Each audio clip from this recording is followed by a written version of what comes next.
Inside the large stone temple hall, the sound of rumbling continued to echo. The masked moon sect disciples were strenuously using magic tools, smashing open a large tunnel many meters deep. However, regardless of what magic tool stuck inside the stone tunnel, they could only pound away a chunk of rock about an inch wide. This caused everyone to become even more discouraged as they pounded away. After several hours, all of the disciples blankly sat on the ground and wordlessly looked at the large hole as if they were all lifeless. As of this moment, they had wanted to rescue their martial ancestor, but they didn't hold the slightest confidence in doing so. All of them started to think about the fearsome consequences of losing their martial ancestor and started to think of their path to escape. Right at this moment, a large sound came from outside the stone hall, and the earth rumbled for a moment more, as if there was a tremendous battle occurring outside. This caused the disciples to be faintly surprised. What's going on? A few disciples looked at each other in dismay. Two male disciples immediately exited the stone hall with quick steps to see what was happening. Martial ancestor. Soon, the sound of great rejoice came from the disciples outside the hall. Although these loud noises were clearly heard by disciples inside the stone hall, they could not help but look at each other in shock and immediately charged out like hornets from their nest. Over 30 meters away from the hall entrance, there was a large hole several meters wide. Nearby, there was a remarkably beautiful woman wearing fluttering white clothes. From her appearance, it truly seemed she was the young female martial ancestor. At this moment, the masked moon sect martial ancestor coldly looked at the distance with an expression of indifference, completely ignoring the two male disciples who were standing behind her. This immediately jolted the originally wildly happy disciples, as if cold water had been poured on their heads. Could it be this martial ancestor intends to investigate and stir up the restrictive formation? With this thought, all of the disciples could not help but look at the two dainty female disciples at the center, causing these women's complexion to become deathly white and tremble with fear. After the white-clothed woman fully surveyed the area for a quarter of an hour, she slowly turned her head to look at the many disciples behind her. She coldly ordered, "Set off!" Just as Han Li was flying from tree to tree with a body as agile as a monkey, he hurried off the mountain with a speed not inferior to the imperial flight technique. Currently, his body was surging with spiritual power. His body actually contained magic power of the 13th layer. Han Li felt a bit infatuated with this fantastic feeling of greatly increased magic power. However, he was unable to persistently release this great amount of spiritual power for a long period of time. He estimated that there were still several hours left before this disappeared. In order to leave the underground swamp, that woman had reason to cooperate with him and use some kind of secret magic to temporarily send a portion of the restriction spell's magic power to Han Li, causing Han Li's originally 11th layer power to ascend to the peak of chi condensation. The two then used the vermilion bird band and the golden light brick treasure talisman to forcibly break open a tunnel from underground to the surface. During these course of events, whenever Han Li's magic power was exhausted, the woman silently transmitted more magic power toward Han Li. As a result, when the two were able to leave from underground, Han Li had completely exhausted the golden light brick treasure talisman and turned it to waste paper, whereas the young woman had used up 20 to 30 years of cultivated power. These losses couldn't be considered anything but disastrous. With this said, the woman's female essence incarnation technique was truly strange. Within the incarnation cycle, she was able to transmit the restrictive spell's magic power to another male but was unable to remove the restriction off herself and pass it on to a female. Furthermore, the magic power that could be transmitted was limited to the cultivation of the male. As Han Li was only at chi condensation, the amount of magic power he could contain was the 13th layer of his foundation cultivation technique. It was impossible for him to enter the realm of foundation establishment. Because Han Li had just received magic power from the woman prior to breaking their way to the surface and separating, he still had the magic power of 13th layer cultivation for the moment, allowing him to experience this wondrous sensation a while longer. Nangong Wan. In his heart, Han Li softly said this. Just as Han Li was about to depart from the woman, he asked for her name. However, when Han Li thought of how the woman begrudgingly told him, he grew a bit sad. He clearly understood without saying that he was a chi condensation disciple. Even if he were to enter foundation establishment, it would be impossible for them to have any sort of relationship. After all, their positions in the cultivation world and their lifespans were truly as different as heaven and earth. As a result, he could only bitterly accept the woman's heartlessness during their departure. Han Li understood himself well. He knew that if he entered foundation establishment, he would have a slight chance. but currently he could only look upward to her. With the great size of Yellow Maple Valley, there were over 10,000 cultivators, but only a trifling few were able to reach core formation. Han Li, knowing that his aptitude was lacking, didn't even have the slightest of confidence. Just as Han Li was thinking this, his expression suddenly grew dark. Whoosh! His body suddenly disappeared into the air. A few moments later, however, his body appeared where he originally was, but now he was holding a storage pouch. At this time, the headless corpse of a spirit beast mountain disciple fell off a nearby large tree. Han Li lightly swept through the things inside the storage pouch and lightly shook his head. He then leaped and departed. The afternoon of the 5th day after the forbidden area was opened, the many individuals from various sects waiting outside the forbidden area for quite a long time finally moved. The 7 core formation cultivators strenuously opened the entrance once again. They then looked at the dark passage, waiting for the first of ones to appear with serene expressions. It was very clear that breaking the magic barrier was far easier than it was 5 days ago. Furthermore, when the passage appeared, the 7 core formation experts put away their magic treasures, but the passage actually didn't disappear, maintaining a steady connection to the forbidden area. Behind the 7, there were several tens of foundation establishment leaders with somewhat nervous expressions. This was related to the next distribution of foundation establishment pills, so this event was quite important to these stewards. As for the masked moon sect's senior eccentric Cheong, it was unknown when he appeared on the large rock nearby, but he was watching the several people with glee. When he saw those he made a bet with, his gaze became rather peculiar. After half an hour after the passage opened, a middle-aged Taoist priest with a calm expression walked out. His clothes were lined with ash and dirt and had several notable holes and bloodstains. It seemed that he had left the forbidden area after fighting a bitter battle. After the middle-aged Taoist priest appeared, he saluted the Clear Void sect's core formation cultivator and quietly sat down cross-legged to the side. When the core formation cultivator saw this, he looked at the middle-aged Taoist priest with a smile and lightly nodded his head repeatedly. Martial Ancestor Li's expression was peaceful, without the slightest of emotion, but senior eccentric Cheong rolled his eyes and gave a dissatisfied snort. The next to walk out from the passage were a feminine man from Saber Transformation Dock, Zhong Wu the ugly man from Spirit Beast Mountain, a blue-clothed youth from Heavenly Imperial Fortress, and Yellow Maple Valley's Chin siblings, along with other disciples. All of them more or less had traces of injury. Every one of them walked to their sect elder's location with expressions of exhaustion and sat down cross-legged to rest. After the time it took to eat a meal, another large batch of disciples walked out. This group of people were different from the loners who had previously emerged. They were all in groups of 2s and 3s. Furthermore, every person's face had greatly varying expressions. There were those who were greatly joyful, those who were completely dispirited, and those who had an expression of great relief. Adding this group of people to the several that arrived before, more than 20 of the 7 sects' disciples had already returned. However, they still didn't see a single person from the Masked Moon sect. This caused the other 6 sects to wear an expression of astonishment. However, senior eccentric Cheong's expression along with Celestial Ni Chang and the rest of those from the Masked Moon sect did not change in the slightest, as if they had a card up their sleeve.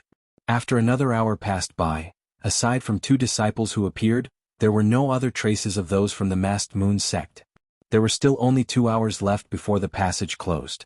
At this moment, senior eccentric Cheong and Celestial Ni Chang glanced at each other, slightly revealing an expression of unease.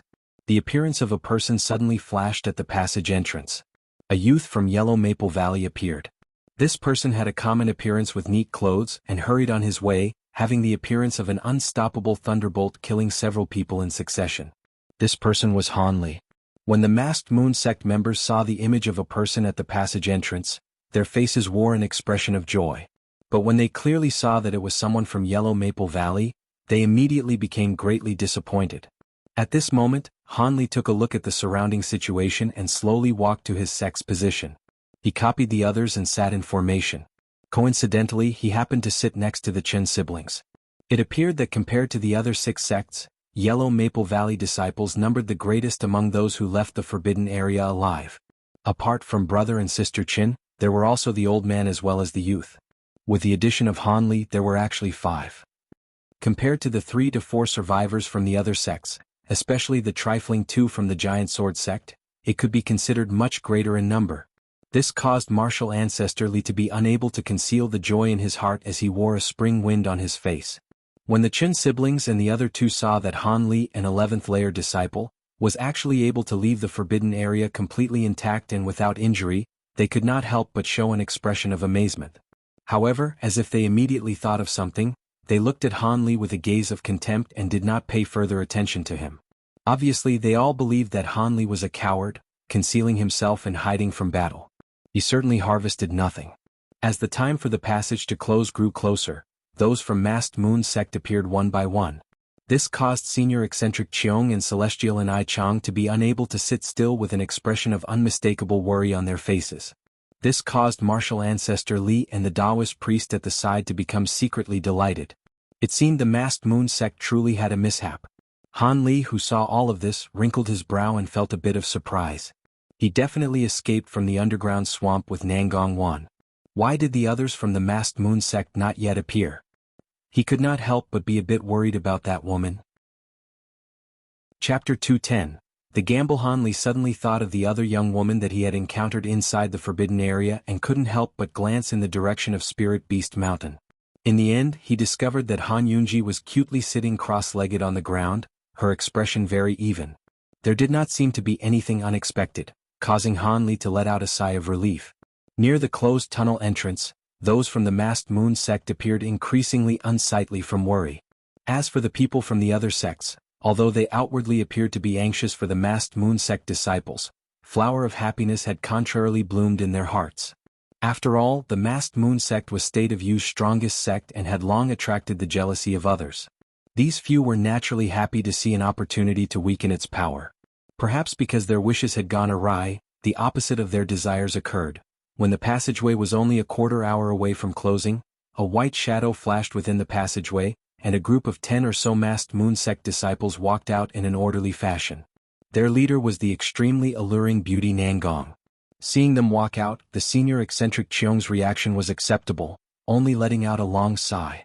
That Celestial and I Chang couldn't help but pounce at her, tugging on the arm of the beautiful Celestial Nangong. She began to ask her questions with extreme concern, her face revealing an expression of anxiety. The other sects felt puzzled upon seeing this. This was no surprise. Although Nangong Wan had met with these core formation cultivators several times, she had worn a veil and never revealed her true appearance. Thus, these people did not actually know that the beautiful, flowery young woman before them was actually the Celestial Nangong that they had met with numerous times. Seeing this woman had safely returned, Han Li was also very pleased. After all, she was the first person he had joined bodies with. Even if he clearly knew that there was no way to continue their relationship, in his heart he still couldn't help but worry about her. However, the smiles on Martial Ancestor Li and the Taoist priest's face had become somewhat forced. This was not unexpected.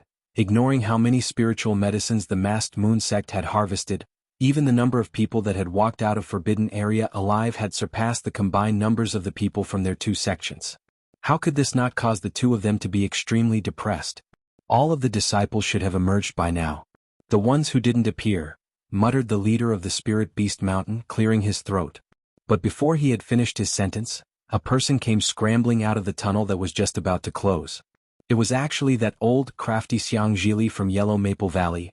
Only the Giant Sword sect and the young Taoist priest originally harvesting the spiritual medicines with him had disappeared without a trace. The old man had just crawled out of the passageway when thunderous vibrations came from the direction of the forbidden area. Next, an azure light flashed and the passageway fragmented, finally disappearing completely. At this time, even if there were still people inside the forbidden area who had yet to come out, it would only be a dead end for them. This was because any disciple who had not exited in time in the past never appeared again even at the next opening of the forbidden area. They had all disappeared for an unclear reason, and this was also the reason why other people were not willing to waste time. However, the fact that this old, crafty Yellow Maple Valley 10th layer cultivator could actually escape at the very end was truly beyond expectation. They couldn't help but size up Xiang Zhili. Brother Li, I didn't expect that your esteemed valley actually had so many talents. Not only 11th layer cultivators could walk out of the forbidden area, even 10th layer strength disciples can preserve their lives and exit. Your esteemed sect truly uses the correct method of teaching your disciples. I am truly in admiration. Seeing that only 2 people from his sect had left the forbidden area, and that the barefooted male whom he had high hopes for had not come out while 2 low-level disciples from the Yellow Maple Valley had come out and preserved their own small lives, The cultivator from the giant sword sect couldn't help but feel his anger rise. He said these two sentences mockingly. When martial ancestor Li heard this, his face fell. He also reckoned that Han Li and Xiang Zhili had both stayed in hiding and did not reveal themselves, wanting to seize any opportunity available. He could not help but bitterly glare at the old crafty man, but he still had no choice but to protect the two of them with his words. The cultivation technique of these juniors is too superficial. Being able to preserve their own lives can also be considered to be their own good fortune. As for what method they used, the others and I, as their senior generation, have no need to add on any blame. The giant sword sect expert, seeing martial ancestor Li put on such an act, found it extremely objectionable and wanted to say something else. However, senior eccentric Cheong opened his mouth, somewhat impatiently. What is there for you two to argue about? Since the person could survive, this is the skill of the junior generation. Do you want them to stubbornly charge forwards even if they clearly know it is impossible? However, little fellow Li, quickly examine the results of the bet. The earlier we know, the earlier our hearts will be at ease. Do you want the elderly me to wait here for even longer? This old man was clearly taking advantage of his age, but martial ancestor Li and the man from the giant sword sect actually really did not dare to make this person unhappy. They could only glance at each other before laughing the matter off. Otherwise, if this old freak started holding a grudge against them, they would have some really bad luck. Thus, under senior eccentric Cheong's urging, Fu Yunzi of the Clear Void sect and martial ancestor Li could only pinch their noses and move closer to him. Then, each of the disciples from the three sects that had come out of the forbidden area individually displayed the harvest that they had in order to determine the winner and loser of the bet. The Clear Void sect's Taoist priests who had walked out from the forbidden area were only 4 in number. However, when the middle-aged Taoist priest that had been the first to walk out of the forbidden area brought out his spiritual medicines, the faces of all the people present changed slightly. Fully mature 300-year-old blood blue pearls, 2 300-year-old sky spirit fruits, 3 400-year-old chalcedony mushrooms. The Taoist priest brought out 11 or 12 spiritual medicines in a row, individually placing them on the ground. The quantity was extremely high, greatly astonishing the surrounding people.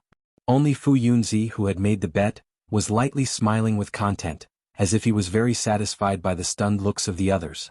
Not only that, the spiritual medicines that the elders from Yellow Maple Valley and the male masked moon sect disciples had placed earlier were far less, each person merely placing a few herbs. Next, the harvest of the second Taoist priest was finally not as excessive, but there were still 7 or 8 spiritual medicines, significantly greater than harvests under normal circumstances. This caused martial ancestor to begin to feel unsettled, and senior eccentric Cheong's look of laughter was also retrieved. He became serious for the first time. Hearing of the matter concerning the bet, the experts from the other 4 sects naturally became interested and individually came forward to take a look. When they saw this scene, they also quietly considered it amazing. However, the spiritual medicines of the Qin clan brother and sister pair after them finally allowed martial ancestor Li to be somewhat delighted, since their combined harvest neared 20 herbs, already roughly the same as those 2 Taoist priests. The next Clear Void sect disciples' harvest was finally normal, only 4 herbs. As for the masked moon sect disciples, they maintained an average quantity. 3 people in a row had 5 or under herbs, causing the Taoist priest and martial ancestor Li to quietly sigh in relief. However, the next youth from Yellow Maple Valley to place his spiritual medicines delayed for a few moments. With great shame he only pulled out 3 spiritual medicines. This caused martial ancestor Li to become so angry that his nose almost became crooked. He almost opened his mouth to berate him. This was because he did not have any belief that Han Li or the crafty old man could contribute much. According to sequence, it should have been Han Li's turn to go forwards, but who knew that crafty Xiang with a stride would grab the place in front of Han Li, respectfully pulling out 2 purple monkey flowers. This caused martial ancestor Li to feel great surprise, and his expression instantly became somewhat more pleasant. However, it was merely somewhat more. Although he had 1 or 2 more spiritual medicines than the Clear Void sect in front of him, as long as the other side's last individual could bring out a normal amount of spiritual medicines, he would definitely lose. He had absolutely no hope that Han Li's harvest would be too large, reckoning that Han Li at most would be like the crafty old man. Throwing 2 or 3 spiritual medicines would already be not too bad, and it could be considered the due diligence of these lower-level disciples. Thinking to this point, martial ancestor Li couldn't help but glance at Fu Yunzi, only to see the other person's restless appearance. He was also currently glancing at him. The 2 of them slightly started, then immediately averted their gazes, continuing to closely follow the gambling game. The last Taoist priest to step forward was a white-haired elderly man. When he walked to the front, he calmly brought out one herb after another. His slow dilly-dallying manner caused all of the people to continuously roll their eyes. However, when he had pulled out 5 spiritual medicines in a row and was still reaching into his storage pouch, martial ancestor Li's expression instantly sank, while Fu Yunzi began to beam with joy. As for the masked moon sect disciples, those 2 people were unable to endure anymore and walked over, expressing their interest.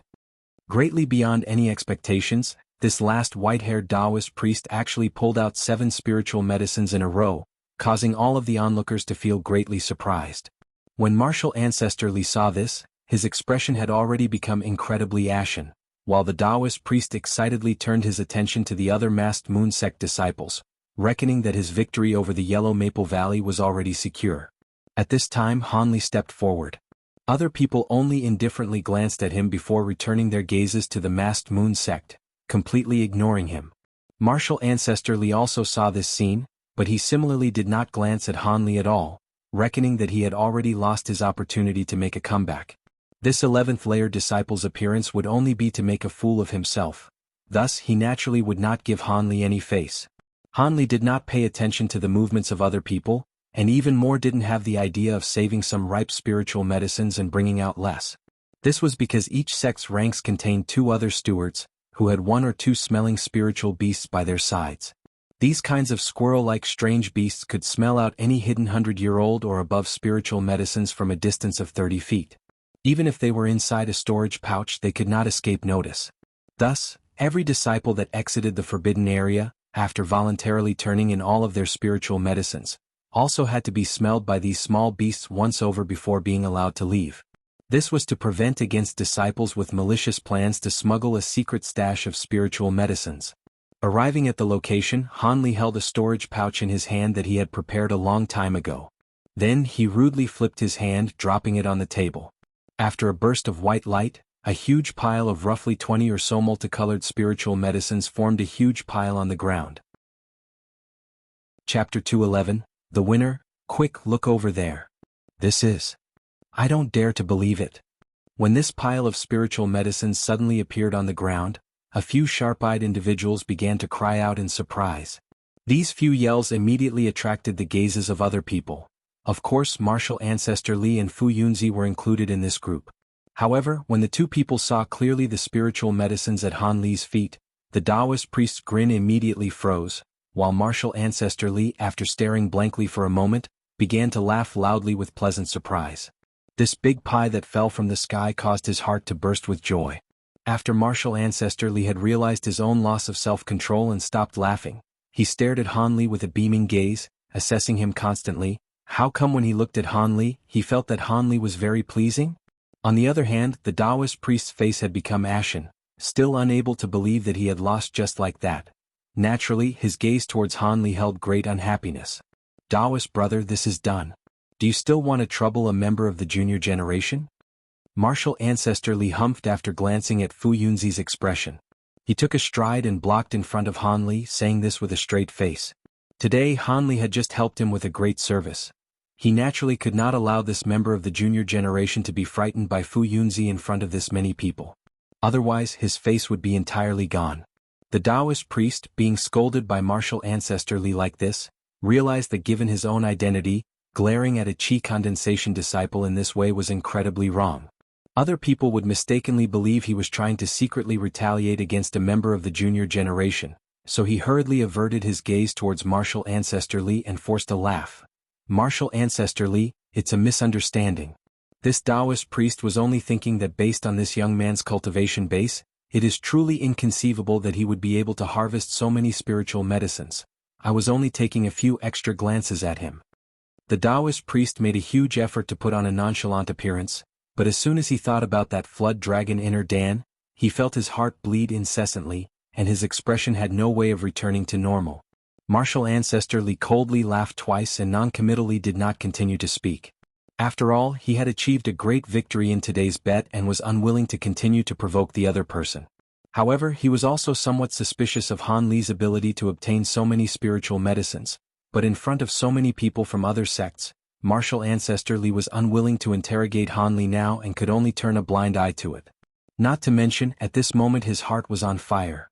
As long as he could triumph again over the masked moon sect people, he really would have made it big on this expedition to the forbidden area. Naturally, he could not deal with these trivial matters.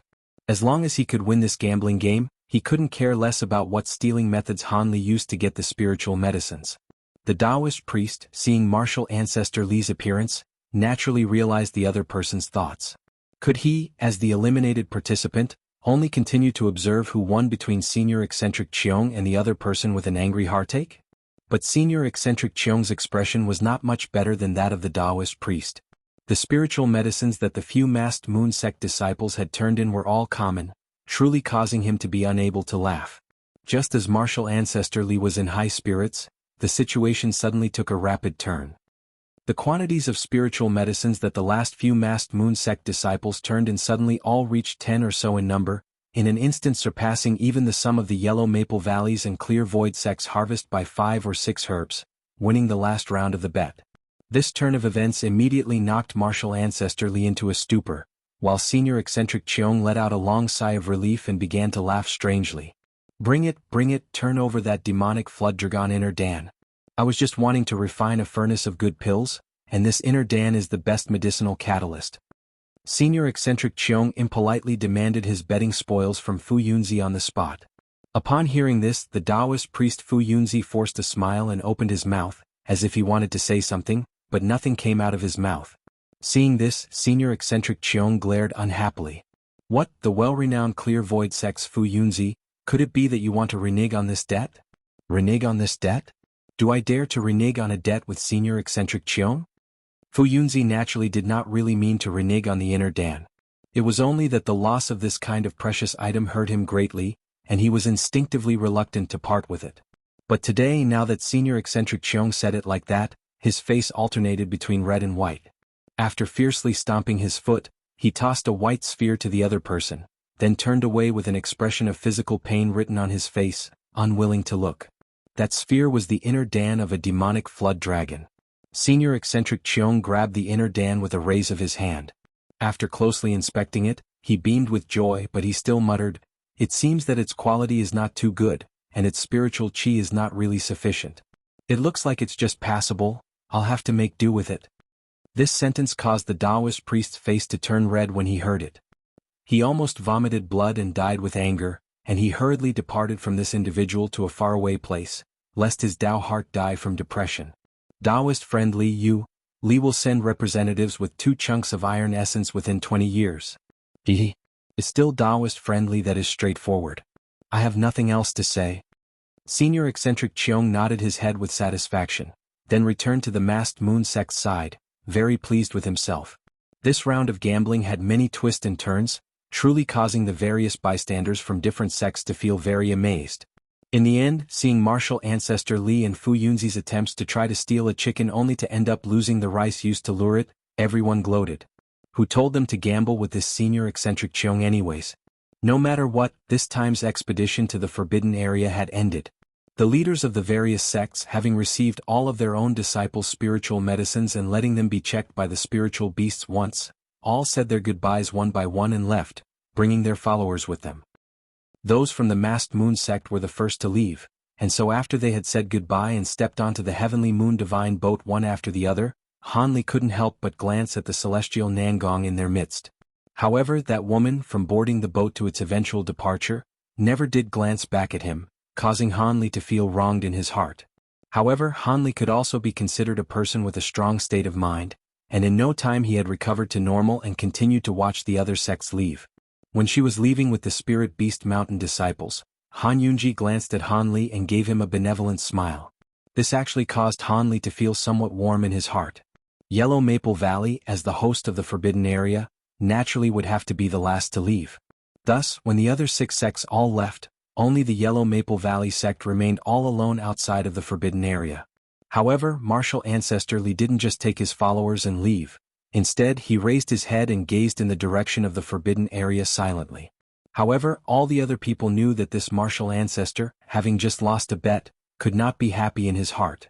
Thus, nobody ignorantly went up to urge him on, they could only stand and watch behind him. After half a day, martial ancestor's mood seemed to be somewhat better. Although he did not turn around, he finally opened his mouth.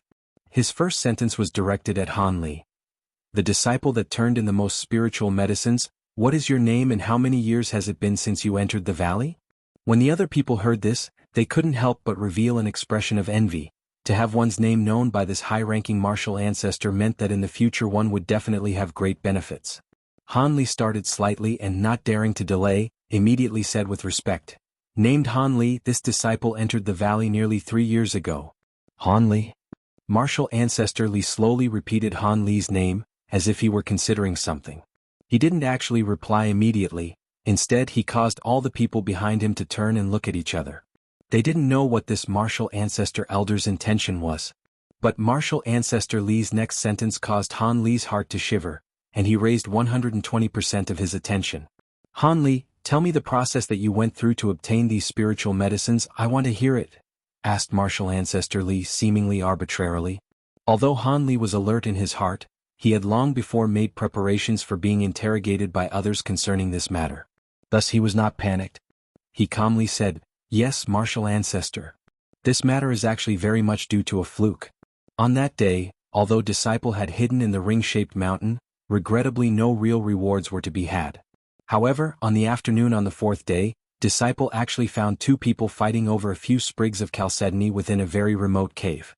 One was the barefooted, silver sword-carrying giant sword sect disciple, and the other was a heavenly imperial fortress person with scars covering his face. Disciple thus secretly hid in. Just like that, Han Li vividly began to describe a tale of taking advantage of the 2 people's conflict. In addition, he did his best to exaggerate his unexpected luck, causing the Qin brother and sister as well as the other disciples to feel incredibly jealous, their envious intent extremely apparent. Martial ancestor Li, upon hearing Han Li's account, silently nodded his head, feeling that only in this way could it possibly happen. Otherwise, how could a disciple with a low cultivation technique like Han Li possibly harvest so many spiritual medicines? It seemed like the other person truly was incredibly lucky and that it had been a complete coincidence. Believing that he had figured out the story behind this matter, martial ancestor Li did not want to continue wasting time interrogating. However, after pausing for a while, he suddenly said to Han Li with a solemn expression, "Han Li, your services towards the sect this time were not small. Although I did not win the bet, I must still reward you greatly. I plan to receive you under my tutelage and you can be one of my few disciples. Are you willing?" Hearing this, Han Li instantly froze and didn't know how to respond for some time. And when the other Yellow Maple Valley people heard this, they first received a great shock, then tenaciously glared at Han Li, revealing an expression of disbelief. This was too inconceivable. They hadn't heard wrong, had they? This martial ancestor elder would actually receive this person as a disciple so easily?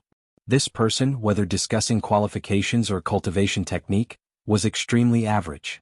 One could truly not tell if this person had any qualities that stood out, allowing him to be noticed by martial ancestor Li. Chapter 212, A Sudden Understanding. Chapter 212. A sudden understanding. Normally, a lower-layer cultivator being accepted by a core formation cultivator as a disciple would definitely be an extremely bizarre matter, a situation that one could not even dream about. However, when Han Li was in shock after he heard these words, he instinctively detected that something was not right. Based on his aptitude in magic technique, how could this kind of a good fortune fall upon his shoulders?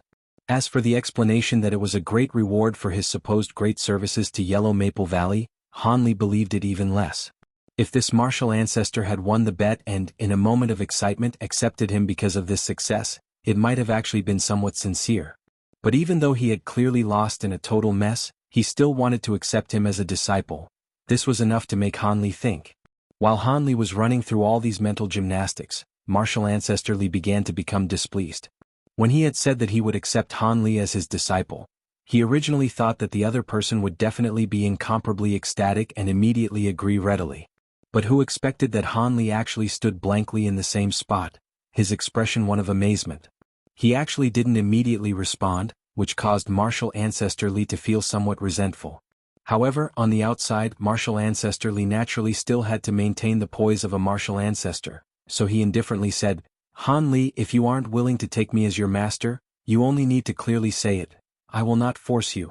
I can separately bestow a few magic tools upon you as compensation. When Han Li heard this, he knew that although the other person's words were pretty, he definitely was not happy in his heart. Han Li was very clear even without thinking hard what the consequences of offending this martial ancestor would be.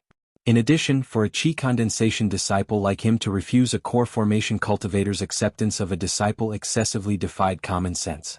Perhaps after he refused the offer, he would attract even more troubles.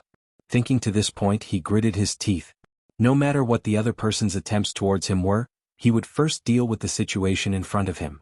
Disciple is obviously delighted to be able to kowtow under martial ancestor's tutelage. It is this disciple's honor. Earlier it was just that disciple was too happy and completely forgot to speak. Please forgive disciple martial ancestor.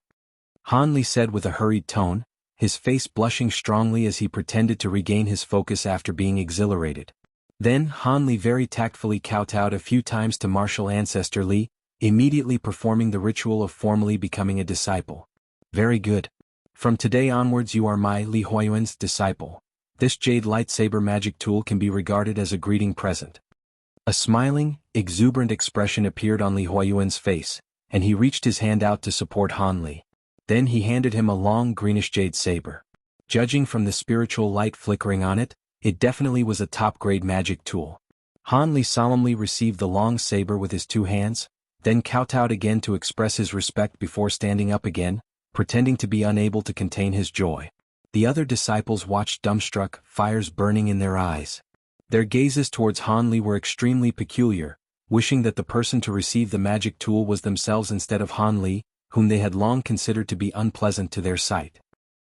Although Han Li was unclear about the thoughts inside other people's hearts, the provocative gazes individually landing on his body allowed him to roughly guess it, and he couldn't help but bitterly laugh in his heart. If it was possible, he actually hoped that the attention of this martial ancestor could have been placed on another person instead of himself, an unlucky bastard. One had to know that he still remembered very clearly the lesson he had learned from his previous master, Dr. Mo. Even better, today another master with even greater ability and many schemes had come. This caused Han Li to be speechless. When after a period of time your foundation establishment succeeds, I will come take you to my place personally and receive you as an official disciple. It doesn't matter if your foundation establishment has not yet occurred. I will also give you some pointers on your cultivation technique, martial ancestor Li instructed Han Li. Yes, master. Han Li, naturally having no more opinions, very obediently complied. Okay, the time is not early, let's return to Yellow Maple Valley, declared martial ancestor Li after glancing at the color of the sky. Next, everybody once again climbed onto martial ancestor Li's silver python and after a few days of flight, returned to Yellow Maple Valley.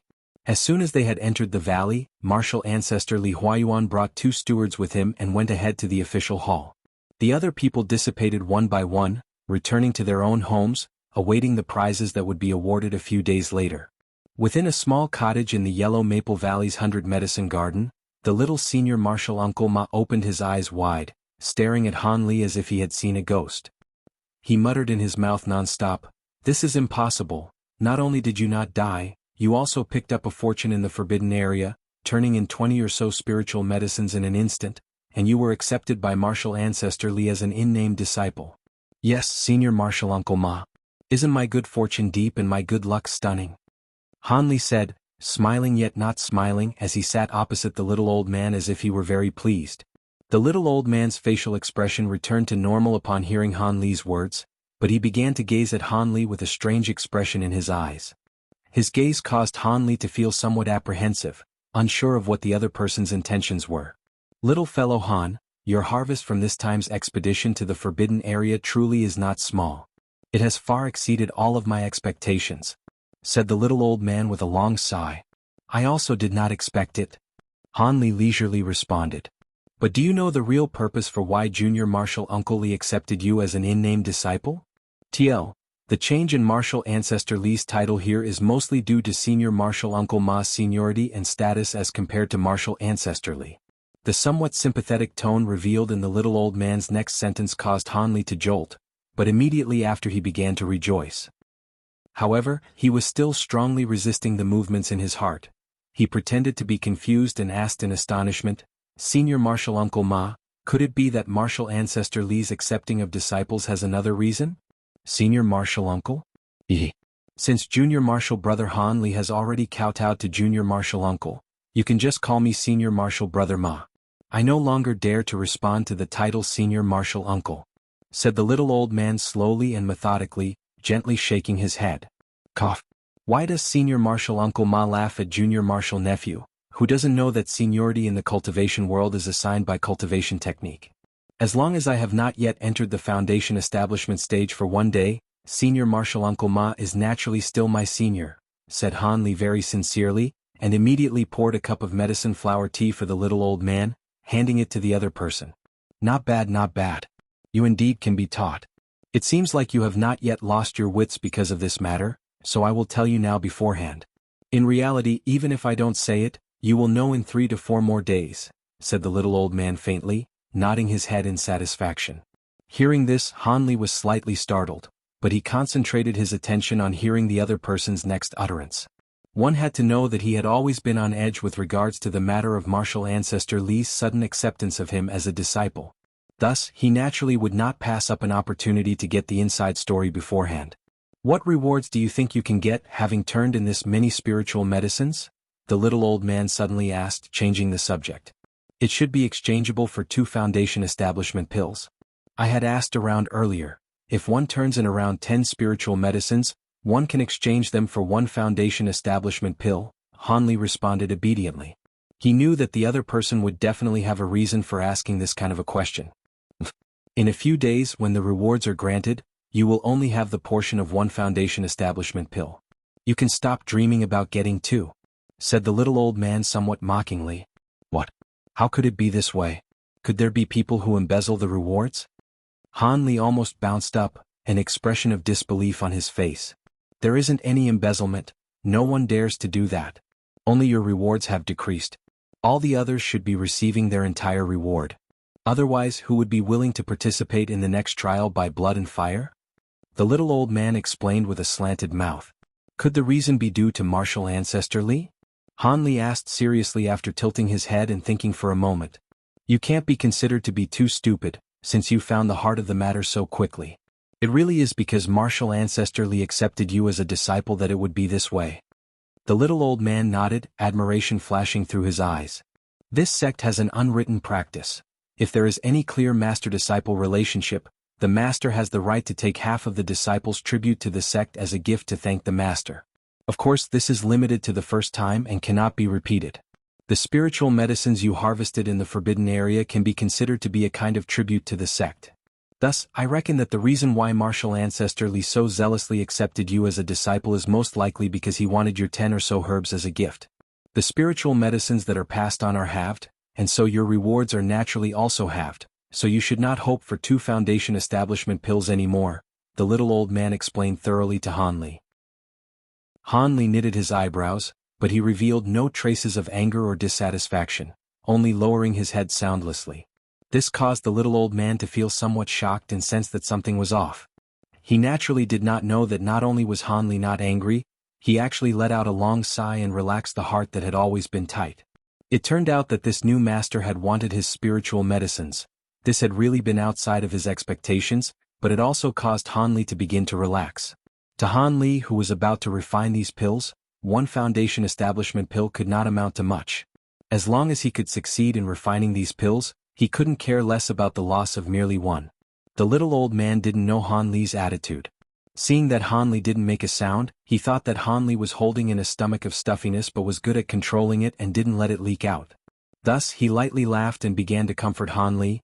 Although you get 1 less foundation establishment pill, you exchanged it for being accepted as martial ancestor Li's in-name disciple. You haven't suffered a huge loss, so it's not too bad. One has to know that your talent is not very good. Even if you were to use 2 foundation establishment pills, your hopes of successfully entering the foundation establishment stage are not too high. It's more worth it to use 1 in exchange for gaining martial ancestor Li as an influential backer. This way, even if in the future you are still in the chi condensation stage, pretty much no one in the sect will dare to provoke you. You should know that although martial ancestor Li was not sincerely accepting you as his disciple, you are still carrying his influence. Which regular disciple or steward would give you trouble lightly? In addition, as far as I know, Junior Martial Uncle Li is very protective of his face. When Han Li heard this, he was somewhat moved in his heart. When the little old man had sent him the 2 bottles of pills before he went to the forbidden area, he could already tell that the other person was someone with a cold exterior but a warm heart. This person's character truly was not bad. But with these words, Han Li remembered them in his heart even more. It seemed as if the other person was worth building a deep relationship with. Although Han Li thought this in his heart, outwardly he still pretended to be barely moved by what the little old man said, and after bitterly laughing a few times, he finally opened his mouth to speak, and carelessly spoke with him for a bit. This senior marshal Uncle Ma, seeing that Han Li had seemingly recovered from this setback, was very happy in his heart, and not long after he said his goodbyes and left. The 100 Medicine Garden naturally was once again under Han Li's care. Chapter 213 Preparation. Chapter 213 Preparation. Although the journey to the forbidden area had only taken 10 days, Han Li felt as if several years had passed. Thus he lied down on his bed in the 100 Medicine Garden for a long while, basking in comfort and longing.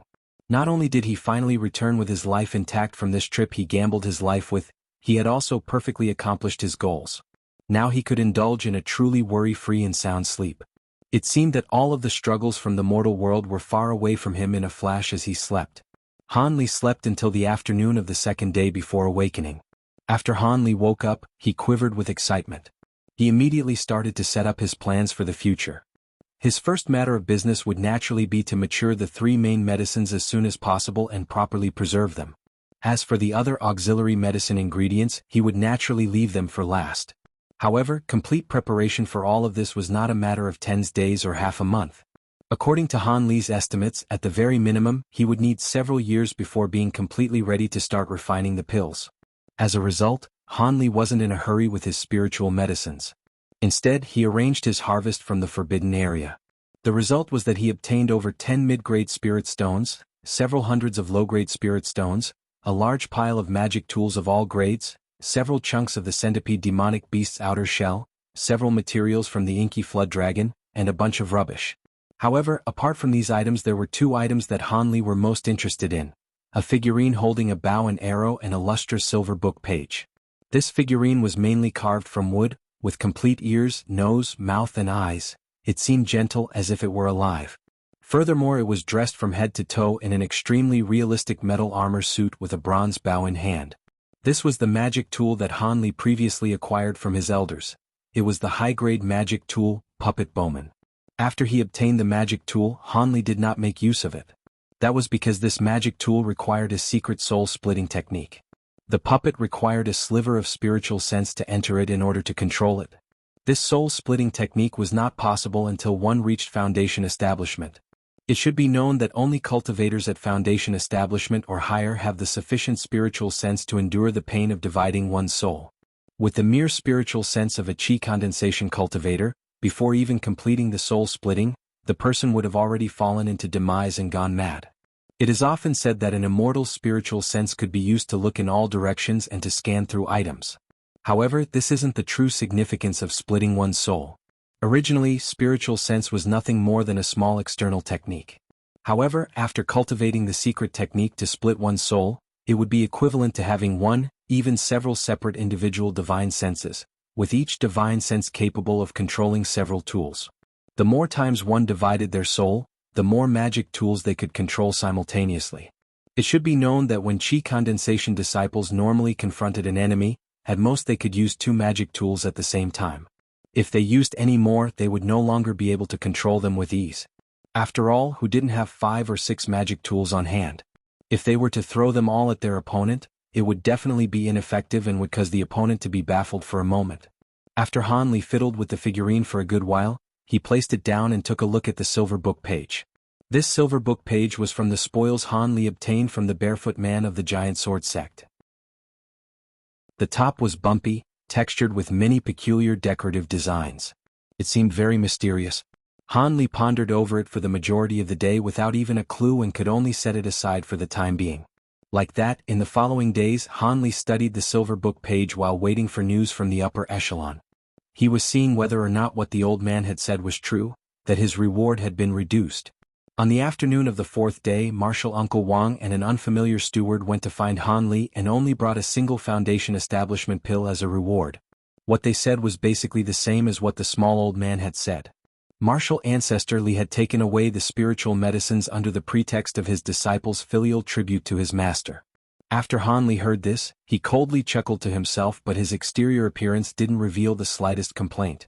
Seeing this, the two stewards, who originally believed that they would have to waste time explaining clearly, let out a sigh of relief. Then they left, saying goodbye with beaming smiles. After Han Li saw the pair's departure, he laughed at himself for a moment and put away his newly obtained Foundation Establishment pill. Now he could take the time to shut himself away and consume the Foundation Establishment pills after he refined them. After all, for each day he couldn't refine medicine pills, Han Li would be unable to peacefully enter seclusion. Like that, month by month passed by. 3 years of time flashed by and Han Li's pill refining preparations were finally completed. Within this rather lengthy period of time, several matters had occurred. After junior martial sister Chen consumed her rewarded Foundation Establishment pill, she bitterly cultivated for an entire year. In the end, she succeeded in establishing her foundation and entered Foundation Establishment. However, her elder brother's luck wasn't very good. Although it was his second time consuming the Foundation Establishment pill, he had failed to make a breakthrough and lingered just outside of Foundation Establishment. It was said that this great young master of the Chen clan had lost complete confidence in the immortal path and simply left the sect, returning to his clan to handle affairs. Furthermore, Han Li's reputation in Yellow Maple Valley had gradually risen, and he could now be considered a minor celebrity. With regards to the tale of his great stroke of luck in the Forbidden Area, obtaining a large number of spiritual medicines and becoming the in-name disciple of martial ancestor Li, it had fluttered about through the sect on the first year of his return, causing other low-level disciples to burn with great envy. But by the second year, this matter had gradually settled down. However, there was still a small incident during this time. Hearing these words, Han Li began to rejoice quietly in his heart. This kind of a completely sealed-off environment was just what he needed, and he couldn't help but reveal a few traces of delight. At this time, seeing that his explanations were good enough, the ugly man said goodbye and took his leave. Han Li, after watching the ugly man walk out of the room, immediately used the jade tablet and caused the stone door to seal shut. Then he excitedly walked to the round heap and, after circling it many times, began to closely inspect those 8 spitting dragons.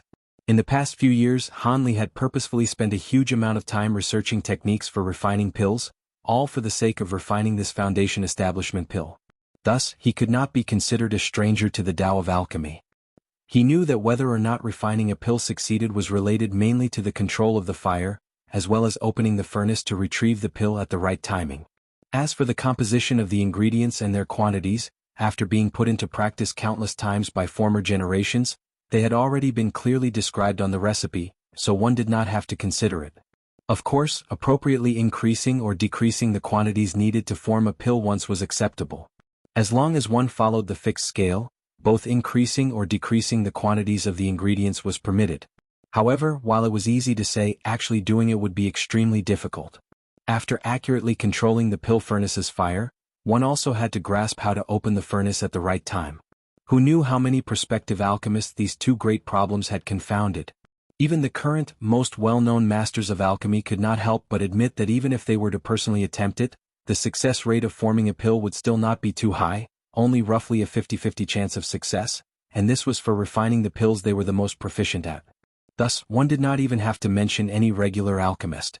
The success rate of refining a pill completely depended on whether or not the alchemist's experience was plentiful. The more an alchemist had refined a pill, the higher their odds of successfully refining a pill would be. Thus, both alchemists and talisman masters were neck and neck for the 2 most profitable careers in the cultivating world, and thus they were also the 2 most popular occupations. From his inquiries, he was actually clear about these things, and he knew that based on his novice self, wanting to refine a Foundation Establishment pill at this moment was purely a dream. Thus, he had already planned out from the start to refine these Foundation Establishment pills one by one. In this way, no matter how many times he failed, he would not feel too distressed about the loss of spiritual medicines.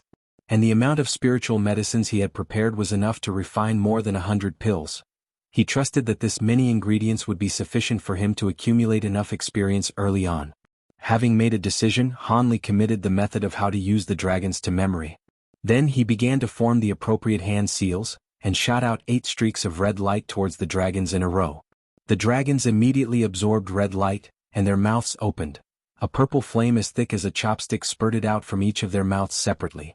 Instantly, the high temperature of the flames began to diffuse throughout the air inside of the room, causing Hanli to be quietly shocked. Then Hanli tried adjusting the thickness of the flame, as well as finally manipulating the height of the flames spurting from the dragons. When he could control them with ease, he extinguished the flames from the dragons. Next, he walked towards the prayer mat and sat down cross-legged, then began to restore his energy. Hanli sat for the greater half of a day. After feeling that his energy and physical strength had reached their optimal condition, he opened his eyes and stood up, preparing to begin refining the pills. Thankfully, Hanli's cultivation technique had luckily passed the 10th layer, allowing him to refrain from eating. Thus he did not need to eat. Now Hanli fished out the silver-threaded cauldron that he had bought that day from his storage pouch, then placed a floating technique onto it, causing it to stop in midair directly above the round heap. This magic technique was also one that he had specifically cultivated for today's task, and he had used up many days learning it. Hanli once again shot out red light towards the dragons, stimulating the release of the purple earth fire. Because ingredients had not been placed inside of the cauldron, Hanli controlled the fire and made it extremely thin as a silk thread. Then he caused the silver-threaded cauldron to begin to rotate in midair under the heating of the 8 flames. After a quarter of an hour, the silver-threaded cauldron was already blisteringly hot and emitted a shockingly high temperature. Seeing this, Hanli pointed at the small cauldron, causing its lid to immediately fly into the air, revealing the opening of the cauldron. He flipped his right hand and a white jade bottle appeared in it. The bottle contained a precise quantity of fine spiritual medicine powder that he had prepared earlier. Controlling the small bottle, Hanli dumped the medicinal powder inside of the bottle completely into the silver-threaded cauldron. Then he immediately tossed this bottle and retrieved another bottle from his storage pouch, continuing to repeat the same motion. Like this, Hanli completely dumped all of the 10 spiritual medicine powders that he needed into the silver-threaded cauldron, finally replacing the lid and covering it up again. The first step was finally completed, seemingly in a perfect manner, and no mistakes had occurred. But today it seemed that it was not as excessively difficult to refine as he had heard from the cultivating world. Could those alchemists be misguiding other cultivators? Or was it that he truly had an innate talent for refining pills? Hanli felt perplexed. In reality, Hanli had thought too far to the left. The technique for refining pills was actually even more difficult than was spread around in the outside world. It would be impossible for one to groom an alchemist with average talent without 20 to 30 years of time and a nearly astronomical amount of money.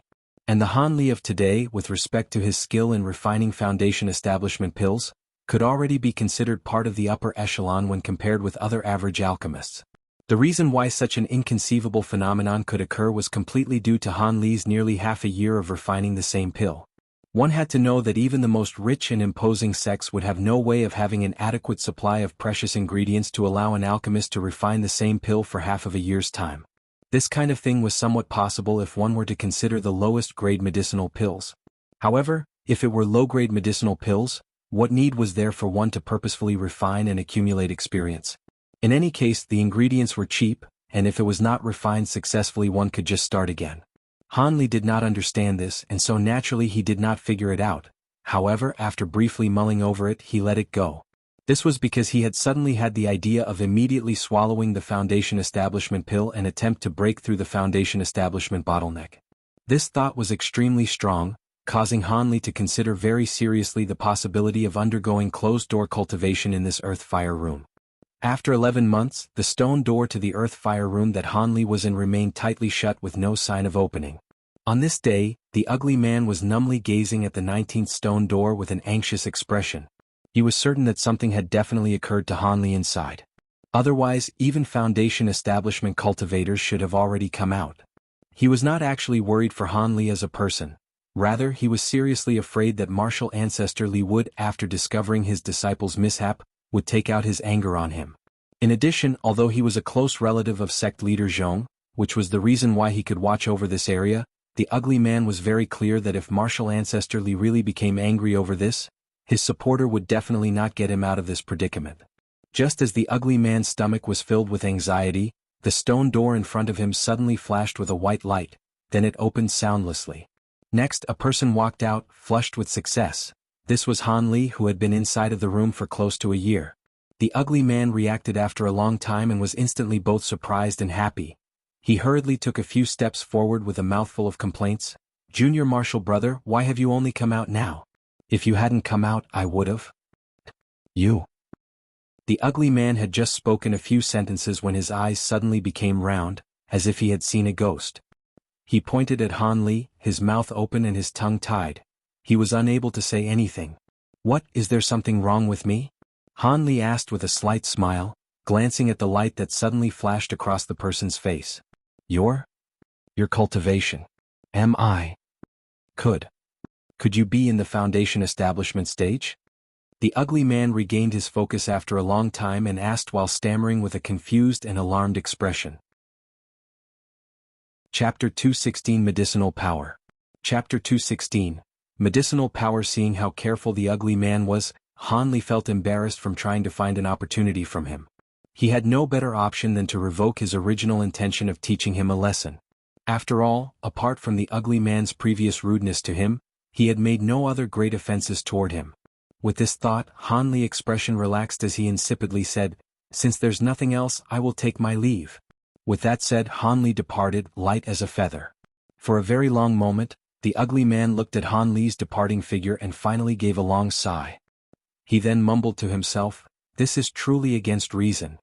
He hid himself inside the earth fire room and casually secluded himself, succeeding in foundation establishment. As for me, how could I, who found a quiet room and a great amount of supplementary medicine pills, not actually succeed? No wonder. Since this person has been accepted as Marshal Ancestor Li's disciple, it seems his aptitude is certainly beyond normal. The ugly man actually blamed Han Li's success on heavenly talent. If Han Li himself heard this, he would perhaps bitterly laugh without end. At this moment Han Li had already left Yulu Hall. The two individuals guarding the transportation formation had already been exchanged with two others. Otherwise, if they saw Han Li suddenly reach foundation establishment from chi condensation, they would have likely been astonished. Han Li slow drove his flying magic tool through the sky without the slightest of worry as he thought back to his experience of entering foundation establishment. When Han Li had finished refining the foundation establishment pills 5 months before, after some deliberation he felt that undergoing foundation establishment in the earth fire room wasn't a bad idea. At the very least, he wouldn't need to worry about others suddenly intruding and interrupting his seclusion, forcing him to leave things half-finished. Thus, with his mind made up, Han Li consumed one of his original 3 foundation establishment pills and then began to make use of medicinal power spreading throughout his body. The power of the foundation establishment pill flared very quickly. After several short hours, Han Li felt a small inferno roaring and steadily growing inside his dantian. All the other parts of his body felt colder than ice. Altogether, he felt a completely distinct feeling of ice and fire. However, this feeling only continued for a short amount of time before the inferno in his dantian disappeared without a trace. The rest of his body also returned to its normal temperature, causing Han Li to be a bit stunned. After a moment of bewilderment, Han Li's complexion greatly changed as he placed his hands against his dantian without letting go. Because at that time, a fierce pain similar to 7 or 8 daggers simultaneously ripping into him occurred. Not prepared for this in the slightest, Han Li became incomparably pale, slack-jawed, and beaded with sweat the size of soybeans while his entire body bent into a complete curl. While Han Li was painfully curled into a ball on the floor, he was raining curses in his heart. Why did the people who gave the pill to him never mention the pain that came after taking the foundation establishment pill? But without even completing his curses, the sharp pain in his dantian suddenly turned into an explosion. This explosion turned into countless threads of warmth, immediately flowing throughout his body's meridians and reaching even the marrow of his bones. But the warmth then turned into a strange, unbearable itch, as if there were countless ants crawling all over his body. This caused him to want to bang his head against the wall and slightly alleviate his suffering. This torment that nearly caused Han Li to go mad continued for the time it took to eat a meal before it gradually diminished. At this moment, Han Li was finally able to support himself against the corner of the wall and stand with much difficulty. Sweating profusely, he was completely covered in a layer of an indescribable gray substance. Furthermore, it was sticky and emitted an unspeakably strange odor. However, Han Li didn't care about this at all. What was on his mind was that his cultivation had progressed to the 12th layer. Furthermore, he was comfortably warm from head to toe without the slightest of discomfort. It was very clear that the Foundation Establishment pill from before had already improved his bodily structure, cleansing his marrow and replacing his tendons. As for the warmth in his body, it should be residual medicinal power of the Foundation Establishment pill. However, after he absorbed it, he used it to increase his magic power. This must be the reason why disciples seclude themselves for 3 months after taking the Foundation Establishment pill. Otherwise, this medicinal power would gradually fade away after time had passed. Han Li now started truly following the steps laid out by those in Foundation Establishment and sincerely sat down, absorbing the residual medicinal power. However, Han Li quickly discovered that the bits of residual medicinal power that remained in his body could only slightly deepen his magic power and could not again be used to improve his physique. If it were only one Foundation Establishment pill, after cleansing the marrow and replacing the tendons, none would naturally let this good opportunity to increase one's magic power pass by, so they would seclude themselves for 3 months to thoroughly absorb the medicinal power. They naturally wouldn't easily abandon it. However, Han Li was not the same. He had great amounts of Foundation Establishment pills on hand. These bits of residual medicinal power weren't enough to enter his eyes. What he was concerned with was improving his physique several times, eventually entering Foundation Establishment. After all, cleansing the marrow and replacing the tendons was the crucial point of breaking through Foundation Establishment. After sitting in meditation for over 10 days, Han Li clearly understood this. Naturally, he did not have the patience to wait several months before taking his second Foundation Establishment pill. After some contemplation, he came to the conclusion that taking consecutive Foundation Establishment pills shouldn't cause any large problems. At most, there should be an excess of residual medicinal power, but this was nothing. After pondering several more times, he took a second Foundation Establishment pill without waiting any further. These was a similar pain and a similar tingling itch. Han Li, who was already prepared, still suffered greatly. However, Han Li had already felt this before, and the sensation seemed to feel slightly lesser than before. However, the impurities that were released from his body were not small. It seemed that his aptitude was truly terrible. This Azure Essence Sword art spanned through 9 layers. The first 3 layers could be cultivated by Qi Condensation disciples. The middle 3 layers and last 3 layers could only be cultivated by Foundation Establishment and Core Formation cultivators. Furthermore, for every 3 layers cultivated, one could use a divine ability exclusive to that sword art. After cultivation the first 3 layers without using a magic tool, one could use a single palm to release a sword streak about 3 meters long. Its power wasn't bad, capable of contending against high-grade magic tools. After cultivating the middle 3 layers, one could release a protective sword shield on one's body in an instant. Although its defensive power was about the same as an elementary mid-grade defensive talisman, it could counterattack with a sword streak. When the sword shield received an attack, a sword streak would automatically be released to counterattack. As for the last 3 layers. Chapter 217, Sword Artist for the Divine Ability. Upon completion of the last 3 layers of the sword art, it was the Sword Shadow Phantasm technique. The prerequisite to cultivating it was the possession of a flying sword magic treasure. Of course, flying sabers were also acceptable. After completely cultivating it, when using this divine ability to deal with enemies, one could borrow the sword light from the flying sword to create an illusion of a sword shadow completely identical to the flying sword. This could interfere with the enemy's line of sight and attack the enemy along with the original sword. Although the sword shadow's initial formation had only 10% of the strength of the original sword, as one increased the sword art's layer, its strength could increase. When it reached the 9th layer, it would have reached 1/3 of the original sword's strength. In addition, when cultivating the sword shadow, one could produce not just one illusion. From the 7th layer onwards, every additional layer one reached would allow one to produce an additional sword shadow. In this way, once one reached the pinnacle of the Azure Essence sword art, one could have 3 shadows that appeared to be identical to the original sword, yet only had 1/3 of its strength. As such, it seemed that the divine ability, the Sword Shadow Phantasm technique, was worth cultivating. But Han Li already knew that there definitely must be something fishy about this. Even though Yellow Maple Valley had so many Foundation Establishment cultivators, nobody had taken the time to deeply cultivate this technique. Thus, he deeply regretted not listening clearly back then to reason behind the sword art's lack of popularity, only believing that he definitely would not cultivate this Azure Essence sword art. Thus, he had casually and carelessly passed over it. Now, although Han Li clearly knew that this magic technique had a great problem, he couldn't help but to summon his courage and cultivate it at least once. He could only hope that this technique would not have any kind of consequence that would cause him to become obsessed. However, after thinking closely about it, although other people had not deeply cultivated it, they still succeeded with 2 or 3 layers. In this way, it seemed like there shouldn't be a big problem with cultivating it a little bit. Holding on to these self-assuring thoughts, Hanli helplessly took in the medicinal strength about to flare up within his body according to the method of the Azure Essence Sword Art. Hanli had only rotated his cultivation technique once before feeling a sudden rumble. The feeling that he got when his absorption of the medicinal power caused his magic strength to rise greatly almost made him cry out in happiness. Immersed in this kind of marvelous feeling, Hanli couldn't help but allow the magic technique to rotate one time after another, as his consciousness slowly slunk off to a faraway place.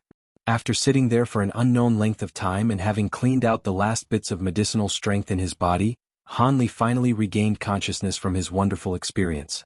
The now sober Hanli stared somewhat sluggishly for a moment, but immediately afterwards he stood up without saying anything. Then he squinted his eyes and tilted his head, thinking for a moment.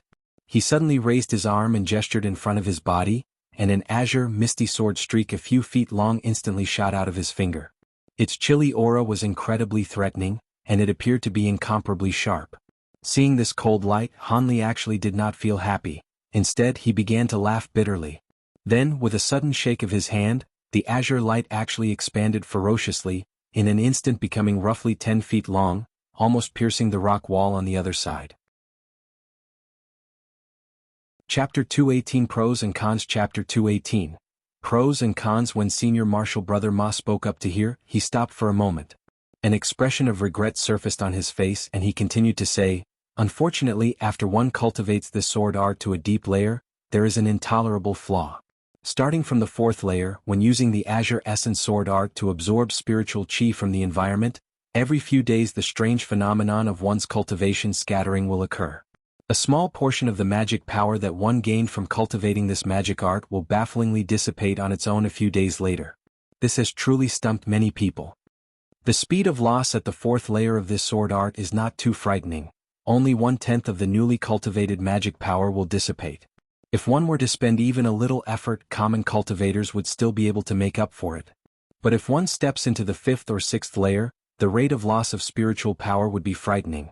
An additional loss of 1/10 is added on every layer, causing one's bitterly cultivated magic power to continue to greatly dissipate. That is also to say, 20% of newly cultivated magic power will be lost at the 5th layer of the sword art, and 30% at the 6th layer. In this way, who would still dare to cultivate the Azure Essence Sword Art? In addition, the highest layer of the Azure Essence Sword Art that our sect's disciples used to cultivate was the 6th layer. Above the 6th layer requires that one must be at the core formation stage to cultivate it. However, when this kind of cultivation technique reached the 6th layer, one would already lose close to a third of one's spiritual power. How could these experts still dare to take this incredible risk? If at the 7th layer of the Azure Essence Sword Art one still continued to lose a huge amount of spiritual power, wouldn't these experts be incredibly wronged? One has to know that progressing one layer in a core formation stage cultivation technique is much harder. This Azure Essence Sword Art is already incomparably difficult to cultivate. Nobody would be willing to waste 10 or so years or even decades to take this incredibly stupid risk.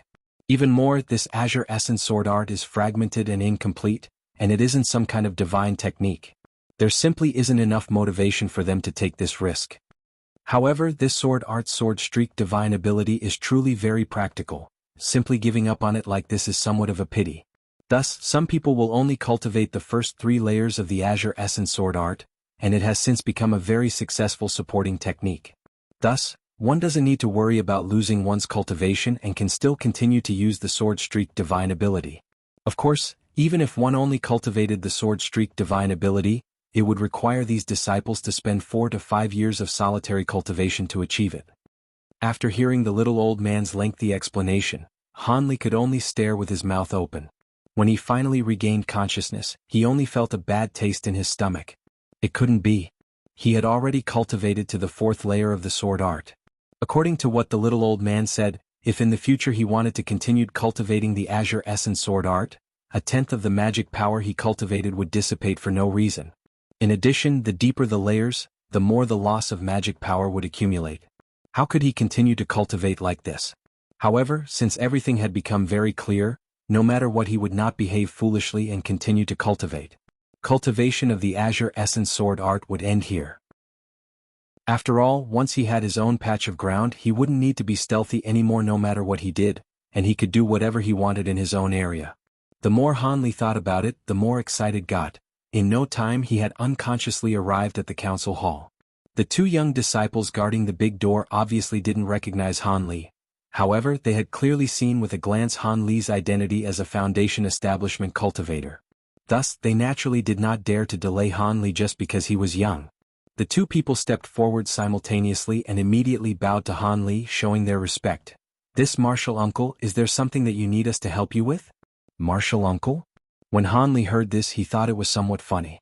If he had met these two people a year ago, perhaps he would even have to call them Senior Martial Brother. Today his status had greatly increased because he had reached Foundation establishment, and he immediately became their senior. Hanli felt that he was not used to it. However, seeing these people, whose ages were similar to his, greet him with such respect, he felt pretty good. "Is Sect Master Zhong here? I have something I need to discuss with him," Hanli said arrogantly. These two Qi condensation disciples couldn't help but glance at each other after hearing Hanli say this. The person on the right then replied, "Sect Master has gone to the 100 Opportunities Hall to take care of business, but he should be back quickly. How about Martial Uncle wait for a moment in the pavilion hall?" Hanli slightly knitted his eyebrows, but immediately returned to normal and said carelessly, "Okay. Since it's like this, I will just wait for a bit." "Great. Martial Uncle, this way please."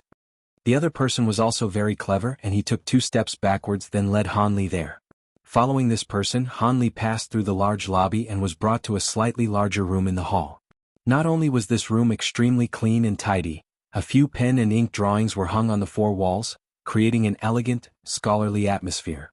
"Martial Uncle can wait first here for a moment.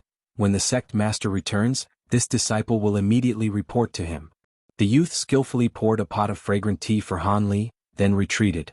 Hanli nodded his head as he watched the youth's retreating figure, but then shook his head.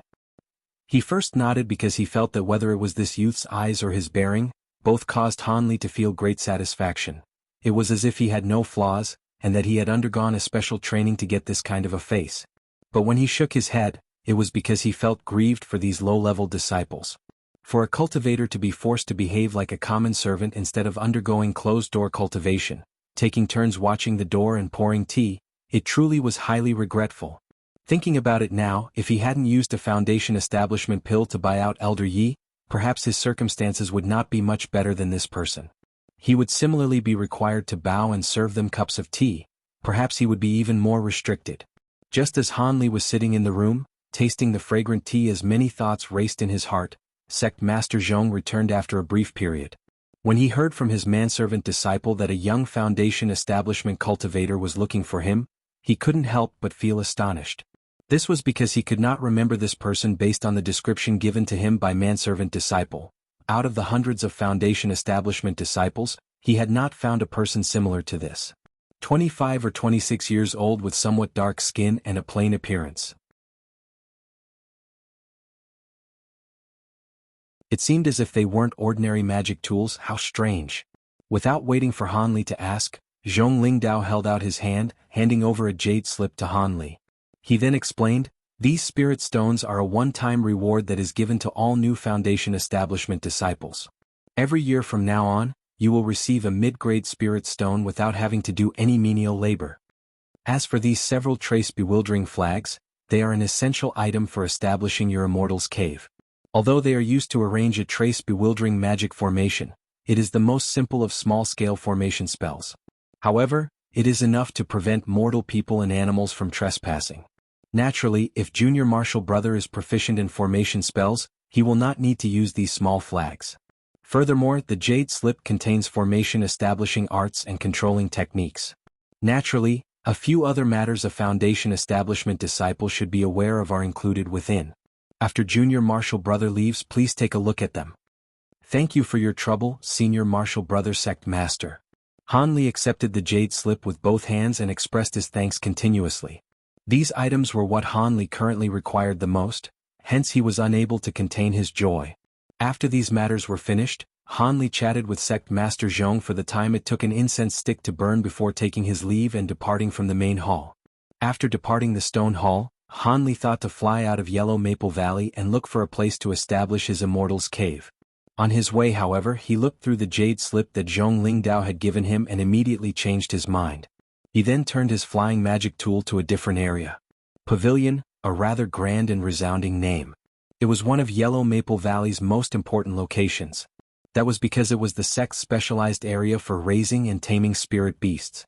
Spirit beasts were actually demonic beasts. After these demonic beasts were tamed by cultivators, they would naturally be called spirit beasts. This Qilin Pavilion spirit beasts were mostly of grade 1.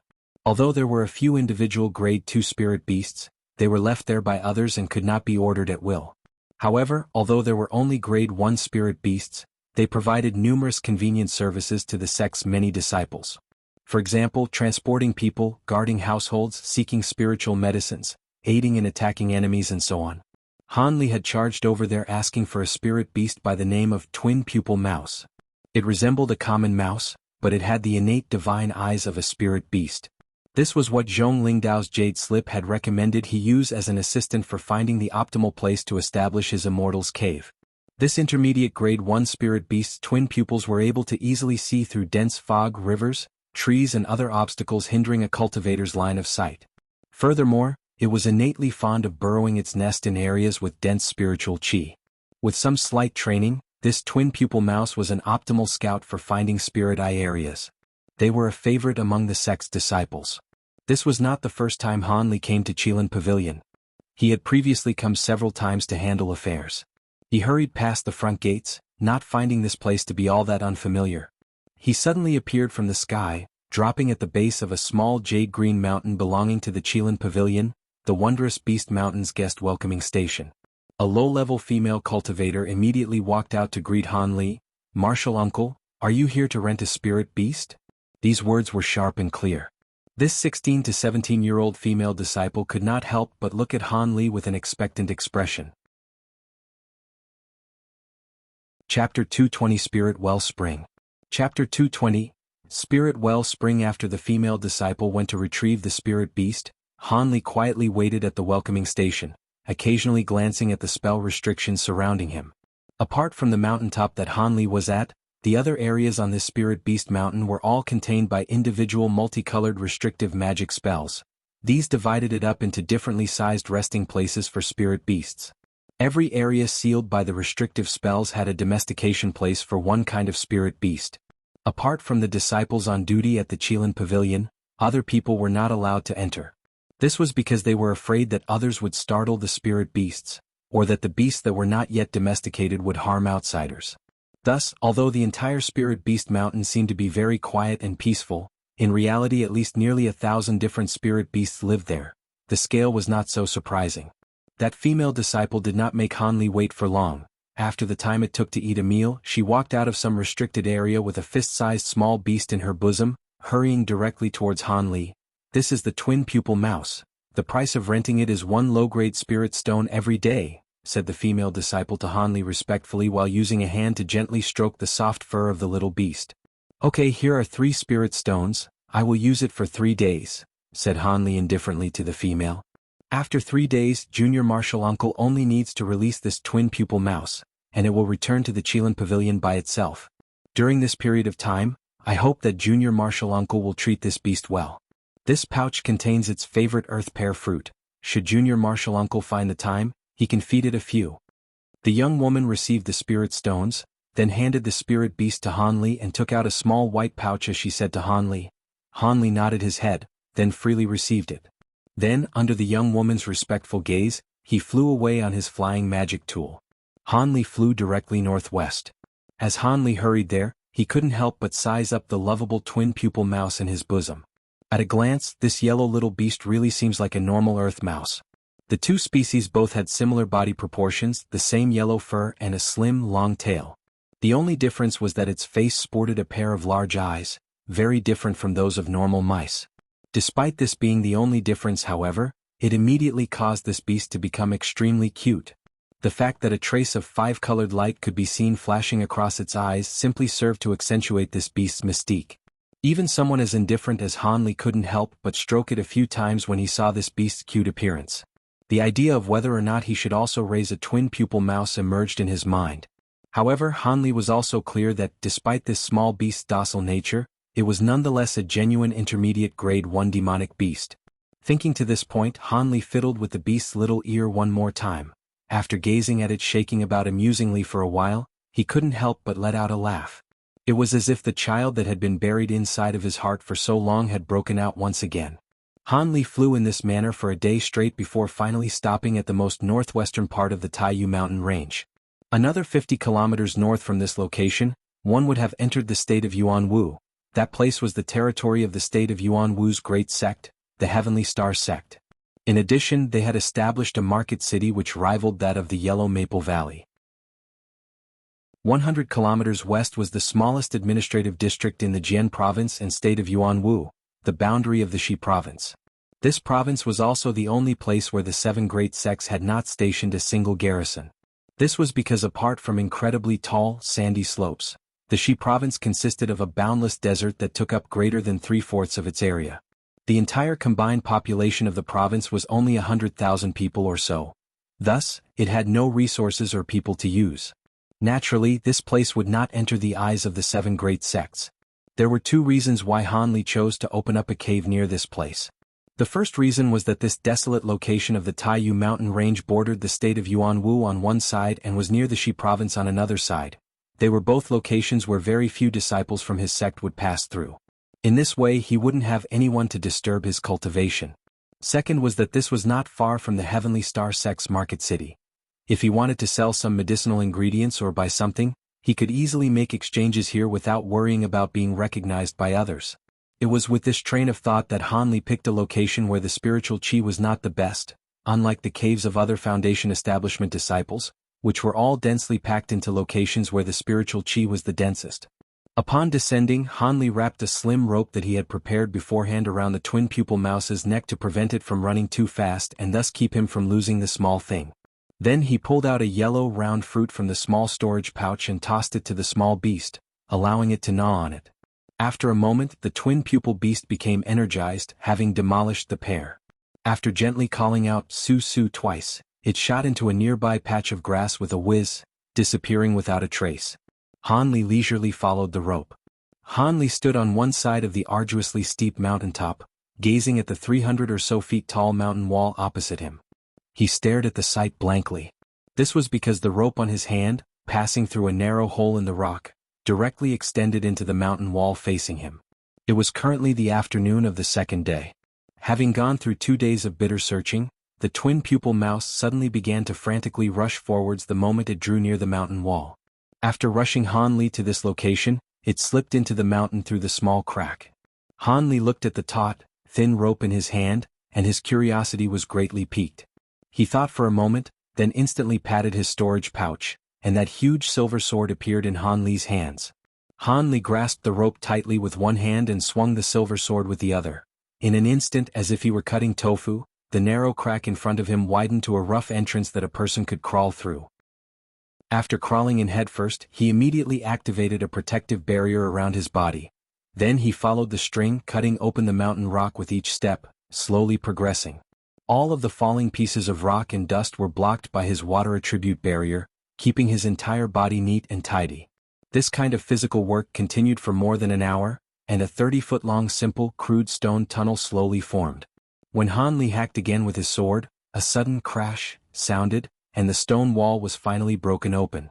Hanli was very happy when he saw this. He used enough effort to wildly stab a few times, causing the stone wall to be completely hacked open. Then he took a big stride out. A roughly 30-foot large naturally formed cave appeared before his eyes. Hanli had just entered this area when a gust of dense spiritual qi pounced forwards, causing him to feel greatly stunned. However, his gaze still followed the rope in his hand, only to see that the thin rope stretched all the way to the center of the cave. There was actually a miniature spring mouth that gurgled with spring water. The twin pupil mouse was actually lying in the middle of this water bed that was a few feet large, contentedly swimming around in it. This time, Hanli was truly shocked. This was because almost all of the dense spiritual qi in this cave came from this spring. He hurriedly walked over, scooped up a handful of spring water, and began to carefully examine it. This is a spirit well spring. there definitely can't be a mistake. Without expending too much effort, Han Li confirmed the guess in his heart. Even though the spiritual qi contained in the spring water is not as exaggerated as rumors suggest and this spring mouth is very small, it truly is a rarely seen spirit well spring, Han Li muttered to himself in disbelief, his two hands sticking into the water. Then he closed his eyes, feeling the strands of spiritual qi being emitted from the water. The grin on his face couldn't help but grow wider. Speaking of spirit springs, one also had to mention spirit veins and spirit wells in the cultivating world.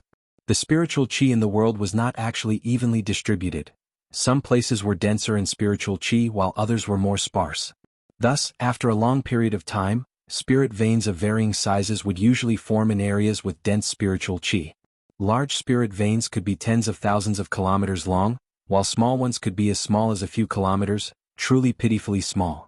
But regardless of size, when these spirit veins were formed, they would automatically release faint amounts of spiritual qi, causing the location's spiritual qi to circulate unceasingly. Resources in such areas would never dry up. But in locations with different spirit veins, the amounts of spiritual qi produced were not necessarily even either. Those locations with the densest accumulation of spiritual qi were naturally the most suitable for cultivators to meditate and cultivate at. Thus, they were called spirit wells by the cultivating world. The so-called spirit wells were generally invisible, and their existences could only be realized by a cultivator's spiritual sense.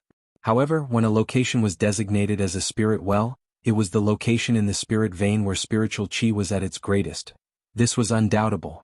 Although spirit wells were formless under normal circumstances, only acting as a substitute name for any given location, if a spirit well's spiritual qi was excessively dense and could be preserved for a long period of time, it would gradually produce a true physical form and become a spirit well object, such as a spirit well pearl, stone, fountain, or the like. There were even the legendary supreme spirit well trees. The appearance of a spirit well's physical manifestation was a very rarely seen occurrence. Not a single one hadn't experienced numerous tens of thousands, if not hundreds of thousands, of years as well as a stroke of luck before forming. Thus, the spiritual qi emitted by these true spirit well objects was much denser than that of common spirit wells. Meditating and cultivating near them would definitely have the profound effect of increasing one's rate of cultivation. The best spirit well objects could even increase one's cultivating speed by 20 or 30%. In addition, when these true objects were formed, even spirit well trees or fountains could all be moved away by a person's magic power without having its effectiveness diminished.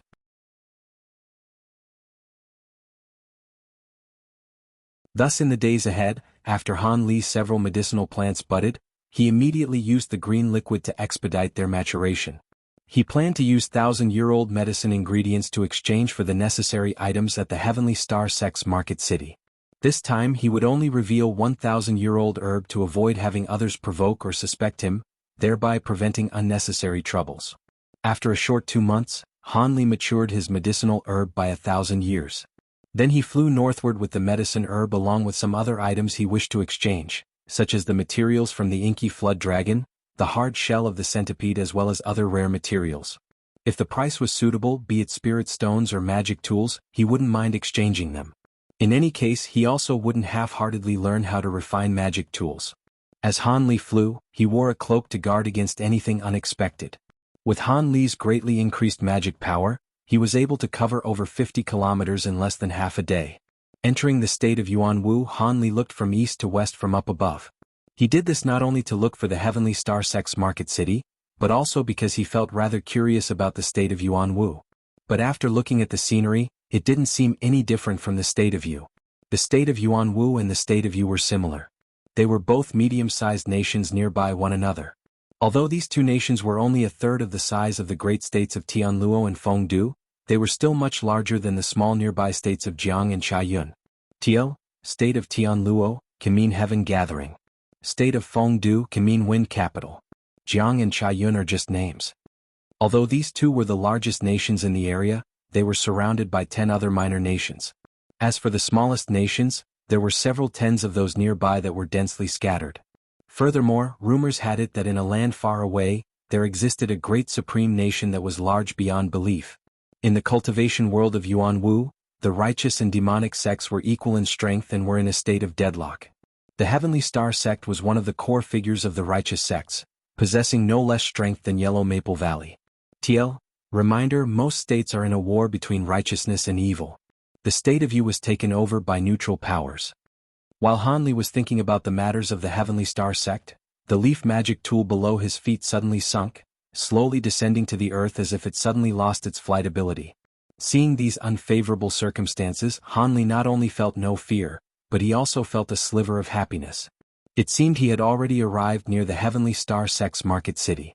Otherwise, there wouldn't be a restriction spell prohibiting flight. Descended onto the ground, Hanli walked north about 4 kilometers before coming across a group of buildings somewhat bigger than Yellow Maple Valley's market city. The Heavenly Star sect's market city was very strange, and it differed completely from Yellow Maple Valley's market city. At its center, there was a huge pavilion about 100 meters tall. Scattered around it were several buildings only a tenth of its size, causing the city to emit an appearance of order throughout. Because the sign attached to the center pavilion was truly too large, Hanli was able to clearly make it out from a kilometer away as Stardust Pavilion. It seemed there was no need to ask whether this was the personal shop of the Heavenly Star sect. In the blink of an eye, Hanli tread the kilometer. In accordance to habit, Hanli did not move impulsively. Instead, he circled the outer layer of the market city, slowly strolling through once and uncovering the circumstances of the market city. Chapter 222, Tool Refining Expert. Hanli only saw 20 or 30 cultivators in the outer areas. There didn't seem to be many people in the desolate market. Could everyone have gone to the Stardust Pavilion in the center? Hanli started to mutter somewhat in his heart. However, he did not intend to immediately head over to the Stardust Pavilion. That was because that tool refining store's claim was too arrogant. If the talisman refining store failed, then they would return the materials equivalent twofold in spirit stones. This piqued his curiosity. Thus, when Hanli finished circling around it, he couldn't help but walk inside. The storefront could not be considered to be large, consisting of only 3 rooms and an outer courtyard. When Hanli entered the foremost hall, he saw a middle-aged figure dressed like a Confucian scholar in the midst of a discussion with a white-haired yet red-faced elder. A muscular man with dark skin stood to the side with a respectful expression. The middle-aged man and the elder were currently fixated on their discussion. Although they saw Hanli enter, they indifferently continued their conversation. It was the strong man who did his duty and walked forwards a few steps, then asked very politely, "Does this guest want to buy magic tools or place an order to have one made? Let me first take a look at the magic tools in your store before deciding whether or not I want to place an order." Hanli replied evenly. "Very well. Does this guest want to look at mid-grade or high-grade magic tools?" The muscular man asked happily, seeing that business had actually come to their door. "Top-grade magic tools? In addition, I want the finest ones amongst all the top-grade magic tools." Hanli was not loud, but this sentence immediately shocked the muscular man into a daze. The 2 people who were talking up a frenzy immediately shut their mouths and stopped talking, instead blankly staring and sizing up Hanli. This guest wants to see top-grade magic tools and even wants the finest ones? After regaining his senses, the muscular man couldn't help but confirm whether or not he had heard correctly. Top-grade magic tools were not something that any ordinary person could buy, frequently costing hundreds of low-grade spirit stones. Average cultivators, even if they saved up spirit stones for their entire lives, might not even be able to buy one, while Hanli had asked to see the best top-grade items right off the bat. Naturally, this explained why the muscular man had lost his self-control for a moment. "Little Black, come back. You cannot be disrespectful to this senior." That white-haired elder finally recognized Hanli's identity as a Foundation Establishment cultivator. His expression couldn't help but change and he hurriedly commanded the muscular man to retreat. "This little elder is the owner of this store. If senior has any business, just say so." This elder and that Confucian scholar were still chi condensation cultivators. For an expert like Hanli to come into a small shop like his, he couldn't help but feel somewhat unsettled. "There's not much. It depends on whether or not your place has any good magic tools. If you have any ones that are suitable, I will buy 1 or 2. The elder instantly let out a sign after hearing these words from Hanli, but he still spoke somewhat awkwardly. "Unfortunately, we can only disappoint senior. Although my shop does have 2 or 3 top-grade magic tools, they are only used to promote this store. They are not actually so extraordinary." The elder, when faced with a Foundation Establishment cultivator like Hanli, did not dare to conceal anything, and so he could only say the truth. Upon hearing this, Hanli felt quite disappointed.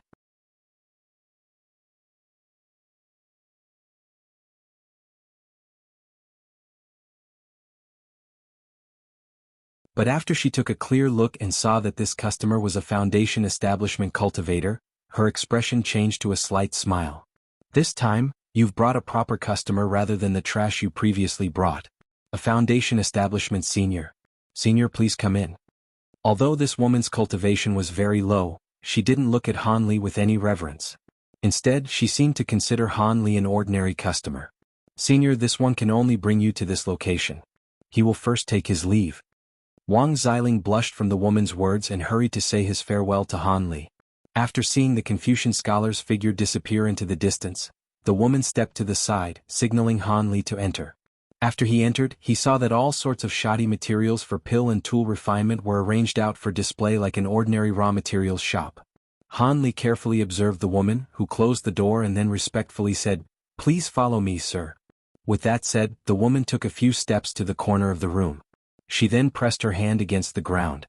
Yellow light flashed from her hand, when all of a sudden a large hole opened from the ground.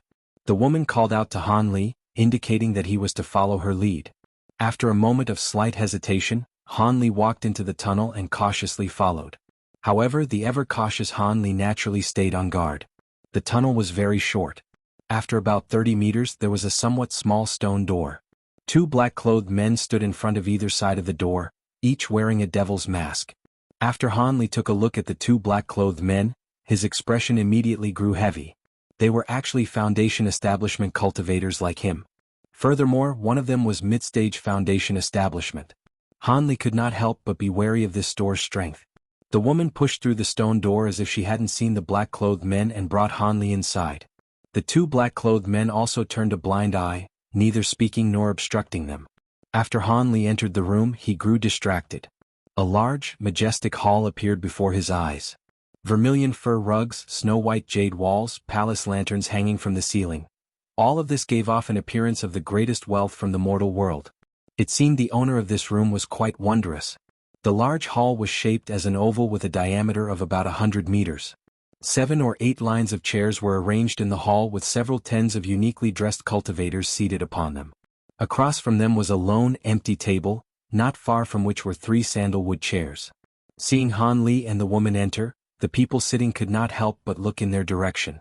After those gazes swept past Han Li, he felt his body quiver with a cold sweat. His expression greatly changed.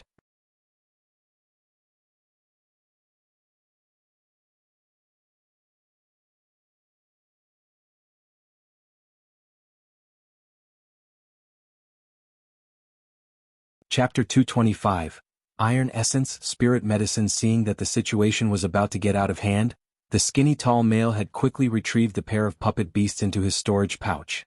Now, seeing that the burly man had pulled out a black, junk metal-like object in order to force him to bring out the auction items that had soared in price, he couldn't help but roll his eyes and say impolitely, "Everybody please calm down.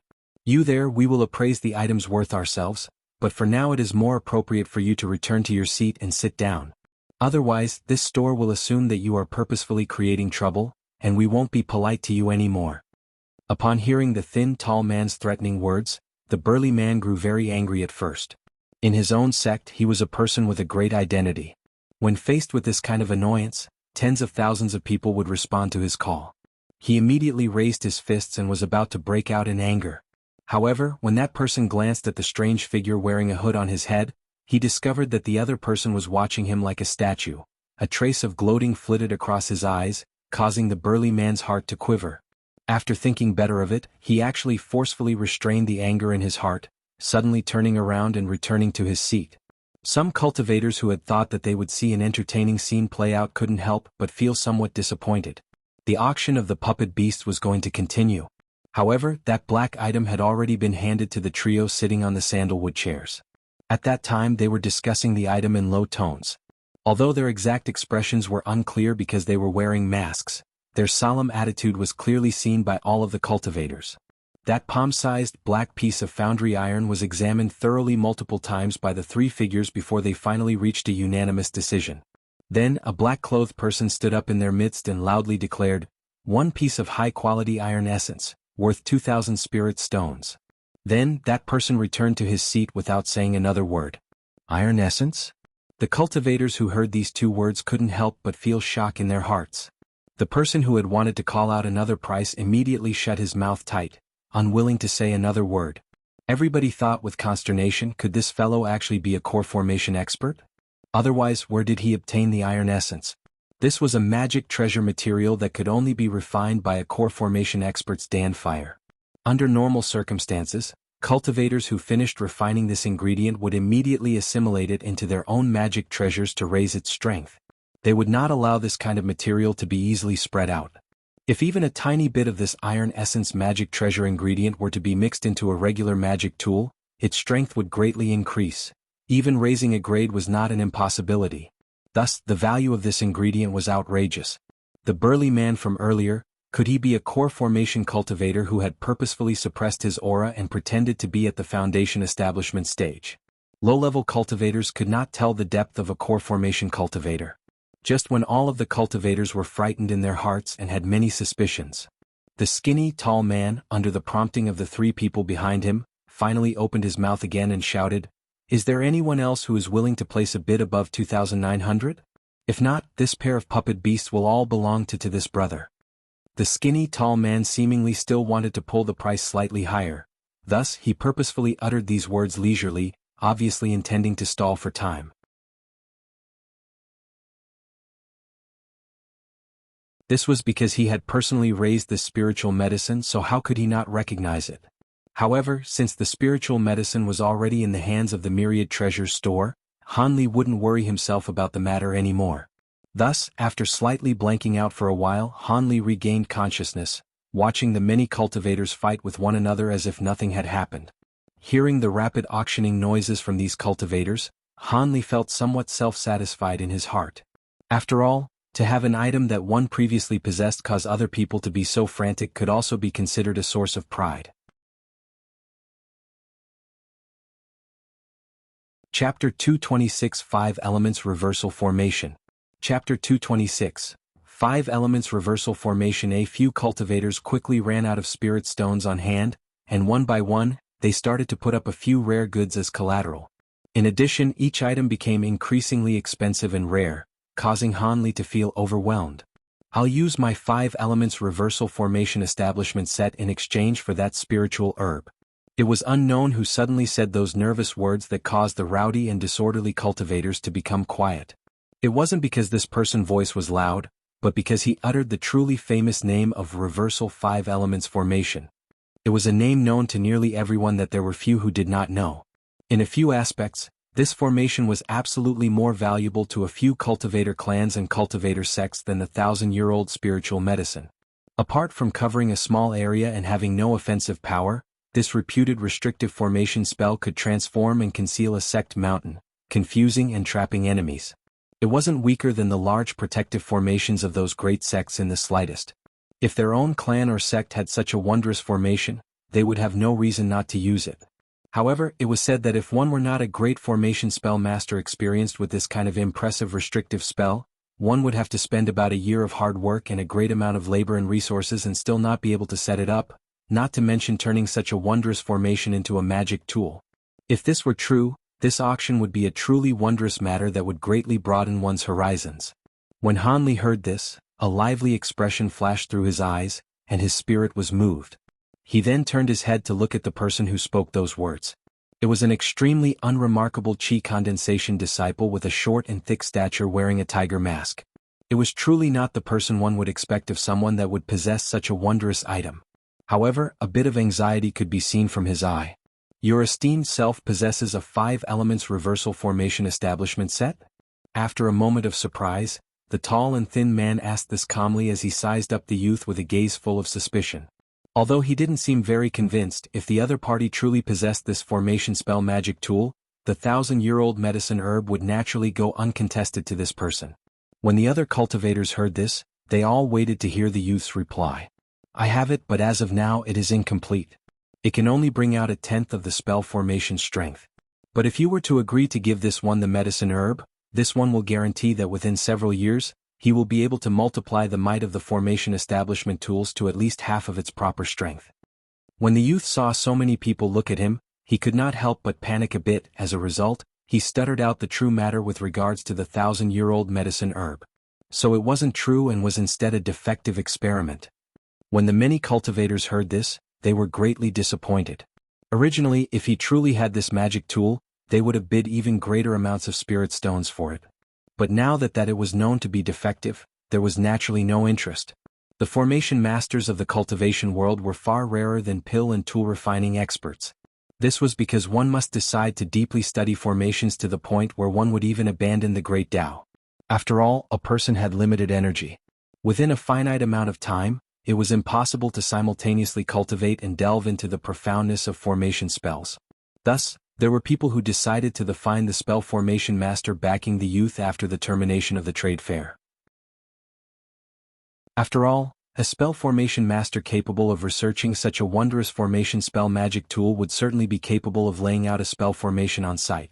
As for those from a few clans and small sects, so long as they were able to protect a few vital areas with this wondrous formation, even if it wasn't in the form of a mobile magic tool, it made no difference. Could it be that your esteemed self is joking? We are an auction. Who has any reason to wait several years for results? Since I see that you are young, I will drop it this time. The next time you carelessly bid falsely, do not blame this store's representatives for being impolite. When the thin and tall man heard those empty words, his face immediately sunk and he replied harshly. When the short, coarse youth saw this, his exposed mouth quivered as if he wanted to say something. However, the man in charge of the action paid him no more heed and turned his head, causing the youth to let out a long sigh and helplessly sit back down. When Hanli saw this, he narrowed his eyes. After carefully looking at the youth several times, he firmly memorized the youth's manner of dress and figure. At this moment, the 1,000-year-old herb had reached the price of 2,000 spirit stones with the addition of several false moonstones from a foundation establishment cultivator. That tall and sturdy man who exchanged the iron essence for the puppet beast did not immediately leave. He actually sat leisurely in his chair as if he wanted to participate in the free trade. But instead, the strange person concealed underneath the hood immediately hurried out as soon as the stone doors opened. This caused a few who were observing from the side to be puzzled. Hanli didn't trouble himself over this matter and instead looked after matters pertaining to himself. He originally planned to wait until the period of free trade to look for the short, coarse youth and see whether or not he could acquire the formation establishment magic tool. Although the 5 elements reversal formation establishment tool could only recreate a tenth of its original strength, it was enough for Hanli's purposes. After all, he had heard of the grand reputation of this wondrous formation and was convinced that Immortal's Cave. But Hanli did not expect that when he looked in the direction of the youth, he would be immediately surrounded by 4 to 5 cultivators wanting to discuss some matters with him. This unexpected situation caused Hanli to feel a bit annoyed. At the same time he was a bit anxious. Could it be that they were the same as him, also wanting to purchase that incomplete formation establishment set? However, Hanli's worry was unfounded. After those people chatted a bit with the youth, they looked at each other in dismay, immediately shaking their heads and leaving. The only person who remained was the short, coarse youth, dejectedly standing there with a hung head.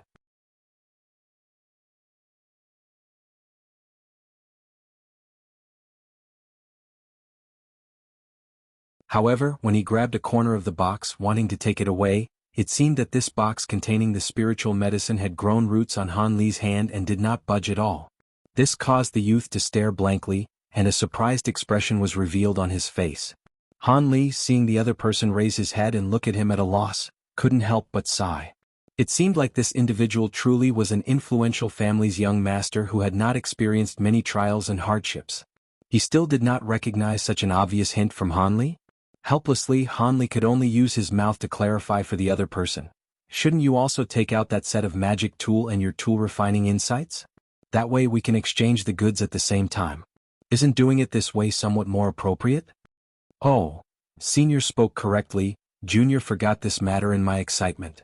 The short, stocky youth finally was enlightened, and he let go of the box, his face blood red.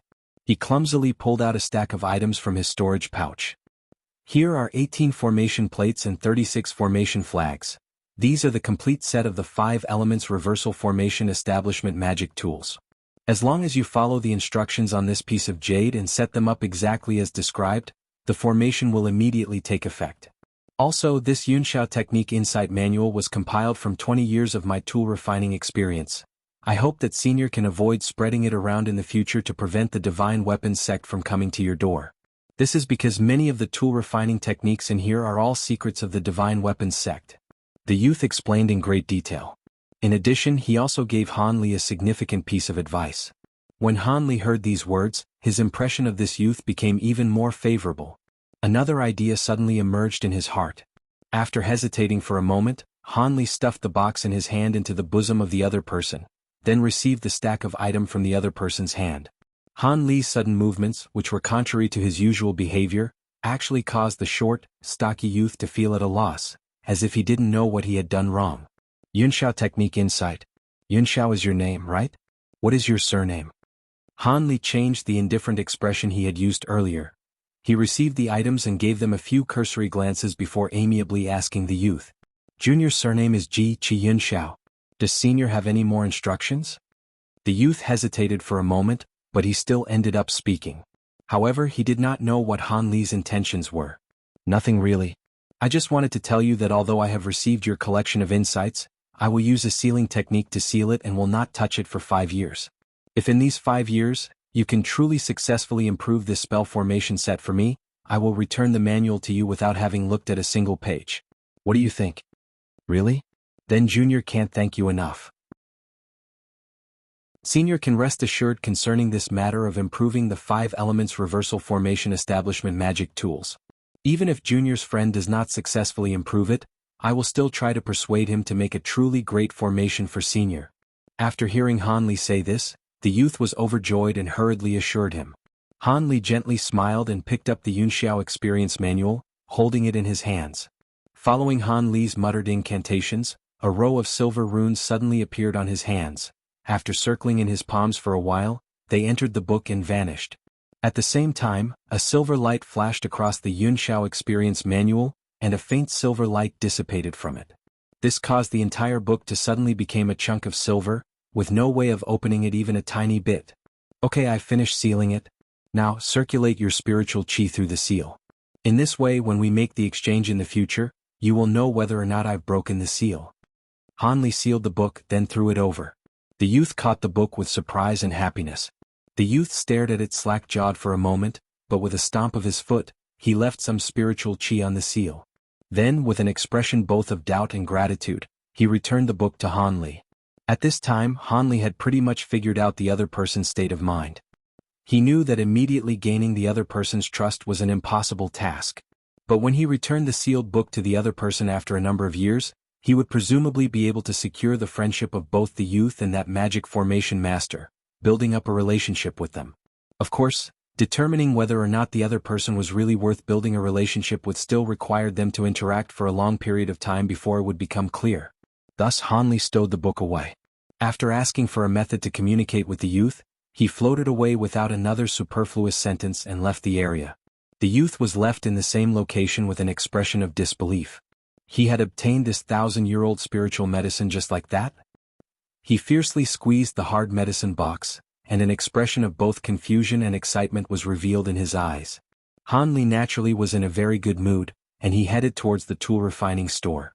Qi Yunxiao's tool refining technique and his backer's identity as a magic formation master were much more valuable than a lifeless book.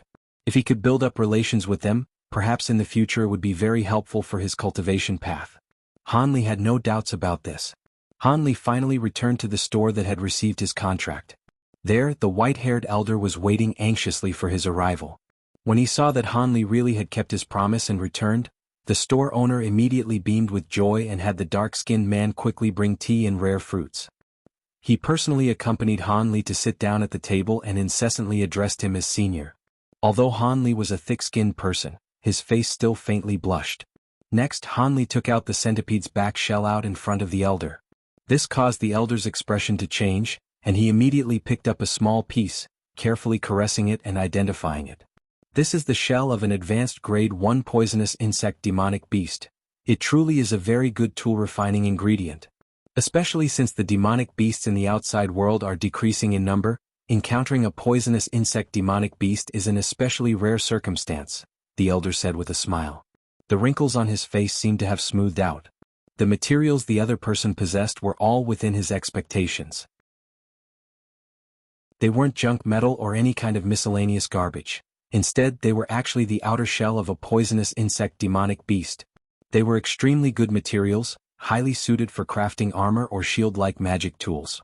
According to his estimation, prior to being refined, these bug shells could forcefully receive an attack from a top-grade magic tool without any serious damage. If it were successfully refined, it naturally could effortlessly reach the ranks of a top-grade magic tool. The white-haired elder became happier the more he looked at it, and he happily picked up these pieces of shell, about to begin. However, he was stopped by Han Li. "Store owner, don't be hasty. There are still some ingredients that I haven't brought out yet."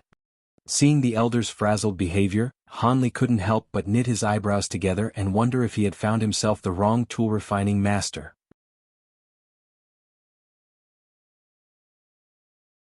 Chapter 228 Puppet Cultivator. Chapter 228, Puppet Cultivator, there's more? The elder first stared blankly, but then he immediately became even happier. He laughed giddily for quite some time. Although he didn't know what sort of materials Han Li would pull out next, saving the best for last was a principle of common sense. His gaze towards Han Li was filled with even more expectation. Although Han Li was somewhat doubtful of this store owner's tool refining methods, he would be unable to find another tool refining master that he trusted more for some time. Thus he could only somewhat hesitatingly place the inky flood dragon's raw materials onto the table. However, he had already decided in his heart that if this elder was unable to identify the origins of these materials, it would prove that the other person's experience and methods would be problematic. If that time came, he would at most allow the elder to refine the hard shell in front of him. As for the high-quality materials from the inky flood dragon, he would have to wait to find a superior tool refining master. Since Han Li had made this plan, he naturally followed the elder's expression and movements even more closely. In the end, when he saw the pile of materials that Han Li had taken out, the elder spat out his mouthful of clear tea onto the ground in front of him with a poochie. "This is a flood dragon's hide. Even its horns, fangs. These are its eyes. Heavens, could Senior have single-handedly killed an evil flood dragon?" The white-haired store owner was shocked out of his normal behavior. He gazed at the materials in front of him with disbelief, incessantly muttering to himself. No wonder this elder was so shocked. Demonic beasts like the flood dragon had already disappeared from nearby cultivation worlds for a long time. Even if there were some in hiding, this kind of evil flood dragon, which had seemingly evolved into a grade 2 demonic beast, was comparable to a cultivator beyond the foundation establishment stage. Apart from core formation cultivators, how could average foundation establishment cultivators possibly be its opponent? Even if that many cultivators and foundation establishment took action together, the pile of flood dragon materials in front of him was too complete. It was practically as if Han Li had dismembered an entire flood dragon and directly carried it over. Could he have taken ownership of the complete corpse for himself, leaving nothing for the other cultivators? Or did this person have some terrifying method that allowed him to take care of this flood dragon on his own? The elder's imagination began to run wild as he fumbled around with these materials. It was only now that a reverent attitude appeared in his heart towards Han Li. The fact that the store owner had been able to immediately recognize these materials was somewhat beyond Han Li's expectations. He originally believed that even if the other person was able to recognize these items, it would perhaps still require a lot of time and energy for him to do so. But since the elder had so easily identified the materials, Han Li gained some more faith in him. Store owner Su recognized them so quickly. This actually has assured me a lot. Then Elder Su, please begin refining. Han Li politely said after thinking things over in his heart. Okay. Senior, please have faith. When I, Su, was still an apprentice, I refined a flood dragon corpse once before with my father.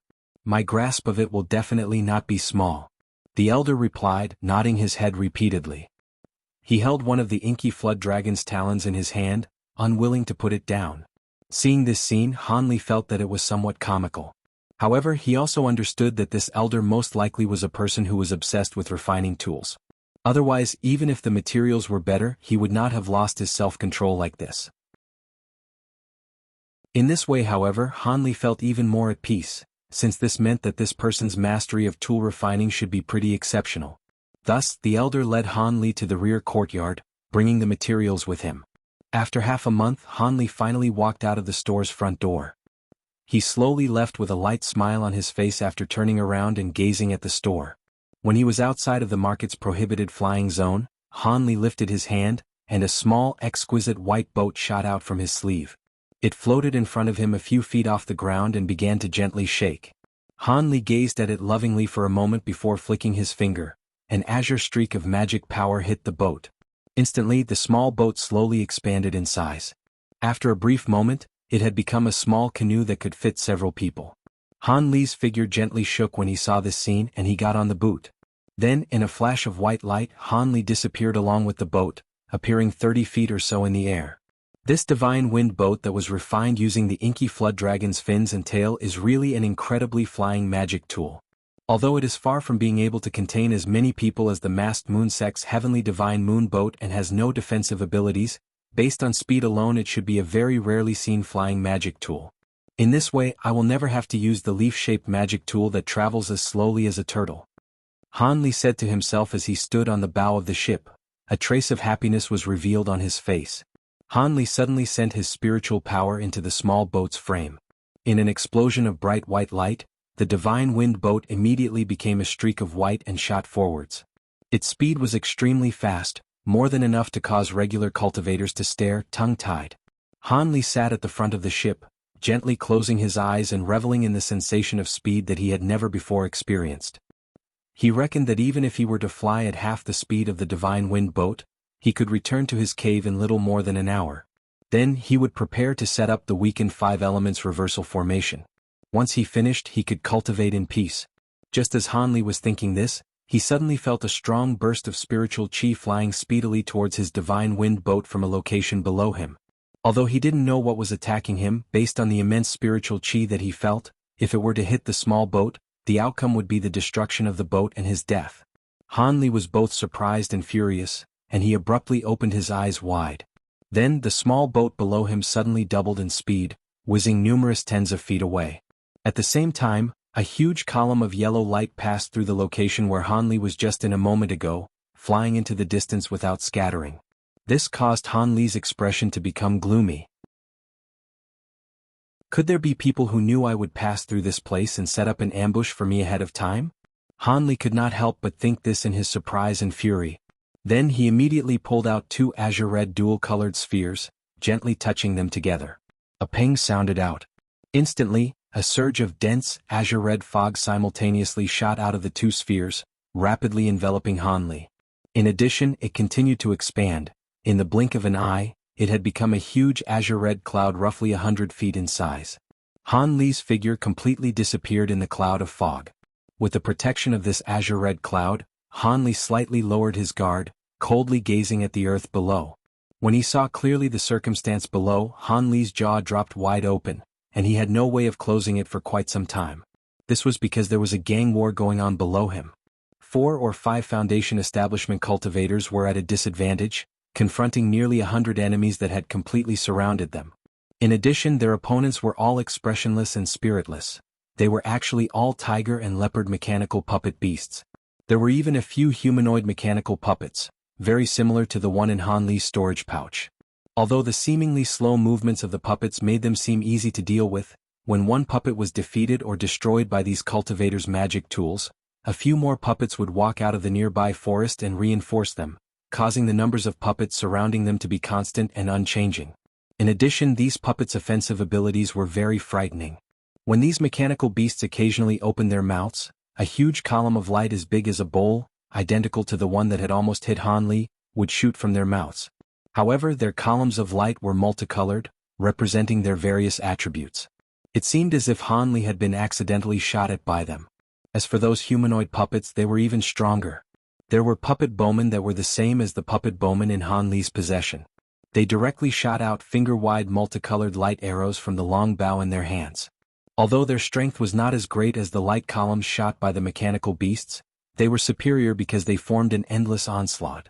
If it weren't for the fact that these cultivators had combined their efforts to set up a huge barrier, perhaps they would have long since died under the indiscriminate barrage of light arrows and columns. However, what gave them the greatest headache was still those spear and saber-wielding close combat puppets. Not only were those puppets wearing heavy armor, the weapons in their hands all shone with light, indicating that they were all genuine low to mid-grade magic tools. Although there were only 10 of them or so, they attacked incessantly after thoroughly surrounding the barrier. Under the onslaught, the barrier began to crumble, and its brightness fluctuated. If it wasn't for the fact that there were two cultivators pressing their hands to the barrier and replenishing its magic power at all times, it would have most likely been broken through numerous times already. It wasn't that the cultivators really couldn't do anything about these puppets. They were, after all, Foundation establishment cultivators. Not only was their magic power very deep, the magic tools they possessed were also frighteningly powerful. In this small amount of time, 30 or 40 puppets had already been demolished by their attacks. However, no matter how strong the magic tools in their hands were, the number of puppets in the forest seemed to be inexhaustible. They continuously supplemented the existing number without stopping, and so the battle became one of attrition. The more these cultivators fought, the colder their hearts grew. Han Li, hiding in midair within the azure cloud, was also stunned by what he saw. It seemed as if in this span of time, nobody had yet discovered his existence. That column of light had been nothing but an accident. Finally, one cultivator ran out of patience. He suddenly added on numerous layers of protective spells onto his body. Then, waving a banner-shaped defensive magic tool, he directly escaped out of the large barrier, flying towards the sky. It seemed as if he wanted to flee from this area. Seeing this, the other few cultivators couldn't help but break the silence and begin to curse him out. However, their curses had just left their mouths when a gigantic column of light tens of feet wide suddenly shot out from the forest. In a flash, it directly hit the cultivator in midair. He was immediately turned into a fireball, leaving him no time to even whimper before he fell to the ground. Whether he was alive or dead was a mystery.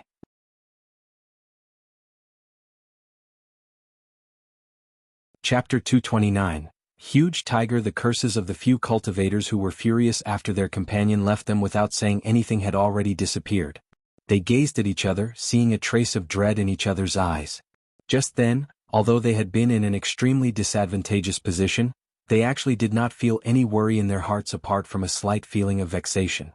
They all reckoned that even if they couldn't kill off all these mechanical puppets, escaping through the air was still something that could be easily accomplished. But now, the escapee's fate immediately shocked them out of their wishful dreams. He had so many protective spells on his body, and he was even wielding a defensive magic tool, but even so, he was actually unable to withstand that column of light in the slightest. How could this not frighten them? In addition, the higher one's cultivation base, the more one feared death.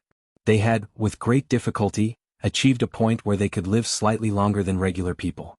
There was also the possibility that they could live even longer, so how could they be willing to die so easily? However, that frighteningly thick column of light was simply too powerful. If it hadn't been directed at the fleeing cultivator but rather at their protective barrier, these people really didn't know if they could have received it. The more these cultivators thought about it, the more they panicked. They couldn't help but begin to think about retreating. But now, even if they wanted to retreat, the opponent would not easily let them go now that he had the advantage. This caused them to be caught in a dilemma. Hiding in the clouds high above their heads, Han Li was also shocked by that domineering column of light to the point that his body emanated cold air. Now he was even more unwilling to rashly reveal himself. However, he was also not very willing to just leave this place in this manner. Thus, he could rely on the outstanding speed of the Divine Wind boat to escape even after being discovered. Han Li continued to stay in midair, observing what transpired. However, the azure-red cloud of smoke that Han Li's magic tool had transformed into was truly somewhat eye-catching if he left it floating in midair above the cultivators and puppets. Luckily, while Han Li had been in mid-flight, he had greatly increased the altitude of the small boat to a distance of about 1,000 feet. Thus, Han Li had yet to be discovered by the surrounded cultivators or the figure in the forest controlling the puppets. However, Han Li also knew that this method could not be carried on indefinitely, but if he were to retrieve the cloud of smoke, he would definitely be exposed in midair. Besides, the top-grade magic tool, Azure Fire Miasma, that had been refined from a pair of flood dragon eyes could conceal Han Li's figure, causing enemies to be unable to determine his exact location. In addition, the remaining blood of the inky flood dragon's Dan had been incorporated in the dense, azure-red fog.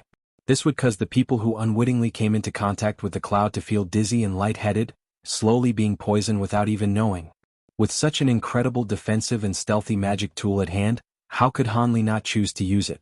In his desperation, Han Li suddenly saw a gray cloud floating in a nearby location above where he was hiding. He instantly rejoiced in his heart and slowly drew near to it. Finally, both him and the protective cloud around him entered the cloud.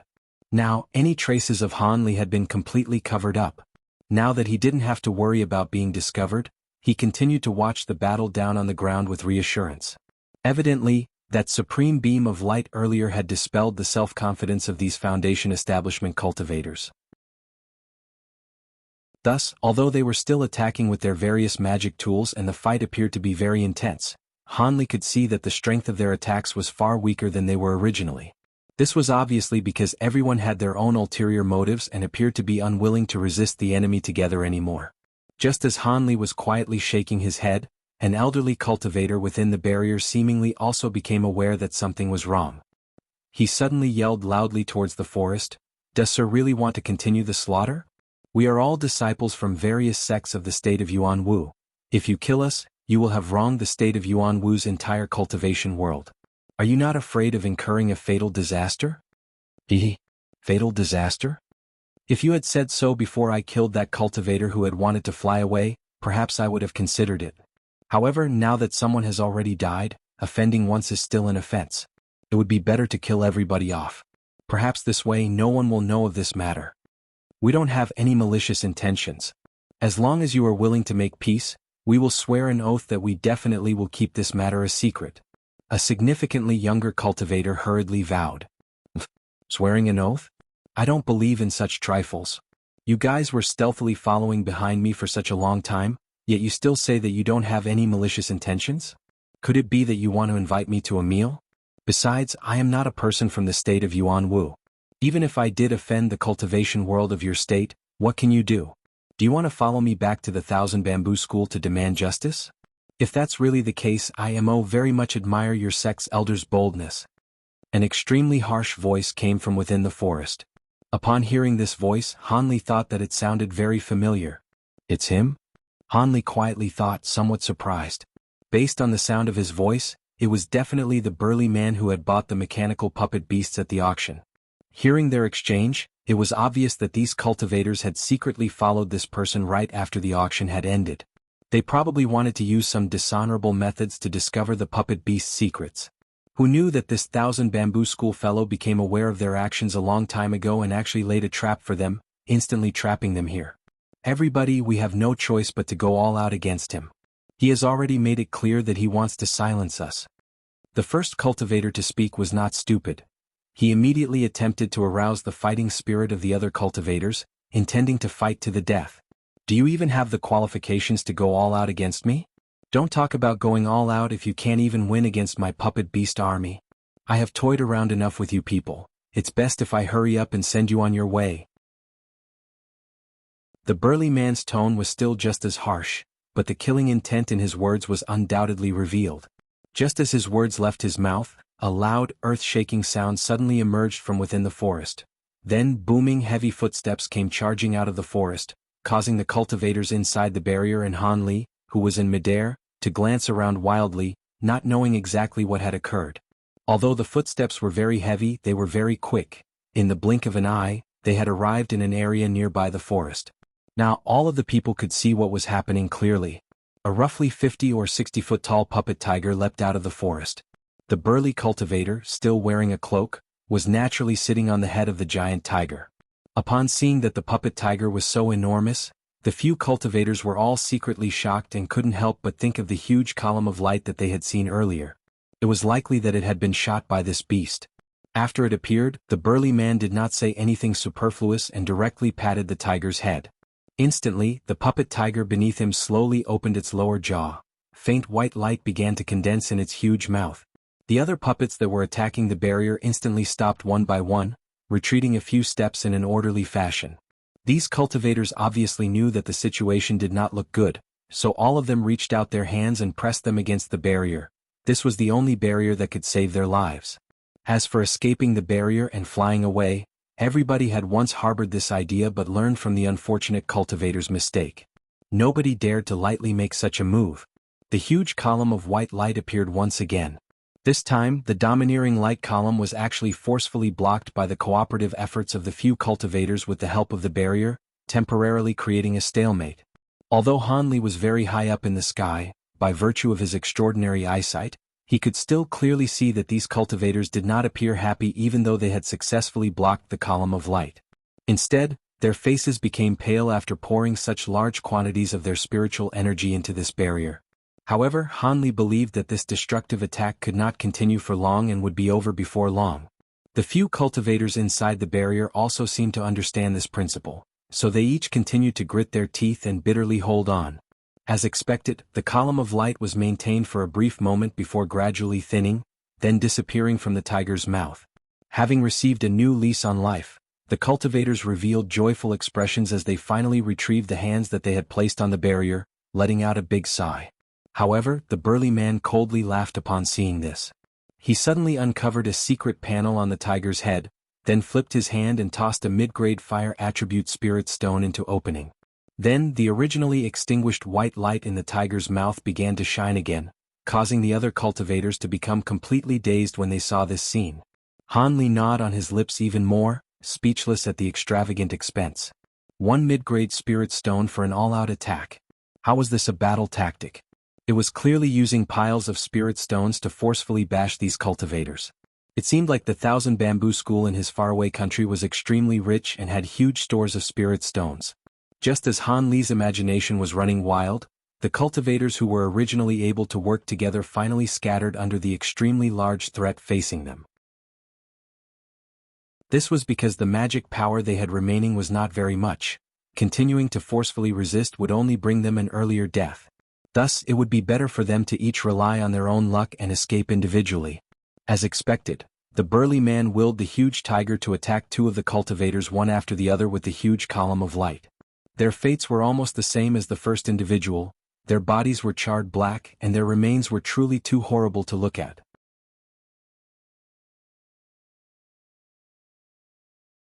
Chapter 230. Trapped. Two cultivators flew off into the distance to escape. In the blink of an eye they disappeared into the sky. The burly man sat astride the tiger and coldly looked at them as they departed. It seemed he didn't want to pursue them at all. Hiding in the clouds, Hanli felt a bit bewildered. A moment ago it seemed this person was vicious and merciless. There was no way he would let them off so easily unless... Could he have something up his sleeve? As Hanli was casually making a few guesses, he suddenly heard the ice-cold voice of the burly man. Your esteemed self, you've been watching this scene for quite a long time. Are you waiting for an opportunity to dispose of this elderly man?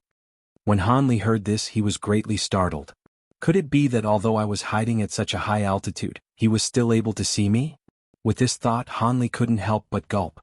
He felt his heart beating in his throat. After witnessing the ferocity of these mechanical puppets, Hanli did not wish to suffer the same fate as the other cultivators and become a target of the huge tiger's attacks. The speed of that transcendent light beam was far too fast, and its might was frightening. According to Han Li's estimates, if he were to directly face it, apart from fleeing with the utmost speed on his divine wind boat, he would truly have no other method to safely escape the light beam attack. After slight consideration, Han Li couldn't help but want to escape far away through the sky and avoid provoking fatal disaster. But after he took a look at the burly man's actions, all thoughts of this immediately disappeared. That was because the direction the puppets pointed their weapons was not toward him in the sky. Instead, they were pointed toward a small mound of earth not far away. Han Li was so startled he nearly bit his own tongue. There was actually a third person here, yet Han Li hadn't noticed him in the slightest. Crush. The sound of earth shifting drifted over from the small earth mound. A single eccentric wearing a gray hood on his head emerged, standing opposite of the burly man. So it really was you. Who in the world are you? It seems as if you know a bit about the secrets of this mechanical puppet. The burly man looked at him with a bone-chilling glare, viciously staring at this eccentric. Huang Long, I haven't seen you for so many years. It seems your fiery temperament hasn't changed. After a moment of silence from the hooded eccentric, he said a few words that caused the burly man and Han Li to feel great amazement. How do you know who I am? Are you an acquaintance of this one named Huang? Having heard the other party speak out his name, the burly man could not help but reveal an expression of shock. However, since his identity was already exposed, his disguise was worthless. He then bluntly tore off his cloak and threw it to the floor. A fierce-looking man with a short sallow hair was revealed. You've properly abandoned being your Thousand Bamboo School's great protector. Now you are 5,000 kilometers away doing what? Could it be because you wanted to conceal the half-complete great development technique in your puppet beast? The eccentric ignored the burly man's actions and asked this leisurely. You're still not revealing your identity? Don't blame me for being impolite. Having heard the other party attack his greatest secrets, Huang Long's expression changed as he hastily berated back with a stern voice. Don't tell me you've forgotten? I, the one who originally taught you the first layer chant of the Great Development Technique in secret? After a moment of hesitation, the eccentric eventually divulged this, causing the other party's face to greatly change. Huang Long stepped back several times. Your senior martial brother Lin? Impossible. Senior martial brother Lin passed away many years ago. You dare to play with me? I will take your life. After a moment of shock, he immediately yelled back furiously. Then with a vicious appearance, he waved his hand. The hundreds of puppets immediately stepped forward to surround the eccentric from afar. It seems that junior martial brother Huang still hasn't forgotten his feelings from old times. This makes brother very happy. The eccentric's eyes suddenly grew soft, and he tore off the hood on his head, revealing his true identity. Senior martial brother Lin. Martial uncle Lin. The large man and Han Li, who had been paying attention this entire time, nearly shouted at the same time. However, while the large man actually shouted out loud, Han Li mere cried out in his mind. This eccentric was the old man named Lin who liked carving. Han Li had seen him in that stone room the day he entered Yellow Maple Valley. Because the small monkey he was carving at the time was extremely adorable and lifelike, the old man had left a deep impression on Han Li, so Han Li was thus able to recognize his present appearance. It truly is senior brother Lin. Why does senior brother have such an aged appearance? Furthermore, you haven't already. Although the large man yelled this, he still went through a moment of disbelief before grabbing the senior martial brother Lin in front of him with both hands, wearing an expression of great emotion. Junior martial brother Huang, this brother only faked his death that day. That death was only... What are you doing? Han Li's martial uncle Lin was saying this with a smile, but his expression immediately changed. He suddenly shook off the hands of this junior martial brother Huang with fright. Two deep wounds as thin as chopsticks appeared on his wrists. Black blood freely bled from the wounds, there was clearly poison within them. It seems senior martial brother Lin's mind has spoiled during these many years of hiding. How could you be this careless and let your junior martial brother injure your wrists? TSK. That was black thread venom that I acquired from the venomous poison sect with quite some difficulty. I'm afraid that it is quite hard to get rid of. This is senior martial brother's fault. Since you feigned your death, how could you want to form a relation with your previous subordinate and futilely try to steal the second half of the Great Development Technique? The current schoolmaster Jean is very unhappy, so he sent this junior martial brother to come and clear the weeds. Huang Long coldly chuckled several times before mocking him. Good. Truly my good junior martial brother is passionate toward me. After a short moment of fury, senior martial brother Lin quickly regained his calm. He hastily moved his hands as fast as the wind, forcing some of the poisonous blood out. He then took out a green jade bottle and poured all of the yellow medicine powder it contained down his throat. Rigidly staring at the large yellow-haired man, he said with an ice-cold expression, "It seems the information that my good subordinate gave me was all false. The second half of the Great Development Technique simply does not reside within the puppet beast. This was all a trap to lure me in. But what baffles me is how the secret shop managed to cooperate with you in this manner. Money moves people's hearts. This proverb from the mortal world applies to the cultivation world all the same. So long as the school pays enough, nothing is impossible." Huang Long said with a slanted mouth. Then he turned his head and yelled off to the forest at the side, "Come out! Everyone come and see the handsome and confident schoolmaster Lin's only son, the great martial brother Lin." Little sister has heard of senior martial brother Lin's reputation for a long time. It is a pity that she had entered the sect late and didn't get the chance to see your face. Humph! What senior martial brother Lin? I only see the corpse of an old dog. The voice of a dainty woman and the coarse voice of a jealous man came from the woods. A man and a woman then walked out side by side. Let me introduce senior martial brother to these two. They are new great protectors of the school. Huang Long was currently thinking of willfully teasing him for a moment. This senior martial brother Lin had pressured him from above during those past years. However, without even finishing his sentence, he already knew he had fallen into senior martial brother Lin's trap. Senior martial brother Lin's figure suddenly whirled as he disorderly waved his hands without stopping. Black specks radiated in a large area, shooting out from his body in all directions. Then, the countless radiant specks on the floor immediately flickered without end. One by one, small and fully armed puppet soldiers emerged and grew in size. There were more than 200 in the vicinity. It was an extremely marvelous sight. Be careful, this fellow has reached the third layer of the Great Development Technique and is able to control these many puppets. We must all tangle him down by any means or else he will escape. So long as the poison in his body flares up, even with his heavenly skill, he can only wait to be captured. After Huang Long said this, he ordered his subordinates to attack. After the man and woman glanced at each other, they also released 200 puppets and began to attack. Suddenly, a new wave of puppet attacks was launched. All kinds of light arrows and beams were shot out endlessly. At the same time, there were many armed puppet soldiers and puppet beasts tangled in combat. This scene caused Han Li, who was viewing this from above, to be dumbstruck. Although he couldn't see clearly what had happened towards the end, he was able to vaguely make out about 70 to 80%. That senior martial brother Lin, whom he had met before formally entering the sect, actually originated from the Thousand Bamboo School. Furthermore, he was the child of a school master. But it was clear he had already lost his influence when he chose to conceal himself at Yellow Maple Valley until now. But because he sought to acquire this great development technique, Martial Uncle Lin had become the subject of the new schoolmaster's wrath. Members of his former sect were sent to thoroughly exterminate him. When Han Li clearly understood this relationship, he could not help but sigh. Then he looked at the frenzy below. He knew that this wasn't something an initial stage foundation establishment cultivator could opportunistically stick his hand into, but rather something he should escape from as best as he could out of fear that he could get himself caught up in it.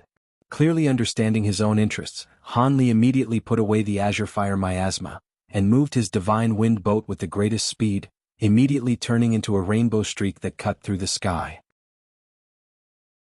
Han Li's extremely large movements were naturally noticed by the four below, causing them to grow greatly frightened. They could not help but slow down their fighting. None of them expected that someone had actually been eavesdropping on their conversation all along. It seemed that the person who had heard their secret wasn't weak, but after seeing Han Li tactfully flee into the distance without intending to help anyone, the four looked at each other and wordlessly agreed to continue their battle. Chapter 231 Disaster Knocking on the Door. Chapter 231. Disaster knocking at the door. Flying as fast as he could, Han Li returned to his Immortal's Cave after a short while. Without doing anything further, he took out the Formation Establishment Jade Slip that Qi Yunxiao had given him and immersed his consciousness into it, carefully reading the method of using the Formation Establishment magic tools. Han Li decided to push his previous plans to the side and first set up the Great Formation around his Immortal's Cave. After all, those cultivators were fighting not too far away. He did not feel safe. The setup of the 5 elements reversal formation was quite simple. After precisely inserting the formation flags and burying the formation plates, he was required to place down several small-scale magic formations with spirit stones outside of the formation center to provide the large formation with sufficient spiritual power. Like that, the large formation was able to immediately function. Furthermore, the formation's master only needed to know a few simple control commands and use the master formation flag on hand to ceaselessly shift and control the formation patterns, trapping enemies within illusions. Han Li inserted the formation flags and buried the formation's plates. Then he begrudgingly embedded several mid-grade spirit stones. These were half of all the spirit stones he possessed, and the loss caused his heart to ache for the majority of the day. But because he didn't want to reduce the power of this great formation, he could only resign himself to parting with his wealth. Though if he were to exchange some spiritual medicines of a certain age at the market city, Han Li would be able to acquire a great amount of spirit stones, but the odds of others discovering his secret and putting him under torturous interrogation would increase threefold. If he were not cautious and careful, he could have been attacked from all sides like that scene he just witnessed. After testing the large formation's operations, it seemed quite effective, but the specific defensive trapping ability could only be tested during an enemy trespass. But regarding its ability to completely shroud the vicinity of the Immortal's Cave for several acres without the slightest of abnormalities, Han Li found it to be greatly worth it. Han Li, now feeling completely safe, returned to his chambers and started to think about his cultivation. If he wanted even the slightest chance of entering the cycle of core formation, he would have to possess a top-grade cultivation technique, talent that 1 in 10,000 didn't even possess, as well as the greatest of fortunes. The problem of foundation establishment fundamentally didn't compare. After all, foundation establishment only required sufficient aptitude and 1 or 2 foundation establishment pills, With this, the odds of entering Foundation establishment were rather large. As for core formation, even with all of the above-mentioned circumstances, cultivators truly capable of entering core formation were few in number. Thus, every time a core formation cultivator appeared, almost every clan and sect would convene to celebrate without reserve. Furthermore, news of this would spread quickly throughout the cultivation world.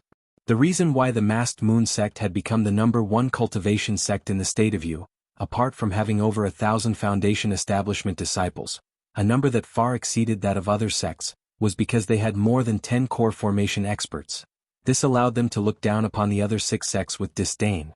Han Li knew that his own aptitudes were disastrous, far below that of other formation establishment disciples. The only cultivation technique he possessed was a very dubious, Azure Essence Sword art, a cultivation technique he couldn't use under any circumstance. His current chances were as thin as a veil. He could only hope that his luck would fare better. As such, Han Li currently seemed to be at a complete disadvantage in all areas. But after a moment of pondering, Han Li felt that although his aptitude was rather poor, with the mysterious small bottle he possessed that could mature spirit medicines along with his skill at pill refinement, this was not an obstacle that could not be overcome. Also, destiny couldn't be grasped with a person's power, so he did not need to mull over it. All he could do was strive to increase his own chances of reaching core formation and find a suitable top-grade cultivation technique for his own use. With his goal set on finding a cultivation technique, Han Li first thought of his chief master, Li Huayuan. Although he had merely taken in Han Li as an in-name disciple, he should be willing to impart a few cultivation techniques to him. After all, he was a core formation expert. Perhaps Han Li could pick out a cultivation technique and even receive a pointer or two. With this thought, Han Li decided to return to Yellow Maple Valley the next morning and ask about the whereabouts of his master's Immortal's Cave to seek some instruction. It was highly likely that his master had yet to hear the news of his success in achieving Foundation establishment. As he thought this, he found it truly funny. Ever since Li Huayuan took him in, Han Li hadn't been called upon even a single time. It was as if this in-name disciple didn't exist at all, causing Han Li to feel upset. Naturally, as vexed as he was, Han Li couldn't take the initiative to call on him and make his master feel like Han Li was being far too indiscreet. But now that Han Li had reached Foundation establishment, he could truly go to find this master of his. Even so, although he was his master's disciple, he would actually have to go and ask a few baffled strangers, much to his extreme embarrassment. Han Li laughed at himself for a moment before slowly falling asleep on his stone bed with a bitter smile. After sleeping for an unknown amount of time, a sudden and intense quake forcefully roused Han Li from sleep. As he was still half asleep and did not fully understand the situation, he almost believed the quake was a dream of his. But another violent quake came, causing Han Li's last trace of sleepiness to disappear without a trace. Apart from the earth shaking, an explosive rupture came from outside his Immortal's Cave. It was clear that someone had touched his own restriction spell and was forcefully attacking his Great Restriction formation. Han Li was startled and furious. He immediately ran out of his bedroom and charged straight out of his Immortal's Cave. Outside the Immortal's Cave was a dense barrage of light arrows and beam attacks coming from several mechanical puppets floating in the sky. When Han Li saw this, he was so shocked that he nearly bit his own tongue. What was going on? Because he was afraid of attracting trouble, he didn't interfere with yesterday's matter. But after he returned to his home, they were actually able to find him. Furthermore, from their overbearing manner, it seemed they had some sort of misunderstanding. Could it be that when he flew away yesterday they were able to track him? During this time of desperation, Han Li's mind was actually clear and his mind produced several scheming responses one after another. The people inside had better listen well. Hand over the one who has escaped into your cave. So long as you hand over that person to us, we will not disturb this dwelling's master any further. This is no reason for your esteemed self to offend our 1,000 bamboo school and invite calamity by defending strangers. Even under these people's fierce, unrestrained assault, their attempt to dissolve the 5 elements reversal formation produced no visible effects. A man's persuasive voice came down from the sky, belonging to that person Huang Long. When Han Li heard this, he could not help but look up. In the patch of sky with the most puppets, a green jade raft was suspended in the air. There were 6 or 7 differently clothed individuals with Huang Long at the very front. Behind him were the man and woman Han Li had seen before, as well as 4 other slim men who looked completely similar. They were rarely seen quadruplets. It seemed they were reinforcements from the 1,000 bamboo school in a rush. When Han Li heard they wanted him to hand someone over, he was startled. With complete doubt, he looked toward the center of his 5 elements reversal formation and saw a still person lying face down near the entrance of his cave. It was unknown whether he was dead or alive. When Han Li saw this figure, the doubt in his stomach disappeared. He inwardly cursed without end. It seemed this senior martial brother Lin ran over here to escape and somehow entered Han Li's cave by mistake. As Han Li had attracted so much trouble toward him, how should he respond? But seeing how the great might of this damaged formation actually resisted such a berserk attack, Han Li felt much safer and wasn't as panicked as he was originally. Thus, after he wrinkled his brow, Han Li held the formation flag in hand and entered the formation spell, walking towards senior martial brother Lin. Han Li used both his hands to forcefully turn senior martial brother Lin onto his back.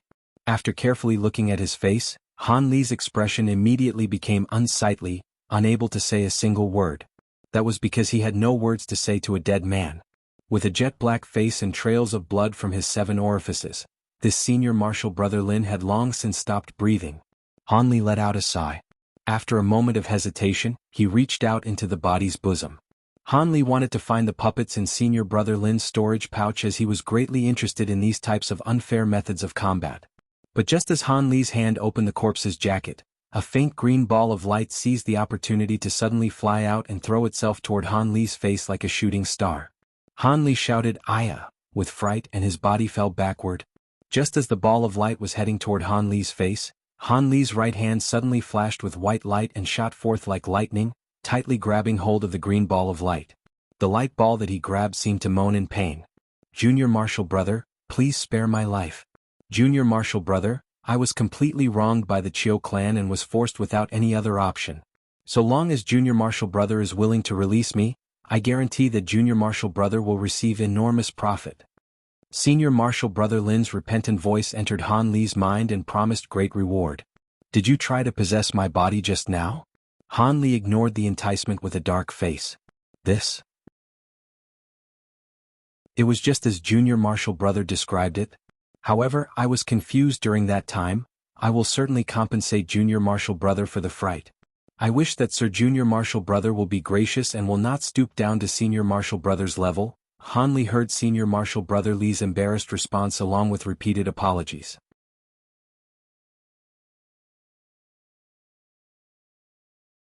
Chapter 232, Great Development Technique. When Han Li heard the other person's words, he didn't actually open his mouth to say anything.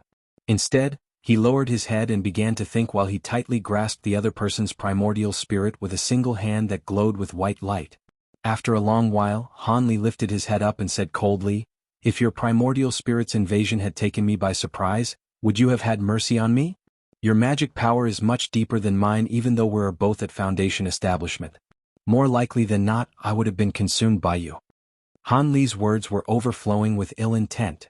"I can tell you a secret and give you an exceptional cultivation technique." Senior martial brother Li was greatly frightened and began to send transmissions through his primordial spirit. Secret cultivation technique? Could this be the great development technique of your Thousand Bamboo School? Han Li's indifferent sentence immediately caused the primordial spirit's green light to flash. In addition, it began to transmit with shock, stuttering, "How do you know of this matter? You're the person who was snooping yesterday." At this time, senior martial brother Lin finally realized what had happened. "Okay, since you know that I am not clueless about your situation, you should obediently tell me everything. You wouldn't want me to immediately destroy your primordial spirit." Although Han Li spoke very casually, this caused senior martial brother Lin's primordial spirit to tremble in his hand. Didn't junior martial brother pretty much hear all that there was to say yesterday? Senior martial brother Lin let out a long sigh and asked faintly. Meanwhile, those people from the Thousand Bamboo School outside the formation, seeing that no response came after they transmitted their words through the large formation, couldn't help but be shamed into anger. They released their puppet beasts, unleashing a new round of attacks. The large formation became lively once again, but the interior of the formation was still just as calm as before apart from some noise and aftershocks. "Junior martial brother, what strange formation is this? It can actually withstand this fierce attack. It truly is unbelievable." Senior martial brother Lin interjected upon seeing this scene. He purposefully acted surprised and spoke. Don't worry about my formation and don't recklessly change the subject either. I have absolutely no interest in the internal strife of your Thousand Bamboo School. All I want to know is whether you have a portion of the Great Development Technique and if you gain any remarkable abilities as you cultivate it. If you want to purposefully stall for time, I will immediately destroy you, Hanli said, his tone suddenly becoming cold as he knitted his eyebrows. Next, the white light on his hand abruptly flourished, and with a gentle force of his finger, he instantly caused Senior Marshal Brother Lin's primordial spirit to cry out repeatedly that he wouldn't dare. This Great Development Technique is the original secret technique created by my sect's founding ancestor. It is a secret technique specifically used to greatly increase one's divine sense, as well as to split one's primordial spirit. This is also a necessary cultivation technique for our Thousand Bamboo School to cultivate in order to use the puppets. Only when one has cultivated this technique can one imprint one's divine sense on all the numerous puppets and control them with ease. Otherwise, even if I were to refine more puppets, what use would they be to me if I couldn't control them all at once? Senior Marshal Brother Lin said unhurriedly, not daring to procrastinate after tasting Han Li's methods. Since it is a basic cultivation technique of the Thousand Bamboo School, why would you still need to scheme about it? You even mentioned something about another half. What was your fight all about? Han Li continued to ask expressionlessly. There's not much to hide. Although the Great Development Technique is a foundational cultivation technique of my Thousand Bamboo School, the fundamental teachings of our school cannot be easily spread to the public. Thus, the Great Development Technique that the Thousand Bamboo School's disciples cultivate is only the abridged version of the first layer. Although it is easy to cultivate even after completely cultivating it, it is still far from the strength of the first layer of the actual Great Development Technique. In addition, the real manual for the Great Development Technique can only be cultivated by the high-level cultivators in the sect. The people outside must have all cultivated the first two layers of the actual Great Development Technique to be able to control nearly 100 mechanical puppets at once. Because I have cultivated the third layer of this technique, I am even better than them and can control 300 at once. However, only the schoolmaster and his successors have the right to cultivate the Great Development Technique past the third layer. During a rebellion within the Thousand Bamboo sect, my father was plotted against by the current schoolmaster, Jean Nantian. Even the entire Great Development Technique manual was forcefully taken away. I, as the young schoolmaster, was taking care of business outside of the school at the time. Because I had no way to resist the situation, I could only find a substitute to fake my death and left, hiding in the state of U 5,000 kilometers away. At that time, although I didn't have the entire Great Development Technique because I was the only son of the schoolmaster, I still knew the cultivation technique for the first 4 layers. Thus, I compiled it all into the first half of the Great Development Technique. Originally, I had wanted to spend the last years of my life here, but who knew that my breakthrough to the third layer of the Great Development Technique was just around the corner? This caused my desire for revenge to greatly rise. In a moment of confusion, I contacted a group of my loyal subordinates, asking them to steal the incantations for the final 3 layers for me, but who knew that my fate would turn out this way? I don't know if they were captured after failing to steal it or if they directly betrayed me. Senior Marshal Brother Lin spoke slowly this time and in great detail, but when he reached the end, his voice was filled with wrath and objection. Han Li coldly watched the other person's primordial spirit vent its anger and didn't make any moves. When the other person had finally calmed down somewhat, he continued to interrogate without politeness. What exactly is the secret that you just mentioned? This? I hope that. Stay your hand, I'll speak, I'll tell you right now. Senior Marshal Brother Lin's primordial spirit hesitated a little bit as if it wanted to bring up some conditions. However, Han Li didn't even give him the opportunity to speak any further. He directly gave the other person another taste of suffering, almost shattering Senior Marshal Brother Lin's primordial spirit. This caused the other person to immediately change his tune, panic-stricken. If you won't do this the easy way, we'll do it the hard way. It's best if you don't raise any conditions before telling me everything that I want to hear. Han Li's tone was cold and bone-piercing. Senior Marshal Brother Lin had been completely shaken by Han Li's vicious tactics. He said hurriedly with fright, in actuality, this secret is related to the Great Development Technique. In addition, it has been widely spread in the upper echelons of the Thousand Bamboo School. It's only that nobody knows whether or not it's true. However, when my father was still here, he secretly told me that there was a 50 to 60% chance that this secret was true. I don't know when it started, but in the upper echelons of our Thousand Bamboo School, A rumor was secretly spread that anyone who cultivated the Great Development Technique to a high enough layer could form their core much more easily than regular cultivators, and it would be easier for them to break through the bottlenecks in their cultivation. This was because the previous schoolmaster's heir's success rate of forming his core was extraordinarily high. After a brief pause, he still told Han Li the secret. It can raise one's chances of entering the core formation stage? The originally cold-faced Han Li finally changed his expression. Yes, if Junior Marshall Brother is willing to help me find a corpse so that I can refine and control it, I am willing to share the incantation for the first 4 layers with Junior Marshall Brother. Afterward, we can join forces and devise a way to take the remaining layers from the son of that thief surnamed Jean. Then we can reach core formation together. Wouldn't it be much faster? He began to move his non-existent mouth again, attempting to entice Han Li. Han Li snorted and remained silent. He lowered his head and entered deep contemplation once again, causing Senior Marshal Brother Lin to instantly feel uneasy yet again. There is only a 50 or 60% chance that it can raise one's success rate for core formation? Han Li suddenly raised his head and muttered, his eyebrows tightly locked together. Junior Marshal Brother, a 50 to 60% chance is already pretty good. After all, this is related to the formation of a gold core. You should at least try it. Senior Marshal Brother Lin added hastily upon seeing this. In reality, what his father had told him was not actually a 50 to 60% chance, but rather a 30% chance.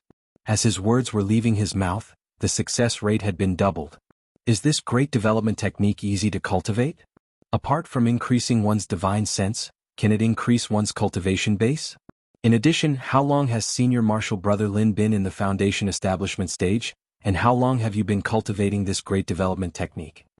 Han Li suddenly asked coldly, raising his eyebrows.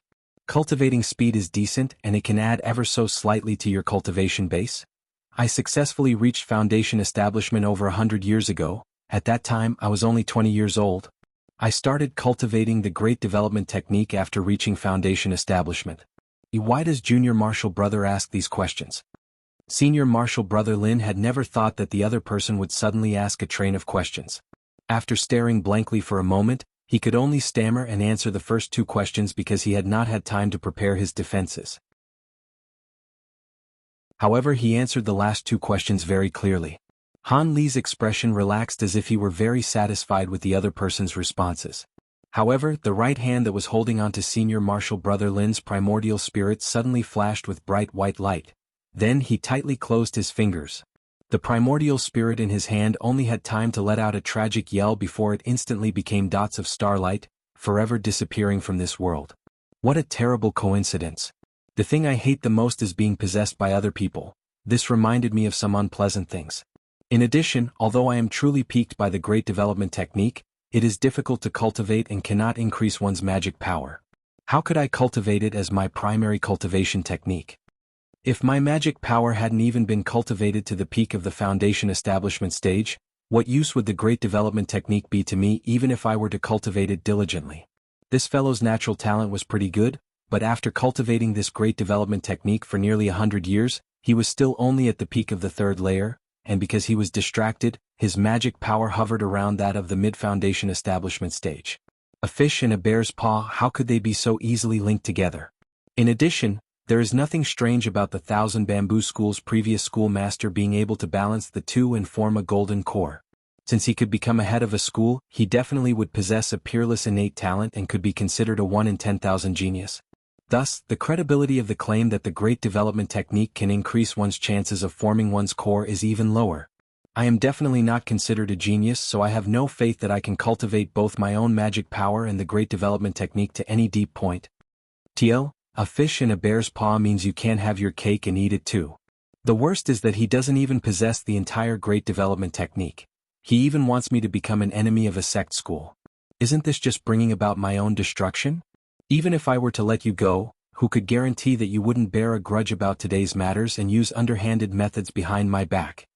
Please tell me, with all these reasons, how could I let you go? Han Li muttered to himself, looking at the right hand that had taken the life of a foundation establishment cultivator.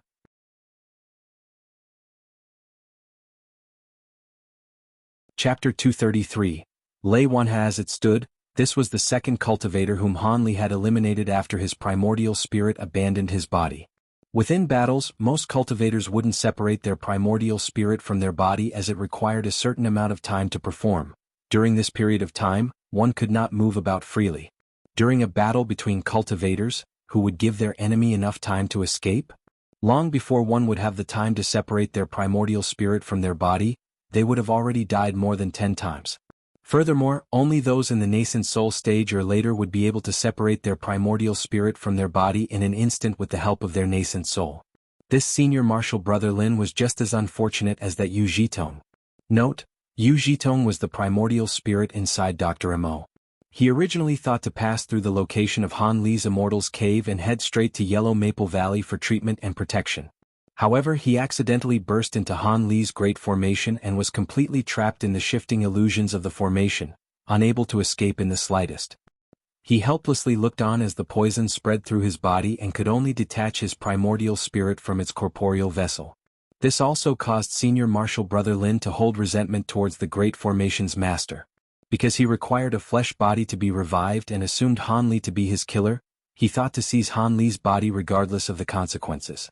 However, he didn't think in the least that Han Li would be so swift that he could stop senior martial brother Lin's primordial spirit even after being caught off guard and exterminate him. Now that this person was already dead, Han Li naturally didn't think about the dead man's words in the slightest. He now had to deal with the great problem that was lying outside of his Immortal's Cave.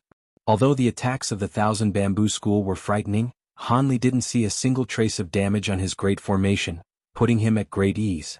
Furthermore, he was confident that these people wouldn't dare to stay here too long. Although this place was remote and could be considered the outskirts of the Taiyu mountain range, it was still an area within Yellow Maple Valley's influence. After performing such loud movements, Han Li did not believe that they weren't afraid of the consequences. He reckoned that even though their current attacks weren't effective against the Great Formation, they had already reached the stage where it was hard to stop halfway. Hard to stop halfway. Originally, after riding a tiger it is hard to get off. Actually, Han Li wasn't against the idea of handing over senior martial brother Lin's corpse to send them on their way.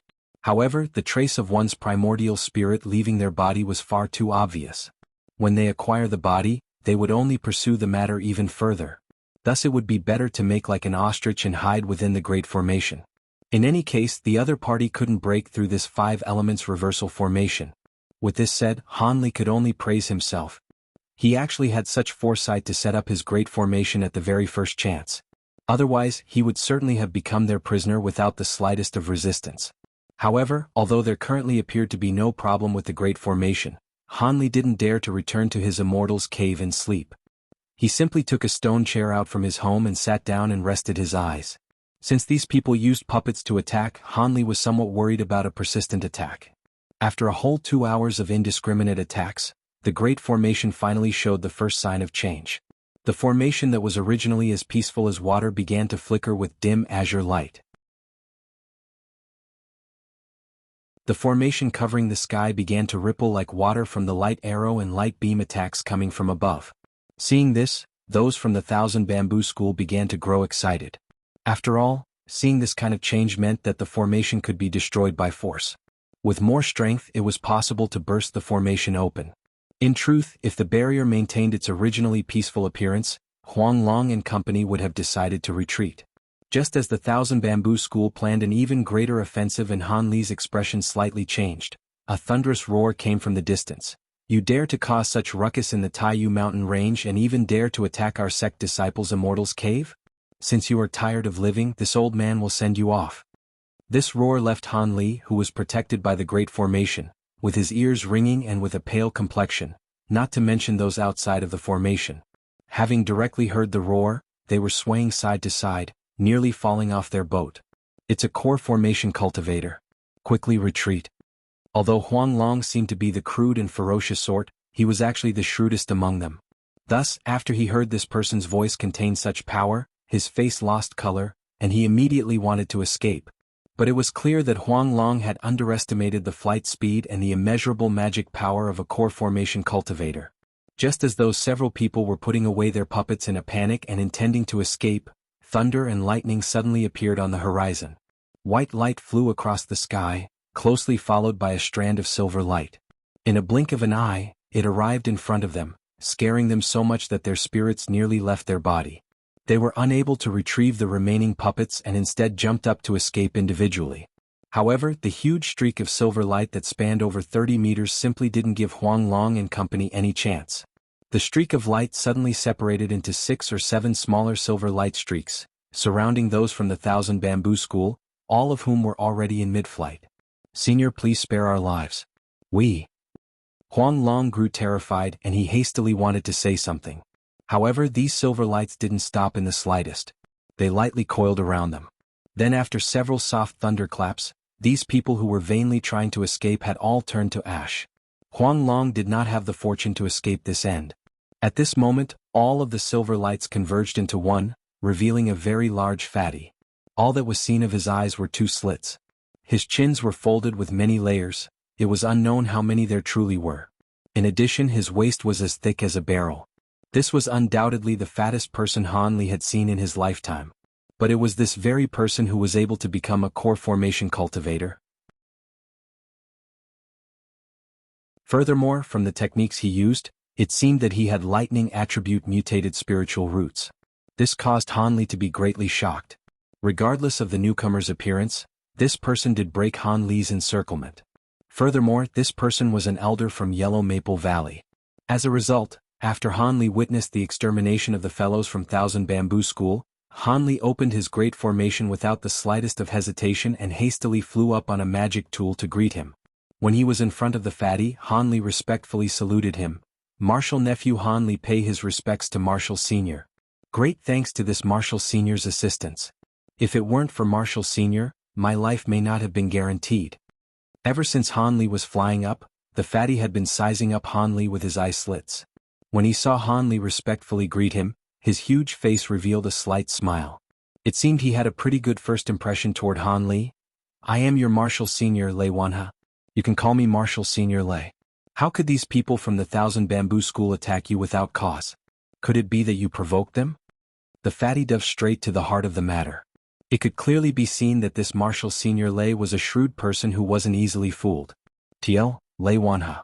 His name means thunder, 10,000 cranes." Han Li inwardly shivered, but with his expression remained calm as always. He gave this Marshal Senior an explanation while omitting some unnecessary details. Naturally, Han Li did not mention his affairs at the Heavenly Star Sex Market City or his extermination of Senior Marshal Brother Lin's primordial spirit. Lei Wanha remained calm throughout the explanation, but when he heard that Senior Marshal Brother Lin had died from poison while inside the formation, he said, "So he turned out to be a fellow from the Thousand Bamboo School. I knew when we took him into Yellow Maple Valley that this person would certainly bring trouble. However, I didn't think that after so many years, there would still be people sent to kill him. That great schoolmaster Jin's mindset is quite narrow." This Marshal Senior Lei Wanha didn't reveal any sorrow. After a light sigh, he asked, "Where is Marshal Nephew Lin's corpse? Lead me to it." "As you wish, Marshal Senior, this way." How could Han Li dare to refuse? He hastily led him into his great formation. As Han Li walked, he was inwardly rejoicing. Fortunately, since he had been busy with those from the Thousand Bamboo School, he didn't touch the storage pouch on Senior Marshal Lin's body. Otherwise, the situation would become unsightly. This great formation of yours is rather unusual. It seems that even if I didn't come, those scoundrels still wouldn't have been able to do anything to you." Not long after Lei Wanha entered the 5 elements reversal formation, he made out a few of its intricacies. "These are merely high-grade formation flags that I exchanged for quite a bit of money from the market city. How could they enter Marshal Senior's eyes?" When Han Li heard the fatty's praise, he could not help but rejoice inwardly, but he still spoke quite modestly. "No, this formation spell of yours has a great origin. Even if I were to try to break through this formation without using any tricks, it would be quite difficult to break through." Lei Wanha shook his head as if he were beating a drum with it, continuously disagreeing. At this moment, the two had arrived. Senior Marshal Brother Lin's corpse was openly lying on his body, completely intact. When the fatty saw this, he waved a pair of fans in his hands. The corpse immediately flew to the pair of palm leaf fans. Lei Wanha then examined the body without restraint. "It seems what you said was true. The Far East's venomous poison sex poison has spread throughout his body." After the fatty finished his inspection, he nodded his head, but his following words caused Han Li to inwardly shiver. However, before his body had completely decayed, his primordial spirit should have left his body. Perhaps Marshal Nephew Han Li has seen it? The fatty threw the corpse onto the ground and calmly asked Han Li.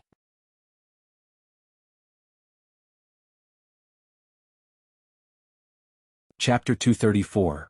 Restrictions and Spiritual Medicine. When Han Li heard this, he secretly said in his heart, "Sure enough, he asked about this matter." However, he still appeared stunned outwardly and exclaimed, "Primordial spirit? This disciple has not seen any sort of primordial spirit. Could Senior Marshal Brother Li's primordial spirit have left his body before he died?" Han Li had decided in his heart long ago that as long as the other person asked about the primordial spirit, he would insist that he didn't know anything. Could he really tell his Marshal Senior that he had extinguished the primordial spirit after it tried to possess him? "You didn't see it?" The fatty gazed at Han Li for a while with an enigmatic smile. His gaze caused Han Li's to feel unsettled, and his heart thumped repeatedly. Since you didn't see it, Senior Marshal Brother Lin's primordial spirit could have been lost inside the Great Formation and dissipated on its own," the fatty said indifferently, his face twisting after a moment. Hearing this, Han Li let out a sigh. However, he was very clear in his heart that the fatty did not believe what he said, but based on Marshal Senior Lei's seemingly nonchalant attitude towards Senior Marshal Brother Lin's survival, he would not investigate too seriously. After all, everyone knew that the first thing a cultivator's primordial spirit would do after leaving the body was to immediately attempt to take over someone else in order to be revived. However, apart from Han Li, no other cultivators were present in the formation, so the only body that could be possessed would have been Han Li's. Since Han Li was still fine, it could only mean that Senior Marshal Brother Lin had failed to possess his body and his primordial spirit had been eliminated. As for whether or not Han Li's body had been appropriated by Senior Marshal Brother Lin's primordial spirit, could Senior Marshal Brother Lin be controlling Han Li's physical body? The answer was even more obvious at a glance. This was because possessing someone was very harmful to the primordial spirit. Even if the possession was successful, there was simply no way to control someone else's body freely without spending at least a week to recover behind closed doors. Naturally, this Marshal Senior Lei could see through it. Thus, both Han Li and Lei Wanhe were both well aware of how Senior Marshal Brother Lin's primordial spirit met his end. However, because his initial impression of Han Li was pretty good and he was too lazy to ask about this kind of matter, this fatty allowed the topic to pass somewhat carelessly. On the other hand, Han Li, who understood clearly what was happening, still pretended to be confused because he knew that no matter what his reasons were, if this matter were to spread, he could not escape from the offense of mutilating a cultivator from the same sect. This would be very unfavorable towards him. But in this way, Han Li actually felt that this Marshal Senior Lei was much more pleasant than his own master. Marshal Nephew's cave is truly too crude. How can you welcome outsiders in this way? Although we cultivators aren't too concerned with these things, it still has to be at least barely passable. For some reason, this Marshal Senior Lei didn't leave this location after finishing up his business. Instead, he stood at the entrance to Han Li's cave and began to slowly evaluate. Upon hearing this, Han Li bitterly laughed for a moment. He had only used a few days to leisurely construct this cave. How could he find time to be meticulous? However, Han Li thought of another matter after hearing his Marshal Senior mention this. Thus, after laughing briefly, he respectfully said to Lei Wanhe, "Marshal Nephew has a few matters that I want to ask Marshal Senior Lei about." Can Marshal Senior Lei come into this disciple's cave and rest for a moment so that this disciple can slowly explain it to Marshal Senior Lei? In addition, this disciple has a few mature medicinal herbs. I want to ask Marshal Senior to appraise them so that this disciple can use them to refine pills with reassurance. Medicinal ingredients. The fatty's expression originally did not change when he heard that Han Li had some questions for him and wanted him to enter his cave. However, when Han Li mentioned that he had a few old medicinal herbs, a trace of a smile appeared on his face, and he nodded in agreement. Thus, Han Li invited Lei Wanhe into the hollow, large entrance hall. Then he said he would go and retrieve his spiritual herbs and asked Lei Wanhe to wait for a brief moment. Afterward, he hurried into his storage room and retrieved 2 600- or 700-year-old herbs, then returned to the lobby. Han Li didn't carry those few spiritual medicines inside of his storage pouch with him at all times to preserve their medicinal properties over a long period of time. Using jade boxes or other similar magic tools to store spiritual medicines was only a temporary method. Over long periods of time, its medicinal strength would still slowly leach away. Thus, practically every cultivator's cave had a secret storage room. Only in this way could one guarantee the medicinal properties of the spiritual medicine would not be lost. However, because Hanli was worried that this Marshal Senior Lei's spiritual sense was extraordinary, thus allowing him to see the items hidden in his storage room as well as the spirit wellspring, he had activated the 5 elements reversal formation spiritual sense blocking magic much earlier. Now, if this Marshal Senior Lei wanted to snoop around, he would most likely be very disappointed at this moment. That jade slip had made it very clear that breaking off one's spiritual sense was very simple to implement as an additional ability, so when this ability had been refined into the set of magic tools, it was similar in strength to the complete formation, not weaker than it in the slightest. This was also the only effect in which it was comparable to the complete formation. After Hanli had set up the large formation, he had once tested the strength of this ability. As expected, his spiritual sense could only spread a few feet around him. There was simply no way for him to further increase the range of his spiritual sense. As for this Marshal Senior Lei, even though he was a core formation cultivator and his spiritual sense would inevitably surpass Hanli's, he most likely would not be able to search beyond the 100-foot-long entrance hall. This was also the reason why he dared to invite the other person in. Otherwise, the other person could use his spiritual sense to sweep both the secret storage room and the spirit well spring that he had sealed up. He believed that this Marshal Senior Lei Wanha most likely did not harbor any ill intentions. However, it would probably have been worse if he hadn't invited this Marshal Senior Lei into his cave at the beginning, which would only serve to increase the fatty's suspicions. After all, if a Marshal Senior were to arrive in front of a junior's cave but wasn't invited into the cave, it would truly be somewhat out of the ordinary. Even if the other person were to overlook it initially, once they thought about it carefully after the fact, wouldn't it be even more of a disaster? In addition, there were some things that Hanli actually wanted to ask this fat Marshal Senior, and he genuinely wanted to develop some connections with this person. After all, he was a core formation cultivator. If Hanli were to build up a positive relationship with this Marshal Senior, it would be very beneficial to him in the future. As Hanli quietly thought this to himself, he held 2 medicinal boxes in his hand and walked into the entrance hall. Then, in front of Lei Wanha, he took off the covers of the boxes one by one, asking the other person to perform the so-called identification. At this time, Lei Wanha felt very unhappy in his heart. This was because he had actually sent out his spiritual sense when Hanli went to retrieve the medicinal ingredients, wanting to survey and size up the extent of his cave. This wasn't because he had any malicious intentions.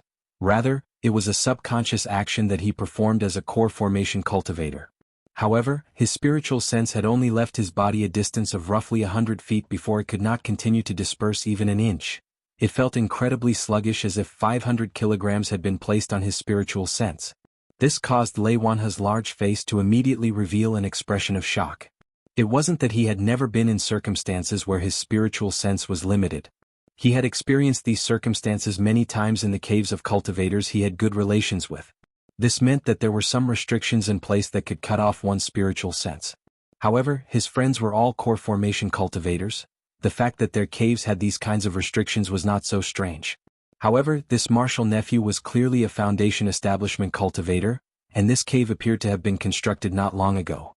For this kind of restriction to appear in this cave was quite strange indeed. Lei Wanha did not actually connect the appearance of this restriction with the formation outside of the cave. This was because to him, it was already very impressive for the large formation outside the cave to have such a strong defense. If it could also be manipulated to break off one's spiritual sense, wouldn't it be similar to the great protector formations of some small sects? How could such a strong restrictive formation appear outside of a foundation establishment cultivator's cave? This Lei Wanha most likely never could have imagined that Hanli's formation was actually the simplified version of the widely known 5 elements reversal formation. Even if its magic power was only 1/10 that of the original formation, it would not be much worse than a city faction's great formation. Thus, when Hanli opened the medicine boxes for him to look at, the fatty's heart was still pondering this matter. His gaze did not actually immediately go towards the contents of the box. It was as if it didn't matter whether he looked inside the box or not. However, when his gaze finally landed upon the 2 600- or 700-year-old medicinal herbs, his originally laid-back attitude immediately disappeared. As for restrictions and spiritual sense, he tossed these to the back of his mind. At this time, Lei Wanha's eyes existed solely for these 2 medicinal herbs that released a very pressing spiritual qi. This disciple bought these 2 spiritual medicines in the secular world for quite a few spirit stones. However, Marshal Nephew's experience was too shallow, and I had no way of determining the age of the medicine, which is why I never used them. Marshall Sr. Lei's arrival today is very timely. You can help Marshall Nephew identify them. Amen. Lei Wanha didn't hear what Han Li said at all. He carelessly ed a few times before carefully picking up a spiritual medicine and scrutinizing it in detail. Han Li secretly watched the other person's expressions very carefully and lightly smiled in his heart. It seemed he had picked the correct spiritual medicines. He had heard others mention that core formation cultivators' need for spiritual medicine greatly surpassed that of foundation establishment cultivators. After reaching the realm of core formation, one mustn't easily say that they wish to turn their core into a nascent soul. It wasn't a matter of simply cultivating one's magic power a layer higher, it was a matter that was beyond difficult. Thus, taking lots of medicinal pills became the common way for core formation cultivators to raise their magic power.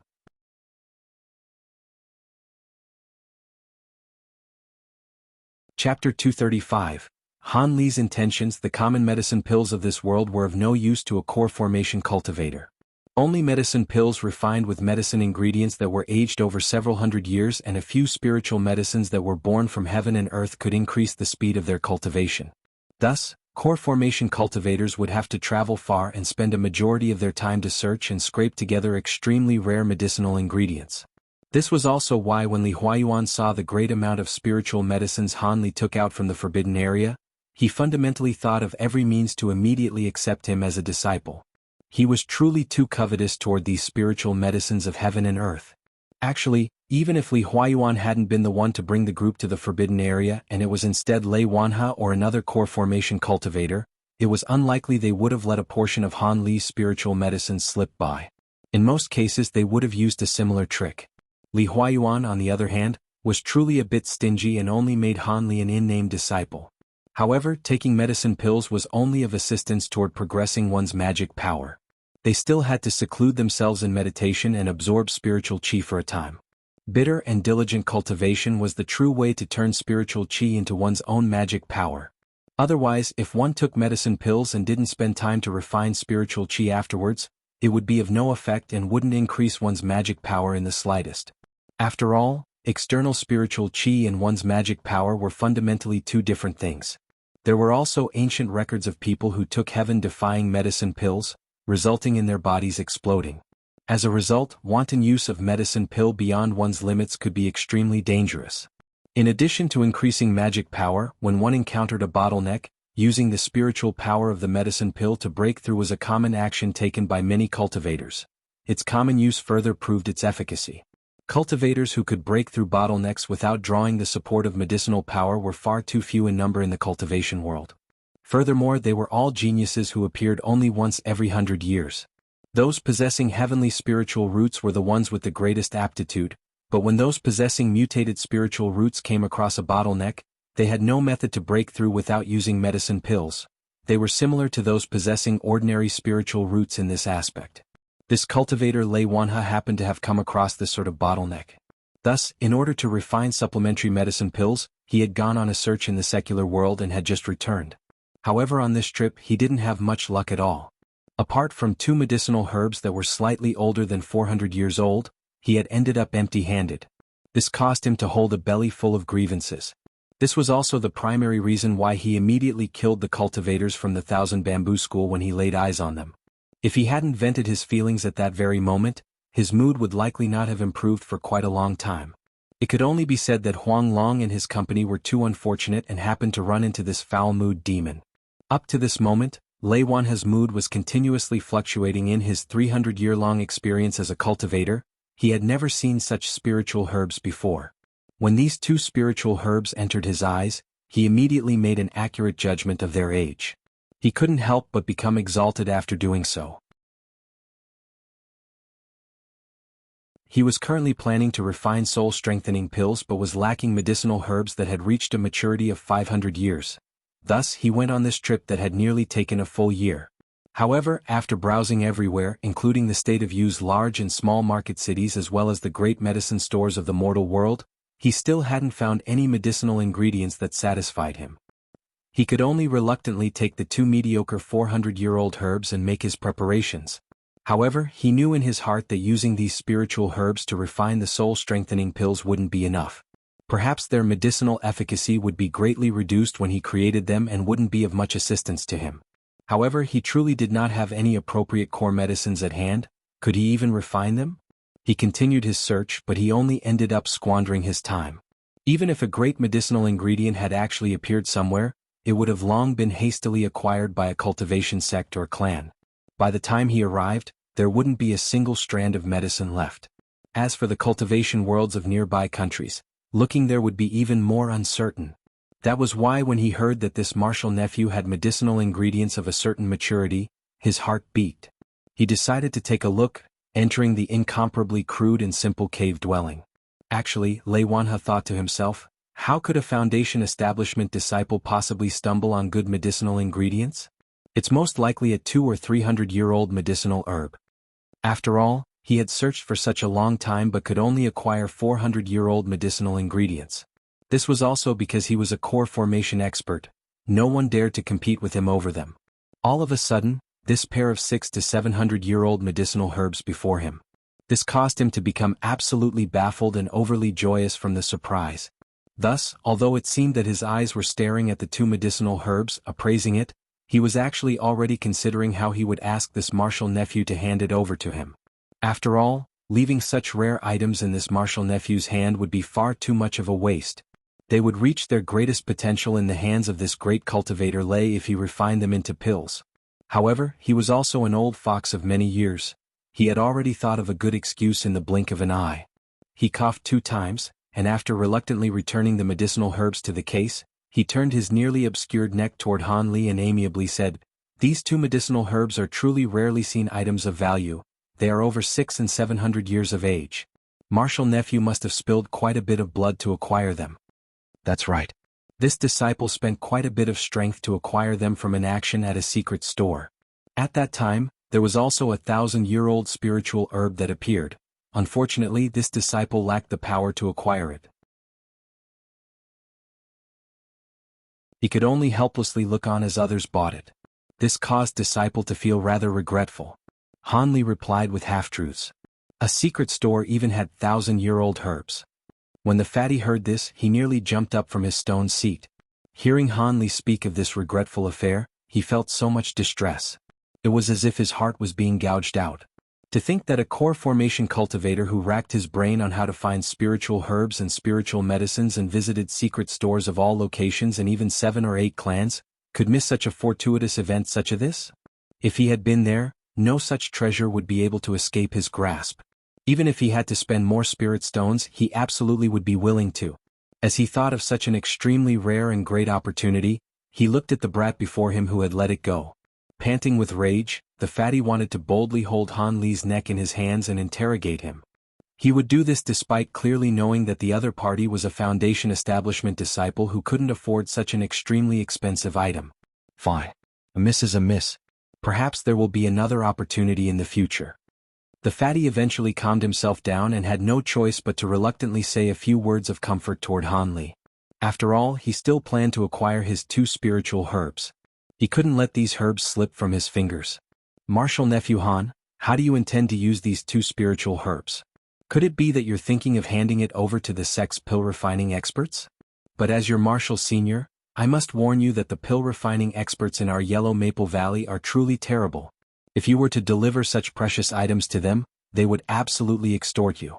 Your losses would be truly great," the fatty advised, using the sincere and earnest manner of an elder. "How could I give it to them to refine?" Disciple intended to use these spiritual medicines to exchange for a few items. After all, just to buy these medicinal herbs, this disciple nearly lost a family fortune. How could I easily squander them? Han Li shook his head. His words caused Lei Wanha to feel greatly surprised, making him choke on his previously prepared script. However, the fatty had a second thought. This martial nephew wants items in exchange for the medicinal herbs? Is that all he wants? On the basis of my own status as a core formation expert, apart from those extremely scarce pill and tool refining ingredients, how could I not satisfy this disciple? This is a good opportunity to fairly and honorably exchange for it. With this thought, Lei Wanha's eyes grew more squinted from smiling, making him appear increasingly more amiable. What items does martial nephew Han want? The collection that this Marshall Sr. has procured over the past several hundred years is not small. Perhaps I have items that will satisfy Marshall Nephew, the fatty happily stated as he blinked his small eyes. Could it be that Marshall Sr. wants these spiritual herbs? If it's like that, this disciple can give a herb to Marshall Sr. as a junior's filial offering. At this moment, Hanli appeared to have realized this and quickly spoke with reverence. When Lei Wanha saw that Hanli was so quick-witted to actually not bring up the matter of the exchange and instead immediately offer an herb as a gift, he could not help but feel greatly happy. Hanli also became increasingly more pleasant to look at. However, the fatty's goal was both of the herbs. There was still one herb left and he would hate to have to let it go. As a result, Lei Wanha waved his hand and grandly said, "Marshall Nephew Han, what is this? Could it be that I, Lei Wanha, am someone who covets the items of his juniors?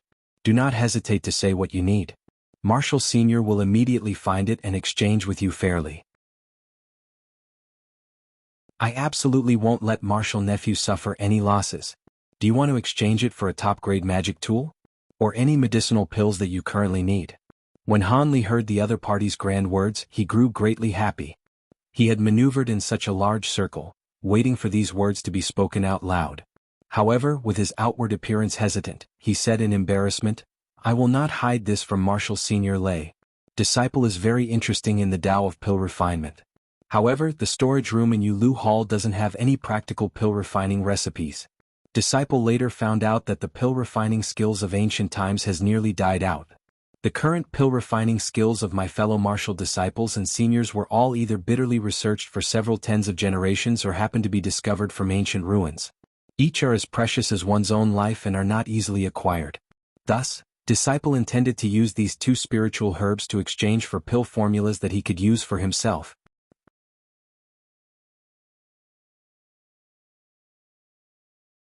Chapter 236 Ancient Formula. Chapter 236 Ancient Formula, Exchange for Pill Formulas? The fatty's originally smiling expression instantly froze. This disciple knows that pill formulas are precious to every Marshall brother and senior, so I won't be too picky. It's enough as long as it can slightly raise this disciple's cultivating speed in foundation establishment. I will definitely not pick and choose. Hanli said very sincerely. After a certain conversation with the small old man from whom Hanli had learned about the circumstances behind pill formulas in the cultivating world, he racked his brains on how to obtain a few pill formulas for his own uses. After all, he owned a secret technique for ripening medicinal herbs. How could he not exploit this advantage as much as he could? However, the slightly better pill formulas all landed in the hands of core formation cultivators. Even if foundation establishment disciples had one or two pill formulas, they could only refine insignificant medicine pills. Thus, his original plan was based off of his master, Li Huayuan, but since he had run into this Marshall Sr. Lei, Hanli immediately changed the target of his plan. No matter how one looked at it, this Marshall Sr. Lei was easier to manipulate than that master of his. This was not merely Hanli's intuition. Li Huayuan was truly too stingy towards this unnamed disciple of his. In addition, he was even more demanding and restricting because of their master-disciple relationship. Most likely, if today's methods had been used on Li Huayuan, Hanli's master would only need to make an understatement and say, "Good filial piety," taking away these two spiritual medicines in a justified way. Hanli would have to act as if he had been moved to tears and thank his master for kindly accepting his offering. Now, with great difficulty, he had finally encountered another core formation cultivator, so naturally he wanted to seize this rare opportunity. You want to exchange medicinal formulas? This truly is a very tricky matter. Lei Wanha's expression finally eased up after he seemingly thought of something.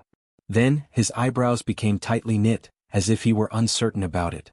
Upon seeing this, Hanli did not feel disappointed. In fact, he began to yell, "There's a chance," in his heart. Otherwise, this Marshall Sr. Lei would not have this kind of an expression. As long as it's useful to this disciple, any pill formula is fine. Marshall Nephew won't make things difficult for Marshall Sr. Hanli hurriedly lowered his demands a notch. Marshall Nephew Han. Marshall Sr. does have some pretty good pill formulas, but these things are all the foundational, secretly transmitted formulas that only my clan possesses. I truly cannot bring them out to exchange with you.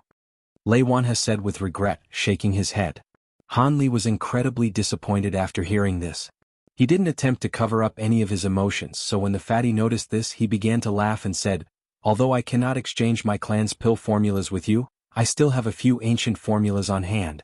Some I found within historical ruins, while others I obtained by exchanging with friends. There'd be no problem if I were to exchange them with you. Really? Then this disciple thanks Marshall Sr. Hanley hurriedly thanked with joy. Wait until I finish speaking, it's still too early to thank me, the fatty interjected disapprovingly, waving his hand. Since we are going to make an exchange as a Marshall Sr., I need to make one thing clear, the fatty said seriously, causing Hanley to be startled slightly. Please, Marshall Sr., say it. This disciple will definitely listen to your teachings. Hanley immediately answered respectfully. What do you mean listening to my teachings? I want to tell you the bad news first before you regret it in the future. Lei Wanha glanced at Hanley and added indifferently. If you follow these ancient formulas to refine medicinal pills, the result will all be genuine top-grade spiritual pills.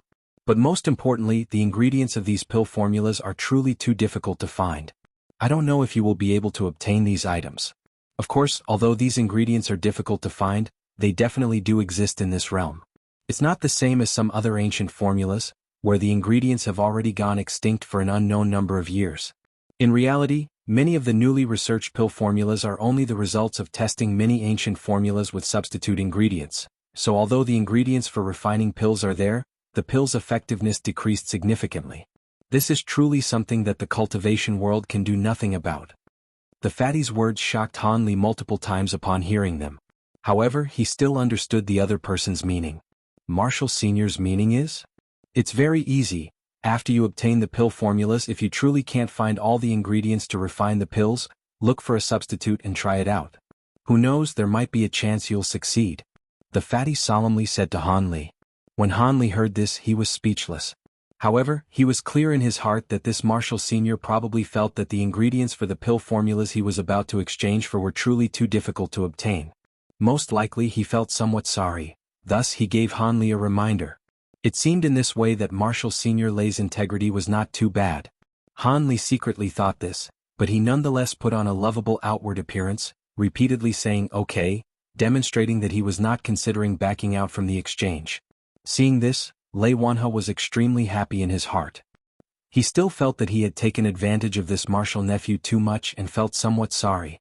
After thinking for a moment, he spoke once again. How about this, you have 2 spiritual herbs here.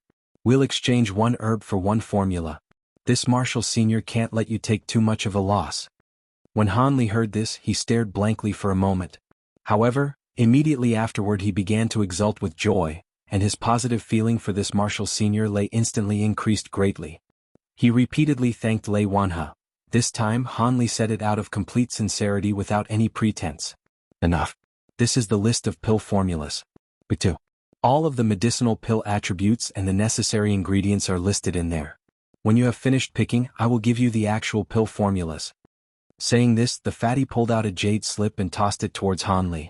When Hanley excitedly received this item, he felt that something was strange. When had this Marshall Sr. prepared this catalog? But this question only flashed briefly in the back of his mind. Hanley received the jade slip, then very carefully scanned it, looking for any appropriate pill formulas. This spirit-gathering pill and this chi-refining powder. Hanley retrieved his consciousness from the jade slip, then excitedly exclaimed. Spirit-gathering pill, chi-refining powder? The fatty indifferently nodded his head after hearing this and didn't say anything. He immediately pulled out 2 more jade slips from his storage pouch and tossed them out. Alright, it's no longer early, I should be heading back.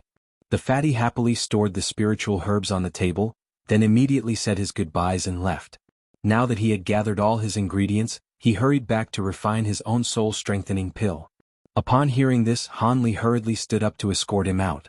However, when Hanley was escorting him to the cave entrance, he suddenly remembered something. He then asked the other person about the whereabouts and cave location of his master, Li Huayuan. When the fatty heard that Hanley was actually Li Huayuan's in-name disciple, his shock was not small. However, he still told Hanley the location, then flew away on a streak of silver light.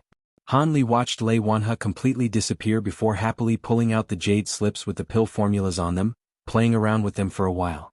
After a long time he turned around wanting to return to his cave. However, Hanley had only taken 2 steps before an object near the cave attracted his attention. With a glance, it was actually Senior Marshal Brother Lin's body lying on the ground, curled up. It even preserved the posture of having been thrown out by the fatty. Han Li started for a moment, then walked towards it without hesitation. When he reached the corpse, he bent down and began to search. He remembered very clearly that Marshal Senior Lei had not touched anything on the corpse. He didn't know whether it was because he was too ashamed to do it in front of a junior like him, or if the items of a Foundation establishment disciple simply couldn't enter his eyes. As expected, Han Li found a storage pouch on the corpse's waist. This caused Han Li to begin to grin widely. After all, he was very interested in those puppets. The other person's storage pouch should have a huge pile of them. But when Han Li examined the storage pouch, the smile on his face gradually disappeared. The storage pouch actually did not have a single puppet inside of it. Apart from a few spirit stones and 2 bottles of regular medicinal pills, there was only an unassuming jade slip inside. This caused Han Li's fired-up mood to immediately be extinguished. He clearly controlled so many puppets that day. How could all of them have disappeared? Could they all have been destroyed? Han Li muttered to himself with an unhappy expression on his face. Han Li's guess was actually pretty much correct. On that day, Senior Marshal Brother Lin had controlled numerous puppets and was able to fight evenly with his opponents. However, when the quadruplets from the Thousand Bamboo sect killed the 2 escaping cultivators, they hurried over to harass him. Senior Marshal Brother Lin, seeing that the circumstances were not good, immediately detonated all of his puppets. He then took advantage of the confusion and rushed out into the forest. Thus, not even a single mechanical puppet could be found in his storage pouch. In his disappointment, Han Li carelessly pulled out that jade slip. Then, as if it were a routine, he sent his consciousness into it, then carelessly gave it a few cursory glances. All of a sudden, Han Li's eyes greatly widened, and the lazy expression on his face instantly froze. This was because as soon as his divine sense entered the jade slip, 3 golden words emerged: Great Development Technique.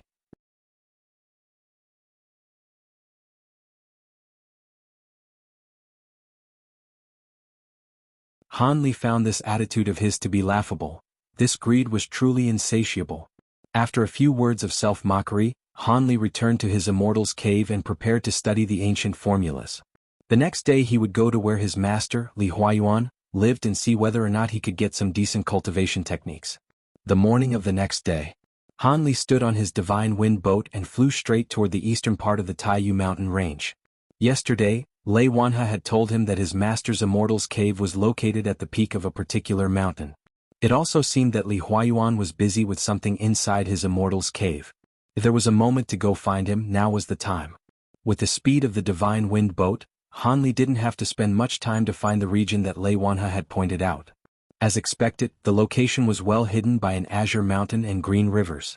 Han Li stood at the mountain peak above a huge waterfall and took out a sound transmission talisman from his bosom. He softly spoke a few words and then threw it out. The talisman then turned into a stream of fiery light, rushing toward the huge waterfall and disappearing from sight. After the time it took an incense stick to burn, the curtain of water separated, revealing a large cave. Then, from within, a slim Confucian scholar who appeared over 30 years old flew out. When he saw Han Li, he immediately gave a warm greeting. "Are you Junior Marshal Disciple Han? This one is Master's eldest disciple, Yu Kuan. You can call me Senior Marshal Brother Yu." After the Confucian scholar said this, he flew down with great ease, arriving by Han Li's side. He then looked at Han Li with a wide smile. "I pay respects to eldest Senior Marshal Brother." Han Li shouted this out of extremely caution. When this eldest Senior Marshal Brother Yu Kuan saw Han Li's expression and his well-behaved greeting, his smile became even stronger. He said even more amiably, "Don't call me eldest Senior Marshal Brother." "Eldest Senior Marshal Brother? That is far too formal. Just address me as Senior Marshal Brother Yu. I have already heard of Junior Marshal Brother's situation from Master. Junior Marshal Brother Han was actually able to acquire such a large harvest from the trial by blood and fire. That truly was a remarkable feat." Yu Kuan repeatedly praised him. Han Li played along with a few forced laughs. He didn't know why this person was so courteous to this unnamed disciple. It caused him to be quite uneasy. "I originally heard that Junior Marshal Disciple's aptitude wasn't very good. But now, I see you have actually reached Foundation establishment. This is truly a matter worthy of celebration." Yu Kuan seemed to have been long aware that Han Li had reached Foundation establishment. As a result, he hadn't expressed any surprise toward Han Li's success in entering Foundation establishment. However, he still incessantly congratulated Han Li. This caused Han Li to become even more suspicious and vigilant.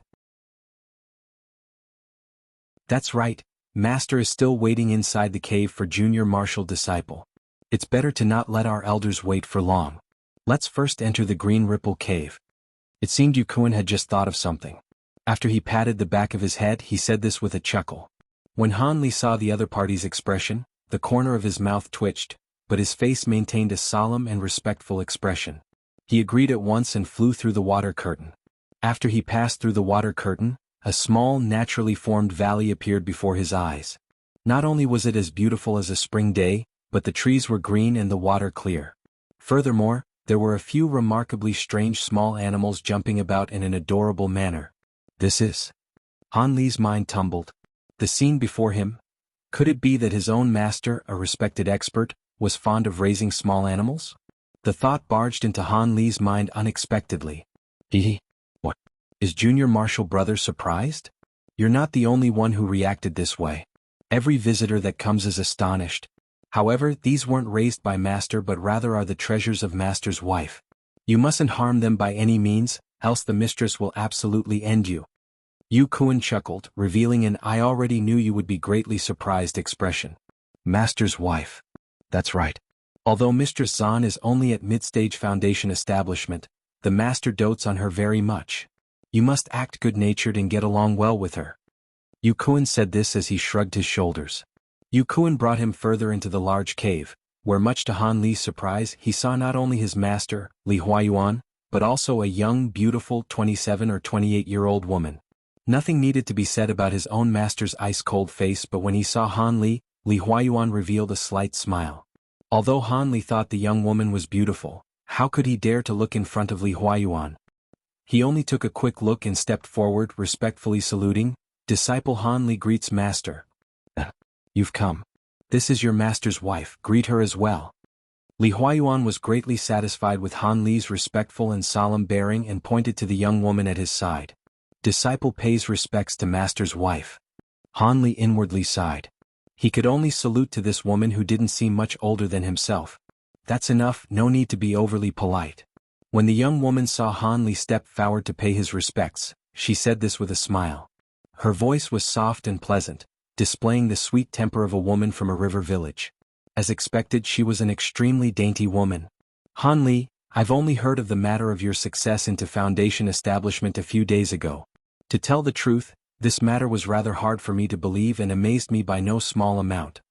Li Huayuan said this with a smile and an incomparably gentle tone. This caused Han Li to truly feel overwhelmed by his superior's favor. This was disciple's fluke. Achieving Foundation establishment also shocked this disciple. Han Li's face was slightly red, appearing as if he were embarrassed. Great luck also reflects one's own aptitude. Otherwise, wouldn't those born with outstanding aptitudes have even greater luck? Li Huayuan shook his head and said this with a smile. This. Not once did Han Li think he would feel so embarrassed and be rendered speechless.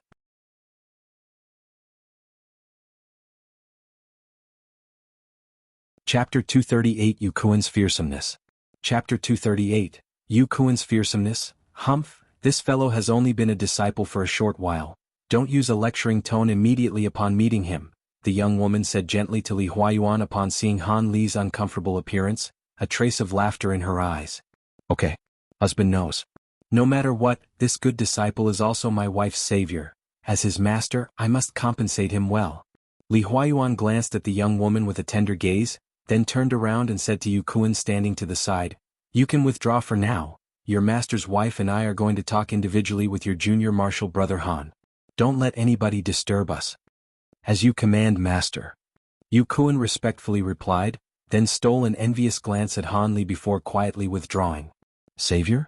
Reward? Now Han Li was truly stunned.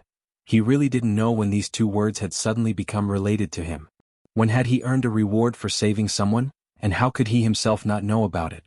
Seeing Han Li's confused appearance, the young woman couldn't help but laugh and said, Lord husband, why don't you explain it to him? Your disciple doesn't know anything yet, don't let his head be filled with fog.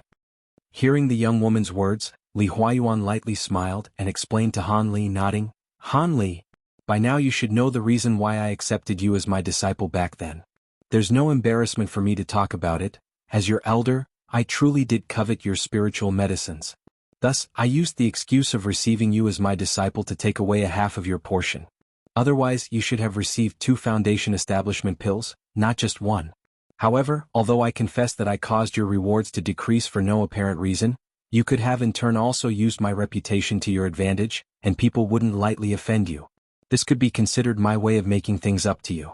After all, with regards to your natural talent back then, even if you were to have an extra foundation establishment pill, it seemed like your chances of successfully establishing your foundation were non-existent. Li Huayuan said, his expression nonchalant as if he did not feel that there was anything inappropriate about what he had done. But soon after, the situation changed. Not long after I obtained these spiritual medicines and was about to refine them into pills that could increase one's magic power, an accident suddenly occurred while my wife was cultivating, plunging her into danger. Luckily, I hadn't used your spiritual medicines yet, and thus I was able to temporarily preserve her life. In the few years afterward, I was able to use the remaining spiritual medicines to refine a pill that could save her, causing my wife to finally recover in the past few days. Because of this, when I told my wife about the origins of these spiritual medicines, my wife immediately expressed that I must reward you. After all, her life was preserved solely because of your spiritual medicines. You could also be considered her savior. When Li Huayuan talked about the young woman's life-threatening condition, his expression changed, as if he were reliving the dangerous circumstances of those times. It seemed as if he really dearly loved the young woman beside him. After I heard her say that, I felt that what she said was very reasonable, and so I wanted to officially accept you as my disciple before you reached the foundation establishment stage. But who knew that before I could make a move, I had already received the news that you had successfully established your foundation. This really surprised me. After all, I had previously said that as long as you entered the foundation establishment stage, I would officially accept you as my disciple. Thus, this could no longer be considered some kind of reward. I could only think of other ways within my abilities to reward you. Li Huayuan finally explained the whole situation once, causing Han Li to become somewhat dazed upon hearing it. He never expected that meat pies falling from the sky could actually land on his head.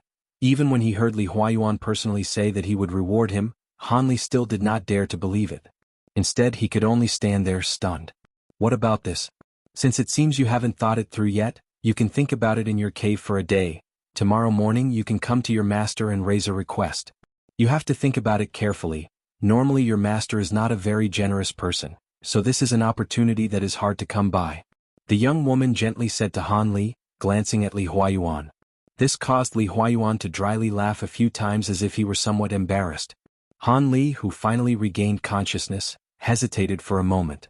Originally, he wanted to request a cultivation technique, but upon being reminded by his master's wife, he could not refuse the other person's good intentions, so he nodded his head and accepted. Then Li Huayuan called Yu Kuan to give Han Li a tour of the cave.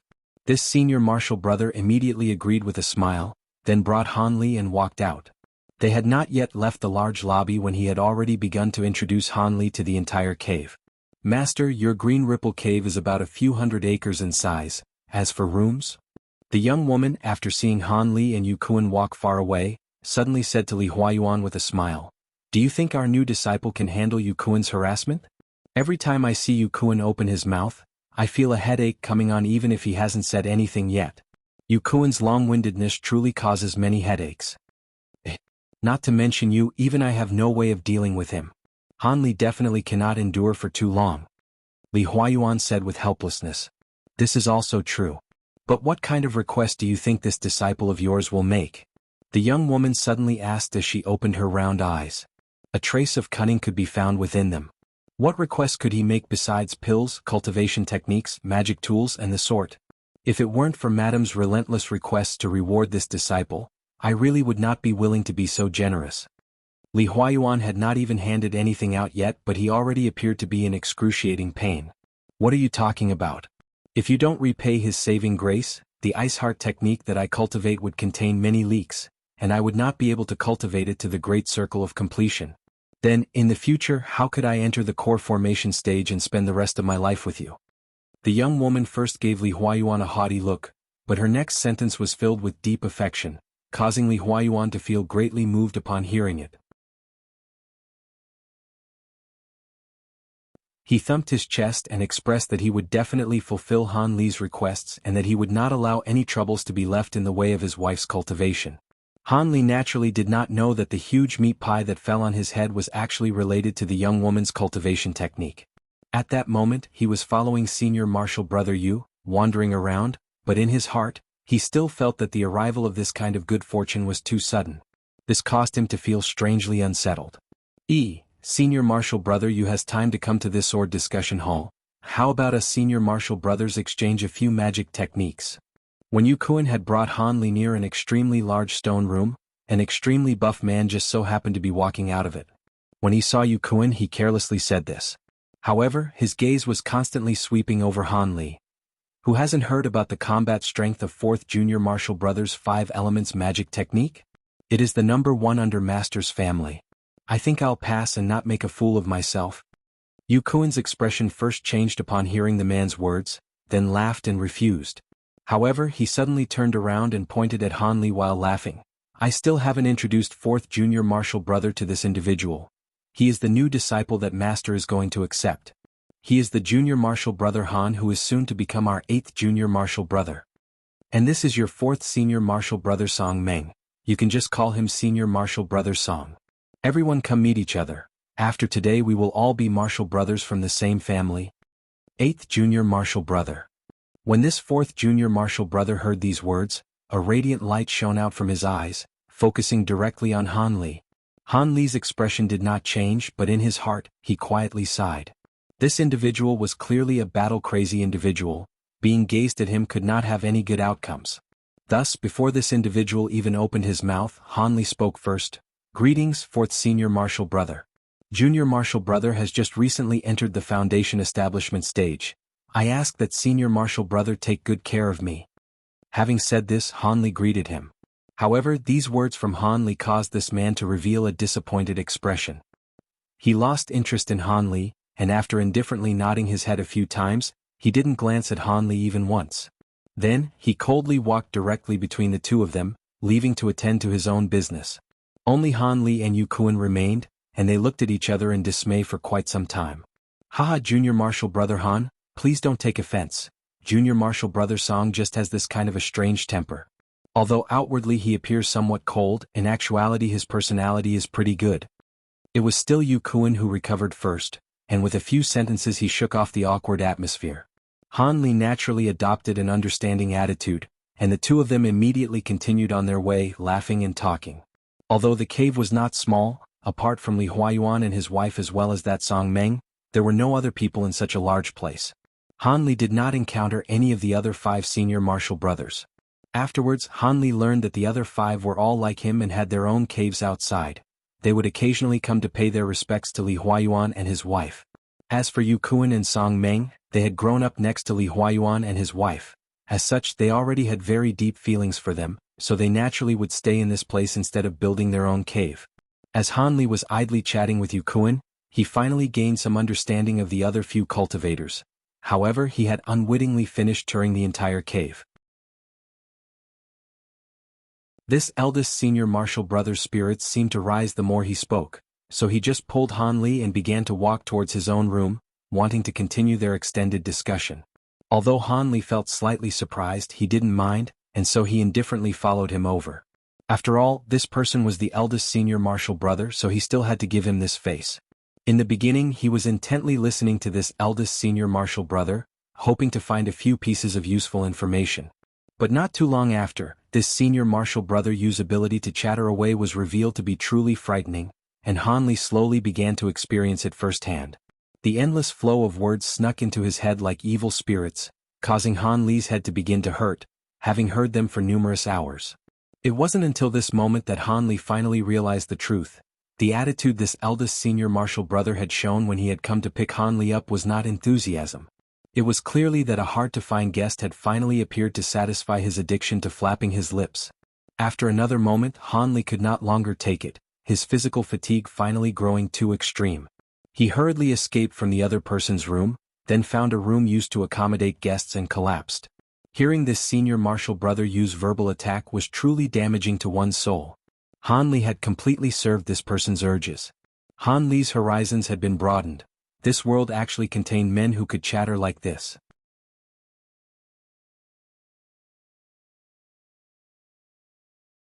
Chapter 239 Choice. Chapter 239. Choice. After a day in the Immortal's Cave, Han Li stood in front of his master Li Huayuan and his wife. He then heard his master indifferently say, "Han Li, have you finished thinking about what you want your master to give you? You can say it now." Disciple wants a cultivation art compatible with him. He hopes master can give one or two of them. This didn't need to be deeply thought about. Han Li, who had long known this answer, immediately blurted it out. When Li Huayuan heard this, he didn't show any surprise and instead faintly smiled to his wife at the side. He seemed to be saying, "How about it? I wasn't wrong." He wanted a cultivation art as expected. Then he returned his gaze to Han Li and calmly said, "And your choice isn't bad. First, let master examine your spiritual roots and then I will decide what cultivation art to give you." When Han Li heard this, he didn't dare to hesitate and immediately approached him. His master grabbed his wrist and quickly circulated energy around his meridians. Apart from metal cultivation techniques, all other attributes can be cultivated.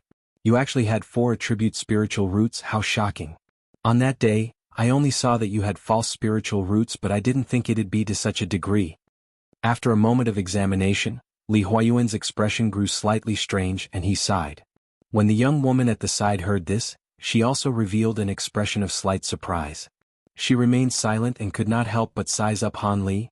Disciple's aptitude is inferior and has disappointed master.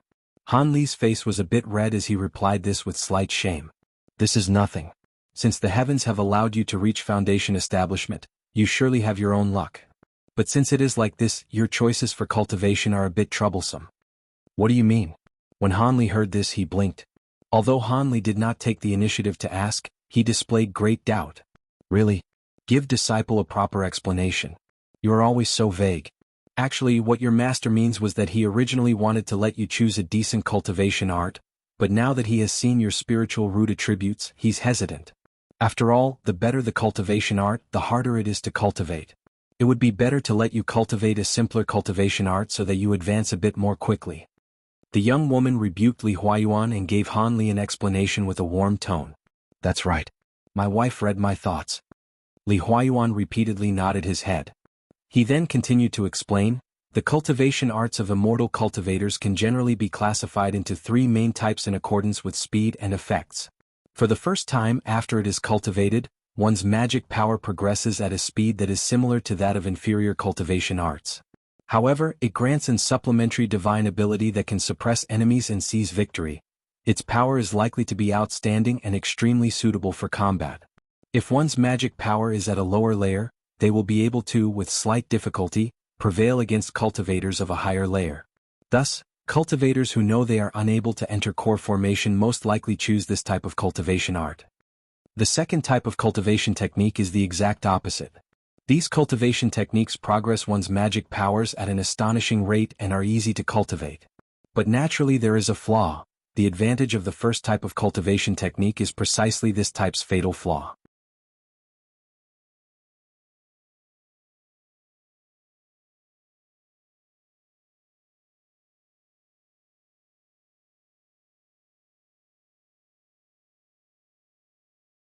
The young woman had been waiting for the master-disciple pair. When she saw them return, she smiled warmly before asking, "How is it, did you make a decision?" "Many thanks for madam's concern. This disciple has already made a selection." Han Li respectfully answered. "Then I can be at peace." Hearing this, the young woman smiled happily again. It was as if she cared even more about this matter than Han Li did, which surprised him. "All right, since you have been repaid for saving my wife, let us talk about the matter of officially accepting you under my guidance. Are you genuinely willing to enter my tutelage and officially become my disciple?" Li Huayuan suddenly asked, his expression thickening. Han Li's heart trembled and he hurriedly stepped forth, knelt and said, "Disciple, Han Li's heart is genuine. I do not dare to have even a trace of pretense." Although Han Li spoke in this way, in actuality he began to mutter in his heart, "If you genuinely take care of me, I will naturally be 100% sincere and willingly be your disciple until the very end." However, if you have any bad intentions, I will not be so silly as to be manipulated by you. Li Huayuan naturally did not know the thoughts in Han Li's heart. Otherwise, he would have exterminated Han Li with one hand a long time ago. Right? Us cultivators are simple people. From today onwards, you are Li Huayuan's official disciple. I hope that you'll diligently cultivate in the future so that my reputation doesn't wane. Li Huayuan lightly smiled with a warm expression. Han Li and Li Huayuan fulfilled the roles of a filial disciple and a compassionate master for a while, but soon after receiving Li Huayuan's instructions, Han Li bid farewell and left. As he was leaving the cave, he happened to run into that eldest martial brother Yu. In the end, this individual insisted on sending his junior martial brother out. However, how could Han Li, who had just yesterday experienced firsthand the devilish, unceasing chattering, inflict such pain upon himself? He declined profusely on the spot. In the end, the other person left with a regretful expression, and Han Li was able to escape the entanglement. As Han Li stood upon the small boat, he couldn't help but think about all that had happened in the past 2 days. His impression of his master, Li Huayuan, was much better than it had been before, especially since his master's attitude sharply differed from the indifference he showed during the expedition to the Forbidden Area. He didn't know if it was because he had saved his master's wife or because he had successfully established his foundation, but now he was finally being viewed with importance by this core formation cultivator. Regardless, Han Li finally felt that this trip had not been in vain. Not only did he obtain a large backer in the cultivation world, he also obtained that golden page. Now he could hope to reveal the secrets hidden in the silver page. Even if he had no way of unraveling its mysteries, Han Li did not mind. At the very last, he would cultivate the essence concentration technique. Although this cultivation technique didn't have any great effects, Han Li had other ways of protecting himself, so he did not worry about this matter. When he returned to his own cave, Han Li immediately went into his own room and hurriedly pulled out the gold and silver pages from his storage pouch, carefully comparing the two. The silver page was still the same as the last time he studied it. Han Li placed both the silver page and the gold page in front of his eyes and superimposed the two. As expected, they were identical in size. With one glance, one could tell that they were closely linked. Han Li took these 2 pages, one on the left and one on the right, weighing them individually in each hand. He judged that the silver page was slightly heavier. It seemed as if his speculation that the golden page was somewhat thinner was not incorrect. Their thickness was truly different. Han Li tilted his head and thought for a moment. Suddenly, he took only the silver page and raised it to his eye, carefully scrutinizing the strange patterns on it and stroking it with his hand incessantly. At this time, his eyes twinkled indefinitely as if there was a very difficult problem ahead of him that he could not make a decision about. However, an unwavering expression still appeared on Han Li's face. He suddenly placed the page between his 2 hands, then he gently rubbed his hands together. Instantly, the silver page was enveloped in a fierce flame, casting a red glow onto Han Li's face. However, he did not care at all, instead staring at the page in the flames without blinking. At this time, the surface of the page was beginning to melt due to high temperatures. Suddenly, Han Li's expression changed, and then an expression of joy surfaced on his face because the silver page, now with its surface layer melted, actually revealed a golden light. Sure enough, the page contained a secret. Seeing this situation, Han Li carefully controlled the flames, not allowing the golden layer to also be damaged. However, Han Li clearly was overly worried. The newly revealed golden page seemingly didn't fear being roasted by the fierce flames and didn't warp at all. When a brand new golden page was completely revealed, Han Li waved his hand, and the flames immediately disappeared. Then he began to read the newly obtained page, his heart beating like crazy. He only read the first few words before he froze, stunned. His expression instantly became extremely unsightly. That was because this page was actually a manual written to teach people how to control flying swords and was specifically geared towards those who cultivate sword arts. Although it appeared to be extremely remarkable, it was something that Han Li simply did not need.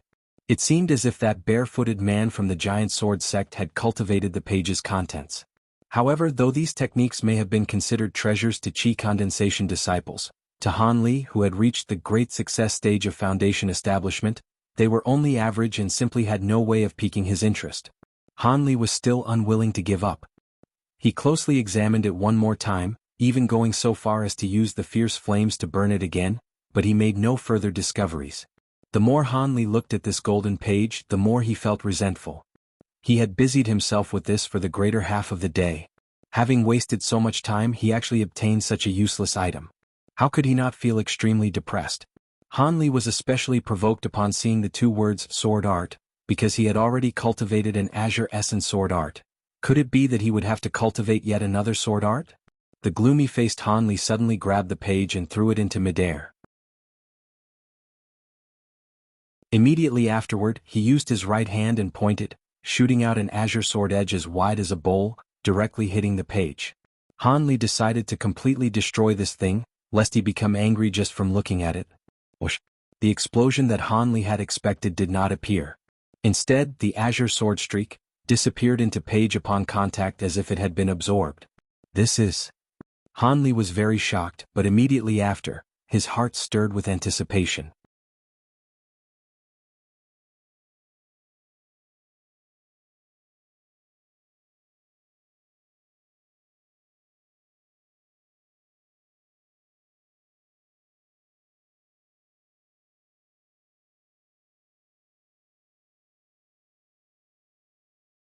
When he thought of having to cultivate mid-grade magic techniques, Han Li felt a pounding headache. He didn't know whether it had to do with his spiritual roots, but when he practiced Taoist magics of the 5 elements, he felt that his talent was extremely lacking. Even after spending several times more effort and time than other cultivators, he wouldn't make the slightest of gains and remained completely ignorant of the magic's essence. However, after he entered Foundation Establishment, he was able to easily learn those few elementary magic techniques. Furthermore, he was proficient enough to perform most of them in the blink of an eye. But for mid-grade magic techniques, it was the same as before. He could only look up to the sky and sigh. Han Li knew that if he arduously cultivated a few mid-grade magic techniques, he would most likely be able to seal and imprint a few talismans. He had no extravagant hopes of being able to refine all of the mid-grade magic techniques he wished. With a great amount of mid-grade talismans, not only would he have a great advantage in battle, but he could also sell them openly without arousing the suspicion of others. Thus, Han Li was freed from the plight of lacking spiritual stones. He currently didn't dare to conspicuously take out spiritual herbs to trade for spirit stones. Furthermore, Han Li had further thoughts. If his cultivation truly scattered and he had to cultivate back what he lost, during that time he would unquestionably be at his weakest. If an enemy or someone with a grudge found him, how wouldn't he be in great danger? After all, the world of cultivation wasn't some peaceful world. Anything could happen. But if he had a lot of talismans on hand, he would be able to preserve a certain amount of strength. Even if he couldn't subdue an enemy with the assistance of talismans, he could most likely escape with them. Although learning how to refine talismans would surely interfere with the advancement of his magic power, regardless of how he saw it, it would only take up some of his time. The gains were greater than the losses. After Han Li tossed and turned several times in his chambers, he decided to simultaneously cultivate the Azure Essence sword art and practice talisman refinement. Having made his decision after much deliberation, Han Li immediately set into motion. During the next few days he made 2 trips to his own Sex Market City as well as the Heavenly Star Sex Market City to look for seeds and sprouts of spiritual herbs used in talisman paper refinement. The materials written in the ancient pill formulas were naturally extremely rare and priceless materials. Fortunately, Han Li didn't have any problems with the maturity of these medicinal herbs and was fortunate enough to gather enough materials for the qi refining powder, causing him to be overjoyed. As for the materials for the talisman paper, because he was starting with low-grade talismans, they were easily required. Of course, a large amount of cinnabar was indispensable. After 3 or 4 days, Han Li created an opening in his great formation outside his immortal's cave and entered it, closing it behind him. Then he entered secluded cultivation for his first time after reaching Foundation Establishment. Time does not stop for cultivation. 4 years passed in the blink of an eye. Underneath the concealment of the formation spell, the cave's entrance had been tightly closed since that day and hadn't been opened since. Then one day, a blue streak of light suddenly flew from the distant horizon. After it circled several times around the great formation, it turned into a chuckling Confucian scholar holding a blue wooden board in his hand. So this is young Junior Marshall Brothers' Immortal's Cave. Why did you pick such a remote place? Furthermore, the spiritual qi also isn't very abundant. If Marshall Sr. Lay hadn't given me a few directions, it would have truly been hard to find. The Confucian scholar muttered to himself with an expression of surprise. Soon after, the Confucian scholar sized up the great formation outside the Immortal's Cave, suddenly displaying a desire to test it out. Marshal Senior Lay said this young junior Marshal brother's great defensive formation was incomparably ferocious and that if a core formation cultivator were to come, they wouldn't necessarily be able to break through. This must truly be false. How could it possibly be so ferocious? Should I give it a try? But after a bit of consideration, the Confucian scholar dejectedly hung his head and said to himself, "Forget about it. This will interfere with Master's plans." With that said, he took out a sound transmission talisman and looked at Han Li's great formation. The sound transmission talisman suddenly turned into a streak of fiery light and silently entered the formation. Then the Confucian scholar immediately threw the wooden board in his hand into the air and left, flying away on his flying magic tool. At this moment, in the secluded room with the spirit well spring, Han Li was meditating with his eyes closed. His appearance was actually exactly the same as 4 years ago, without the slightest of change. However, his body was enveloped in a layer of faint azure light that continuously flickered, appearing as if it were an exceptionally beautiful illusion. But if someone were to look at around, they would be beyond speechless. That was because there were talismans of all grades scattered around Han Li, from the elementary low-grade fireball and ice arrow techniques to the elementary high-grade techniques, earth wall, and fire cloud, and more. It seemed as if this were a large storehouse for talismans. In addition, there were a few empty boxes of cinnabar as well as stacks of blank talisman paper scattered about, appearing extremely messy. Not knowing how much time had passed, Han Li wrinkled his brow in response to something and opened his eyes. After a moment of thought, he suddenly stood and walked out of the seclusion chamber. As soon as he stood, all of the talismans and other items on the floor silently entered his storage pouch.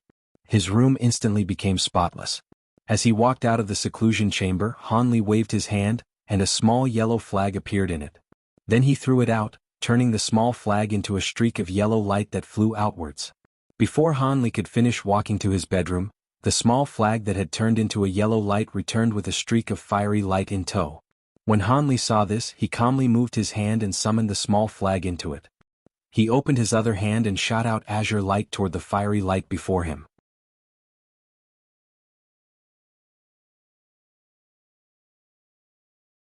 Chapter 243 Medical Efficacy. Chapter 243 Medicinal Efficacy. Han Li flicked his finger, and the streak of azure light flew into the flame. With a bang, the flame shot up a few feet, and Li Huayuan's voice suddenly came out of it clearly. "Immediately come to Green Ripple Cave. Your master has something to talk to you about." After these words, that streak of flame light immediately exploded into a shower of sparks that filled the sky, dissipating without a trace. After Han Li heard the message, he rubbed his nose and entered his own room, his expression calm. Upon entering his room, Han Li pulled out a small wooden trunk from underneath the stone bed. The trunk contained 10 or so different styles of storage pouches. Han Li pulled out the one that he was currently carrying, then dumped out the large pile that had been stored inside the trunk. Then he divided them individually by type and quality, placing them into different locations. Next, Han Li shoved the trunk back into its original place, hesitated for a brief moment, then headed directly for the main entrance to the cave. Standing on the Divine Wind boat, Han Li began to recall the circumstances of his cultivation and talisman manufacturing during these past 4 years, his expression somewhat heavy. When Han Li sealed his cave, he had set up a small, very well-hidden medicinal garden in his cave. Although it wasn't large, it was enough for him to nurture his medicinal herbs while cultivating. The benefits of doing it this way were that when he was behind closed doors, he wouldn't have to worry about the medicinal herbs he was ripening being discovered. There would be no need for him to leave his cave, and he could be completely self-sufficient. For this, he had purposefully opened countless small hidden holes in the rock wall near the medicinal garden to allow sunlight to enter, which the little bottle could use to absorb spiritual qi. Of course, the locations of these small holes were all definitely in the effective range of the Great Formation, so he didn't need to be concerned about others finding it. As for the large medicinal garden outside, Han Li naturally planned to use it as a protective decoy. With the small medicinal garden, Han Li could assuredly ripen his spiritual medicines while refining medicinal pills using innate true fire. Although true fire was somewhat worse than earth fire, it was superior in its stability and safety. In addition, Han Li wouldn't have to worry about the number of times that he failed to refine them.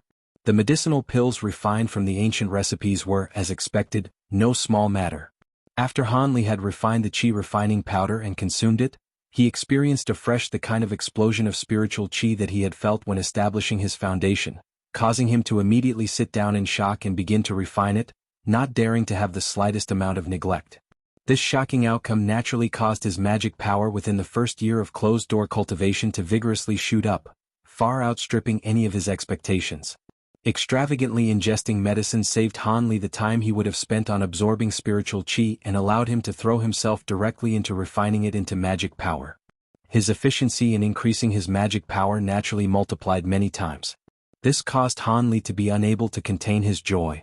Recultivating the Azure Essence Sword art 3 times suddenly became a very realizable prospect. Although the Azure Essence Sword art truly did strangely cause a portion of one's magic power to dissipate every few days just like how he had been told, with 1 pouch of qi refining powder every 6 or 7 days, this defect could be completely overlooked. During this time, Han Li also ingested a foundation establishment pill out of curiosity. In the end, its effect was minimal, so Han Li completely gave up on this train of thought. However, in the latter 3 years, a matter that greatly surprised Han Li occurred. Starting from the 2nd year, the surge of spiritual qi when ingesting the qi refining powder gradually decreased year after year until the 4th year, when the same thing that had happened to the yellow dragon pellet and the golden essence pill back then happened once again.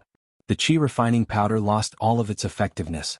No matter how many pouches Han Li ingested, he could not feel any spiritual qi. Han Li's head hurt, and he also began to feel greatly distressed.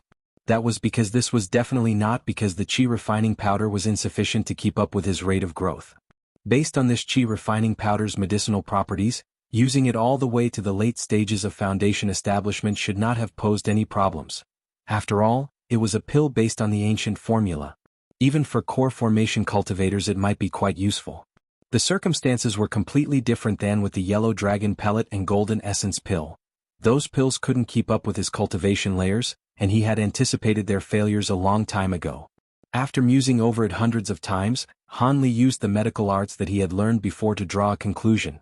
Perhaps he had used the overly powerful qi refining powder too frequently, finally causing his body to generate a natural resistance to its medicinal properties. Thus, this kind of medicinal pill gradually lost its efficacy for him. Han Li was unable to determine the veracity of this conclusion. After all, in the cultivation world, no one else was able to extravagantly consume medicinal pills every few days. Naturally, he had no precedent to compare to, nor could he borrow someone else's experiences. However, Han Li still hoped that if he stopped using this medicinal pill for a certain period of time, the qi refining powder would regain its effectiveness. Holding on to this kind of thinking, Han Li stopped using medicinal pills in the remaining year, switching over to conventional methods to cultivate the Azure Essence Sword art.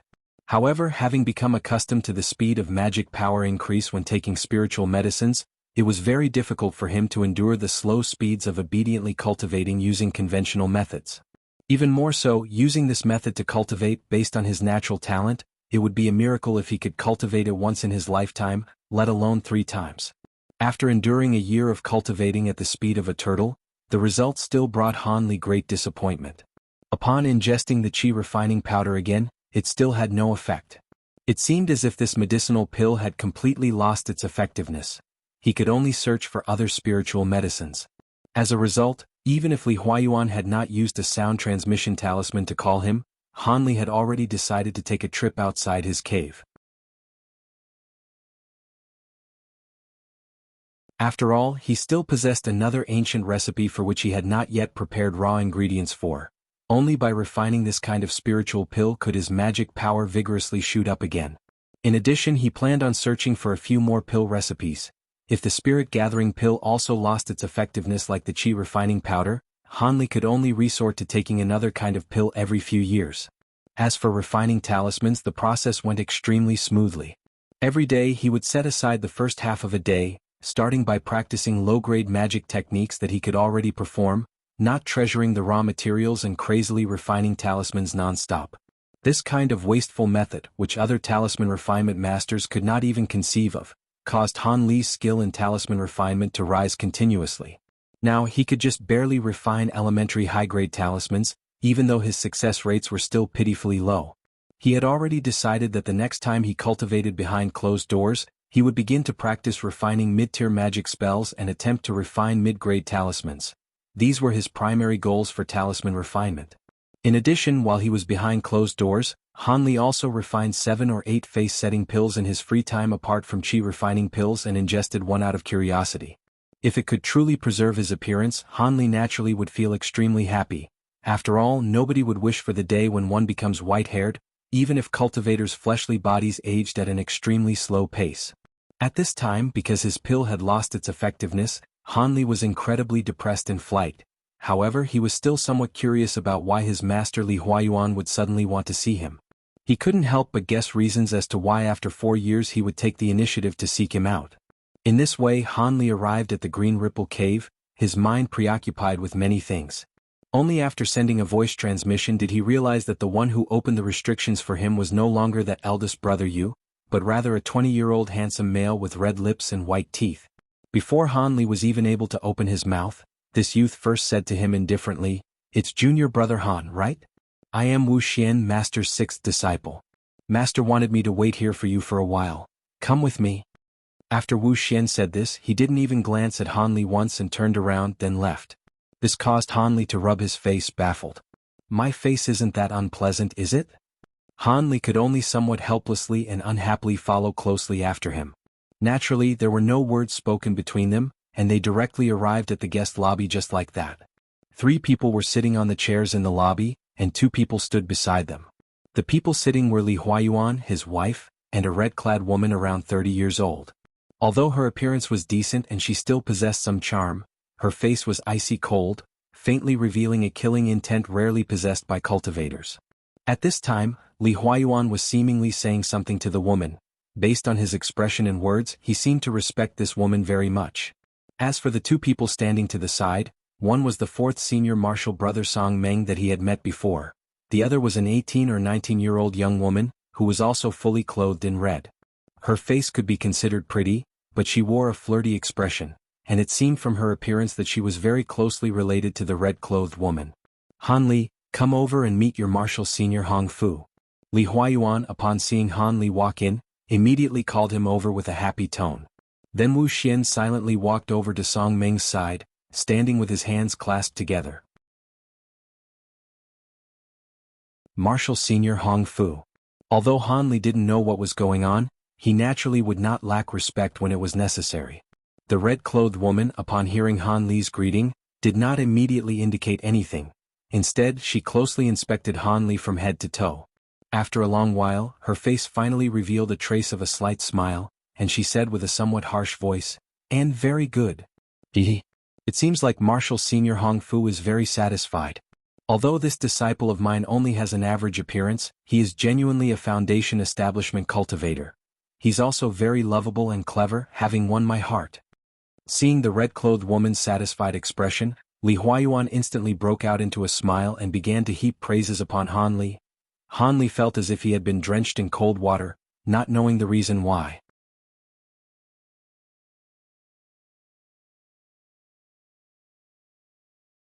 Chapter 244, Pear Cultivation, Satisfied. What is he meaning, satisfied? When Han Li heard this, he did not know why he felt uneasy. All he knew was that when he heard Li Huayuan incessantly praise him again, he had an even worse premonition. Furthermore, he already discovered that ever since he entered the room, that young woman had shot several stealthy glances at him with an expression of complete discontent.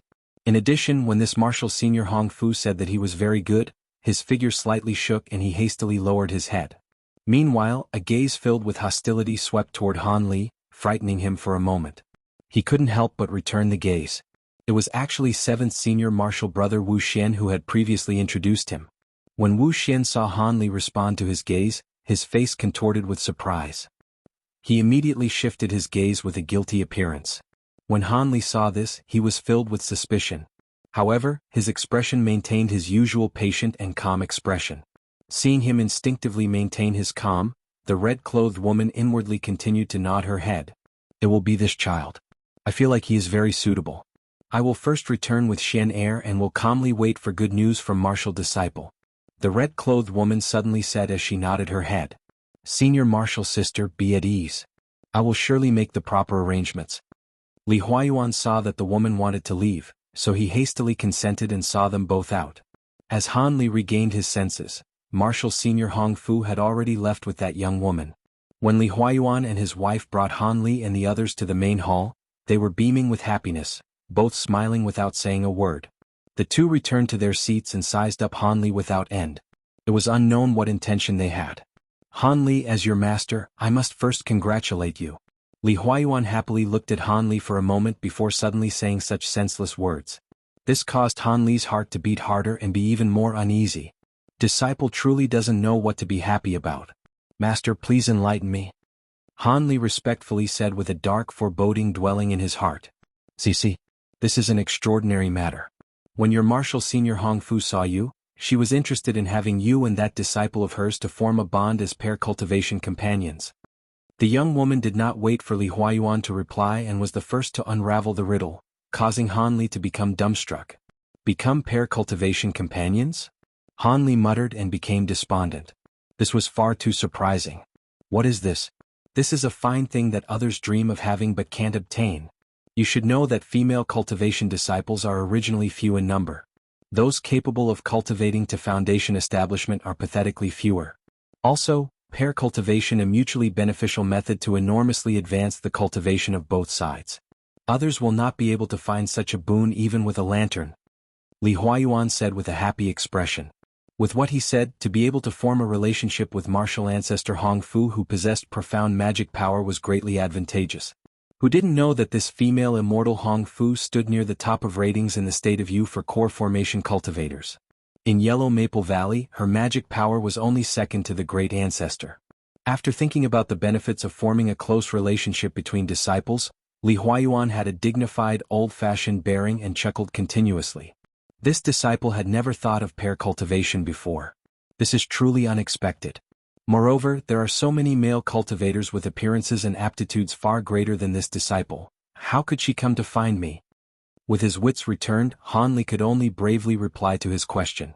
However, this caused him to remain greatly perplexed. This is disciple's good luck. Your martial ancestor Hong Fu previously had an emotional wound when she was young and came to completely loathe frivolous, handsome men. Thus, she came to select a companion for her disciple. Naturally, males she finds unpleasant to the eye were beneath her consideration. As such, finding a disciple with a similar age and looks that do not disgust her could not be found with the several hundreds of foundation establishment disciples inside Yellow Maple Valley. Your martial senior Hong Fu has visited several immortals' caves similar to your master's, and you were the first one she saw that she was completely satisfied with, Li Huayuan said with satisfaction. As for aptitude, your martial senior isn't particularly picky.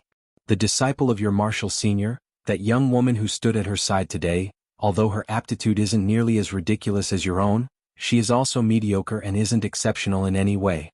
I heard that she had to take 3 foundation establishment pills and many precious medicines in order to barely reach foundation establishment. If it weren't for the fact that she was a close descendant of your martial ancestor, there absolutely wouldn't be much reason to spend such a large amount of attention on that girl, but because of their relationship, the girl received much favor. Li Huayuan explained to Han Li. He then nodded for a moment and sighed, continuing, Actually in the start, I hadn't thought to recommend you but instead call forth your 7th senior martial brother. After all, whether it's appearance or aptitude, your senior martial brother Wu Xian exceeds you by no small amount. Although I knew that your martial senior Hong Fu has some prejudice against handsome men, I held a slight hope to try for a fluke. You should know what resulted. Your senior martial brother Wu was unable to pass by your martial senior and was denied, though I did see that Dong girl greatly approve. After Li Huayuan said this, he looked at Wu Xian, causing his face to become very red and be at a complete loss. Han Li suddenly realized why his senior martial brother was hostile and cold towards him. It was because he had been eliminated as a candidate. It seemed he and the young woman had taken a liking to each other. However, Li Huayuan's words Dong girl caused Han Li to recall of the matter of senior martial brother Lu, whom he had previously killed. TL, the Dong girl and martial senior Hong Fu were first mentioned in by senior martial brother Wu, who wanted to rape junior martial sister Qin. On the night of senior martial brother Lu brutal display, he seemed to have mentioned the name of that Dong girl and martial ancestor Hong Fu. Could it be that this girl had been on good terms with that wretched ingrate? With that thought, Han Li felt uncomfortable from head to toe. His impression of martial senior Hong Fu's disciple immediately dropped down without the slightest good opinion towards her. After he heard Li Huayuan's analysis, he felt that he had to thoroughly extinguishing this matter. In truth, Han Li wasn't particularly opposed to pair cultivation, let alone if the other party was a disciple of a core formation cultivator. Becoming a Dao companion with such a figure would bring endless benefits. He didn't immediately agree with apprehension as the secrets he held were too many. He truly couldn't allow for anyone to stick close to him. As of current, Han Li couldn't agree to such an absurd matter. He had no interest in picking up a companion. Furthermore, that Dong girl should have a favorable impression toward young, confident and handsome men. She simply wouldn't fancy him. With this thought, Han Li hesitated for a moment and said somewhat unnaturally, "Disciple feels that this is somewhat inappropriate. On one hand, this is somewhat too unexpected." Disciple hadn't prepared himself in the slightest. On the other hand, Disciple saw that Marshal Senior Hong Fu's disciple wasn't satisfied toward this disciple. Although Senior Hong Fu may be strongly pressuring her, creating a good chance for disciple, in the end a strongly wrung melon isn't sweet. "Master, please look for another disciple and give him a try. Perhaps there would be a more appropriate candidate than this disciple." When those words left Han Li's mouth, the intent of rejection in those words was undoubtable, slightly surprising Li Huayuan and his wife. The young woman seemed to have thought of something but didn't speak. His master wrinkled his brow and seemed somewhat irritated. "You hear this out? Your master has already patted his chest, agreeing to this matter with your Marshal Senior Hong Fu. How could I go back on it? Even if there were more appropriate candidates, your master would not go back on his word. As for your worries that the girl isn't willing, that is a matter not worth fussing about. Of us cultivators, how many Dao companions are there that immediately have affinity for one another? Even if they spent a long time with each other, they naturally wouldn't all be completely harmonious." Li Huayuan had a somewhat strict tone. His words faintly carried a trace of rebuke. When Han Li heard this, he inwardly complained without end, but when he immediately searched for an excuse, he was unable to find one. But at this moment, the young woman suddenly said a few words that startled Li Huayuan, finally breaking the siege on Han Li. "Han Li, you and that Dong girl entered the sect around the same time, and your time to enter Foundation establishment wasn't too far from hers as well. During this time, have you heard the rumors flowing around?" "Rumors?" The young woman's words stunned Li Huayuan. He couldn't help but ask this with surprise. When he saw Han Li's silent tacit agreement, he felt even more surprised. "This was something that several close friends and I chatted about a few times. I heard a few bits of rumors, but they most certainly couldn't be true." The young woman faintly bit her lips as if she were embarrassed to have said this. "You two leave for a bit. Han Li by himself will be enough." When Li Huayuan saw his wife act as such, he muttered to himself for a moment. Then he waved his hand, gesturing for Song Meng and Wu Xian to leave the guest room. Han Li was now the only disciple inside. Song Meng was indifferent. When he heard the order, he saluted and asked to be excused. Although that Wu Xian didn't dare to disobey his master and closely followed behind Song Meng, there was a trace of unwillingness on his face. He looked at Han Li with a rather peculiar gaze. After Han Li noticed this, he sunk into deep thought.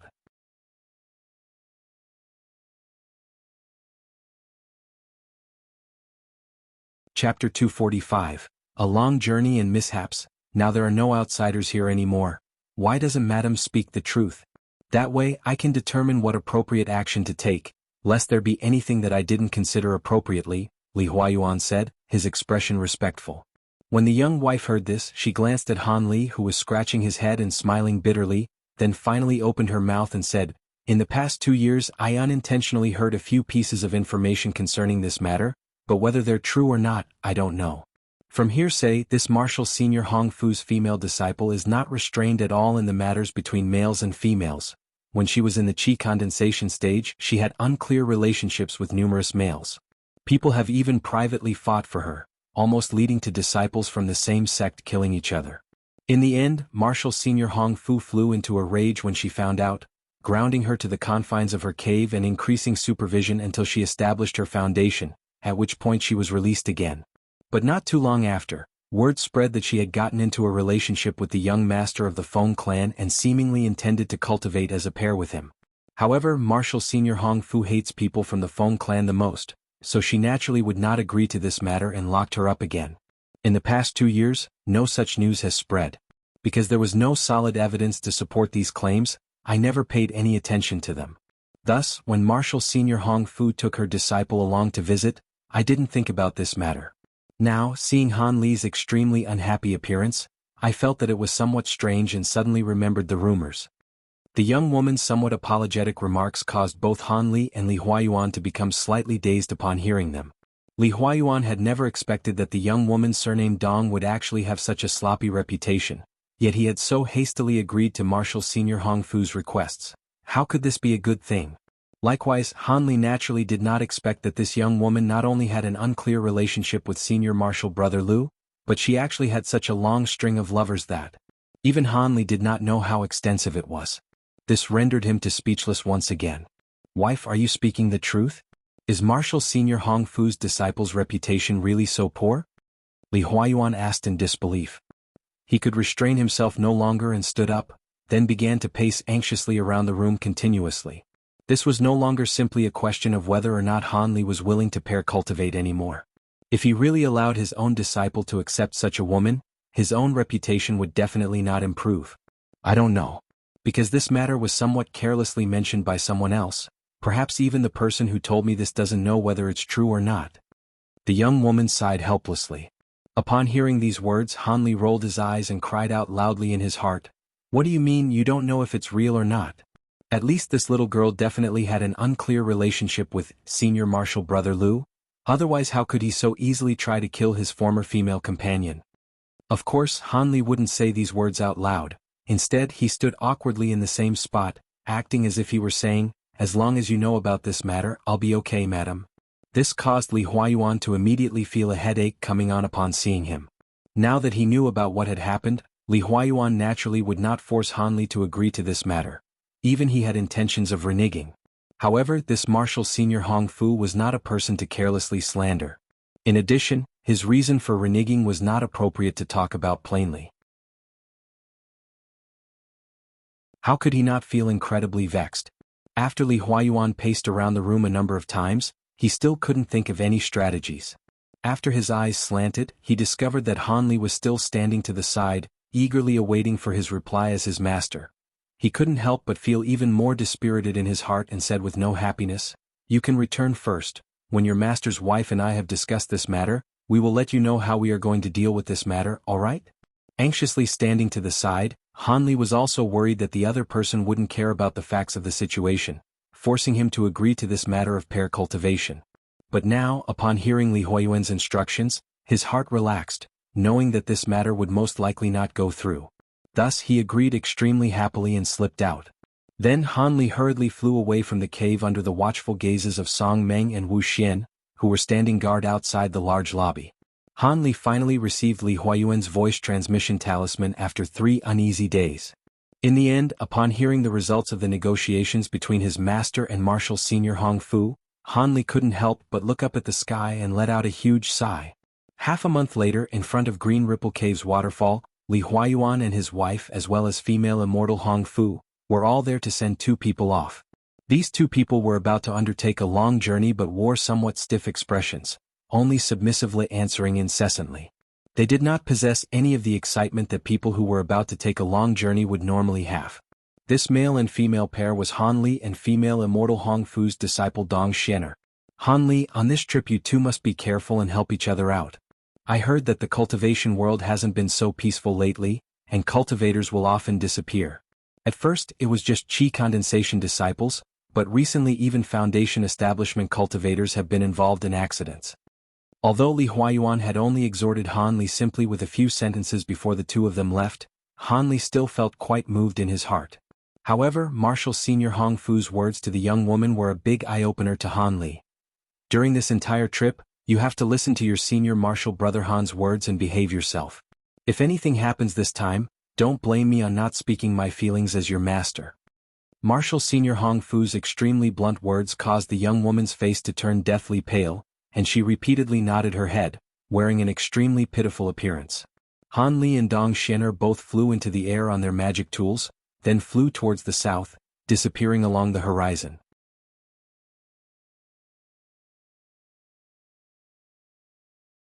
After all, that Yin Yang Tower treasure talisman was something that even core formation cultivators greatly coveted.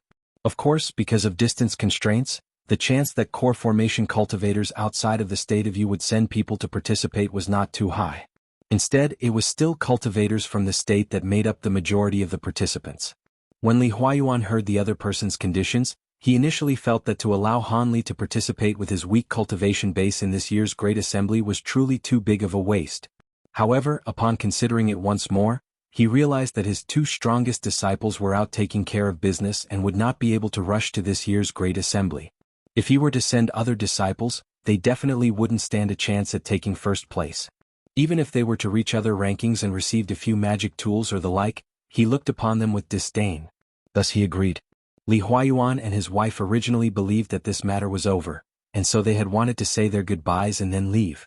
But who knew that female immortal Hong Fu suddenly wanted his wife to stay for a while, saying that there were a few matters that she wanted to discuss with her alone. Having said this, she only chased out Li Huayuan, who had a stomach full of doubt.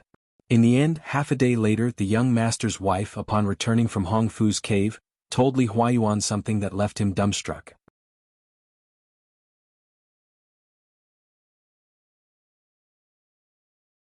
Chapter 246. Dong Xin'er. This martial ancestor Hong Fu brought the young woman to the back room and had her examine the flawless arm of the deeply blushing Dong Xin'er. The gecko cinnabar on it revealed that her chastity was shown to actually be intact. This caused Han Li's master's wife to be greatly shocked. TL, gecko cinnabar supposedly tells if you're a virgin. From the appearance of her flirtatious behavior, how could this Dong Xin'er possibility not have had intercourse? On the day that the couple tried to renege on the matter of pair cultivation, they had pretended to not know of the rumors and remained ambiguous. However, they completely didn't expect that the girl's reputation had long been common knowledge. This very matter was what drove the couple to renege on their agreement for the sake of their reputation. While the young woman was astonished, Hong Fu explained to her. Because her disciple desired the wondrous effect of preserving her appearance, she had first cultivated the top-grade magic technique she had on hand, the spring transformation art, which altered the bearing of her appearance through cultivation. A few cultivators with women essence identification techniques had seen Dong Xin'er and assumed she had already lost her virginity, giving birth to many unflattering rumors. TL, the spring transformation art can also mean joy, lust and youth. It was without a doubt that this disciple truly did not care much for her own reputation and actually had a rather familiar relationship with many male cultivators. However, because of the seductive effect of the spring transformation arts along with her extraordinary status, to have no illicit affairs with any of the male cultivators who were circling around her was a truly remarkable and unexpected matter. However, the male cultivators who stayed by her side grew more numerous as Dong Xin'er gradually formed a habit of shooting flirty looks at young men, immediately planting the strange notion that she wanted them to get underneath her skirt. This even went far enough as to cause discord between a few men, all rivals for her affection. Fortunately, as a prerequisite for Hong Fu allowing this girl to cultivating the spring transformation art, she was not allowed to throw away her chastity. If she didn't find any trace of the gecko cinnabar, Master Hong Fu would have immediately dispersed her magic power and would have forced her to live on as a mortal. This was to prevent Dong Xin'er, who had bewitchment techniques from cultivating the spring transformation art, from ruining the principles of the Dong clan. Underneath very restrictive conditions, although Dong Xin'er had often sent flirting glances at these young men, she hadn't dared to step too far out of line. However, these small antics slowly reached Hong Fu's ears and caused this female core formation cultivator to become furious. She firmly punished Dong Xin'er and immediately confined her in a restrictive formation for a period of time. But it was already too late, and Dong Xin'er's terrible reputation had already spread throughout Yellow Maple Valley. This rumor had quickly spread and was fundamentally impossible to stifle. Even the core formation cultivator Hong Fu was unable to do anything about this. Currently, even if those cultivators who knew of her reputation found out that Dong Xin'er had truly remained chaste, they wouldn't dare to become pair cultivation companions for the sake of preserving their own reputation. However, she had reached a stage of cultivation for spring transformation where she was required to pair cultivate in order to progress her magic power, else it would regress. As for those cultivators who still sought Dong Xin'er, Hong Fu did not find any that satisfied her, finding faults in their moral character and lewd attempts. But eventually she made a trip to Li Huayuan's Immortal's Cave and chose Han Li. Having heard all of this, the young woman wore a very embarrassed expression and returned to Li Huayuan's side. After she told her husband, they both remained silent for a good amount of time. Although the couple had truly mistaken Dong Xin'er's purity, it was as Hong Fu had said. Even if she had remained truly chaste, her reputation was truly spoiled, preventing Li Huayuan from willingly allowing his own disciple from being pair cultivation companions with her, since the damage to his own reputation would be far too great. Thus he could only feel guilt toward this martial ancestor Hong Fu. In order to make up for his guilt toward Hong Fu, Li Huayuan naturally didn't obstruct Han Li's trip to the treasure-seizing assembly in the slightest. Instead, he spared no effort to facilitate this long trip for Han Li and Dong Xianer. In Li Huayuan's mind, with regards toward Han Li's terrible impression toward Dong Xianer, this long trip would change nothing. In truth, ever since his seventh disciple Wu Xuan had first seen Dong Xianer, that girl had constantly remained in his mind. Several days before, he had actually summoned to courage to ask Li Huayuan whether or not he could raise the issue to Hong Fu to see if she would reconsider Wu Xuan. Naturally, Li Huayuan couldn't agree to such an absurd action. After fiercely rebuking this disciple, he sent the disciple out to handle external affairs to avoid having Wu Xuan stir up trouble within the mountain. After the strict scolding, Wu Xuan became much more obedient and obeyed orders to handle matters. But Li Huayuan was still clearly able to feel this disciple's wily thoughts were still present. He couldn't help but sense an oncoming headache. After seeing off the two young cultivators, female immortal Hong Fu chatted with the husband and wife a bit more before departing. Li Huayuan and the young woman entered Green Ripple Cave and started their daily cultivation, as the matter of Han Li and Dong Xianer had been set aside for the time being. The number one clan of the state of Yu, the Yen clan, had its foundation in the unremarkable Lin province. Not only was the area of this province ordinary, but the population was also of an average number. It could be said to be a completely ordinary land. Qingliang town was a common small town of the Lin province. Were it not for the exceptional scenery of Yanliang Mountain, there wasn't anything that the population could have said to distinguish this place from any other. The Yen clan's most important location, Yanling Castle, was located within Yanliang Mountain. Currently, Han Li held a sheet of paper in his hand. This was the invitation letter to the treasure-seizing assembly. The location of the assembly's meeting place was written on it, Yanling Castle. After taking another look at the invitation letter and seeing that he wasn't mistaken, Han Li calmly put it away. Then he heard mocking words of ridicule from the girl at his side. "You really are a blockhead.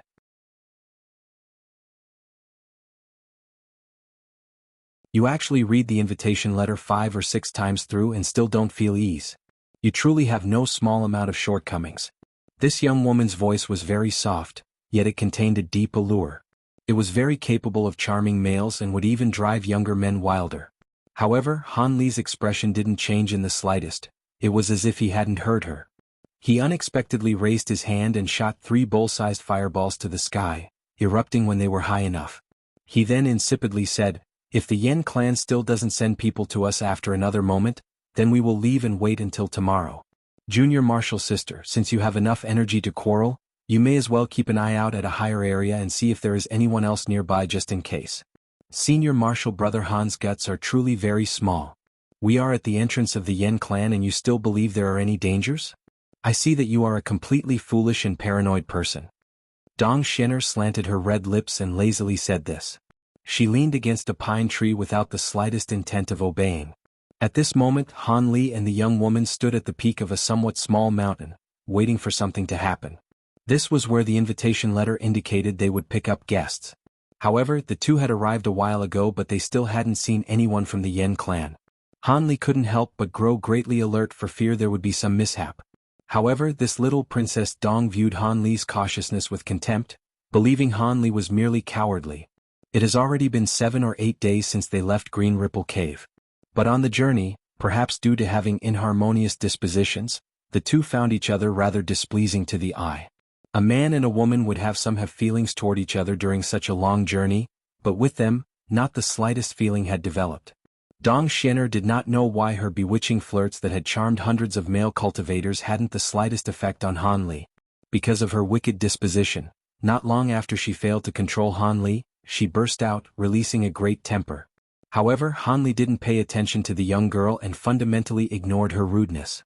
He only uttered one sentence. "I can tell Martial Ancestor Hong Fu the exact words you just said." This immediately stifled Dong Xianer.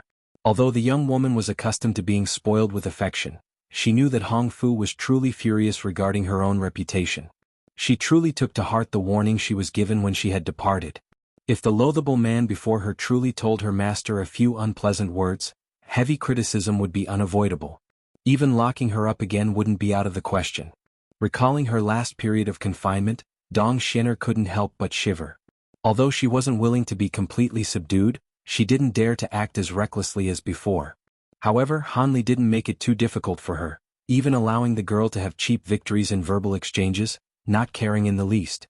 But if Dong Xian'er was the slightest bit excessive, he would bluntly bring up Marshal Senior Hong Fu, immediately rigidly suppressing Dong Xian'er without the slightest leeway. After all, before departure, Hong Fu had spoken to the two, allowing Han Li to hear her stern warning. On the journey, as this girl eloquently mocked and taunted him without end, as if he hadn't heard her words, Han Li only hurried on the journey. But when he insipidly mentioned Hong Fu's words, the originally eloquent Xian'er's expression greatly changed, and she didn't dare to be so impudent. Thus, the two hurried on their journey as they clashed during the day and slept during the night. Several days later they eventually reached the peak of Yanliang Mountain. However, they were greeted by unexpected silence. The people from the Yan clan should have already appeared, but the two of them have had to wait for over half a day, causing them to be a bit impatient.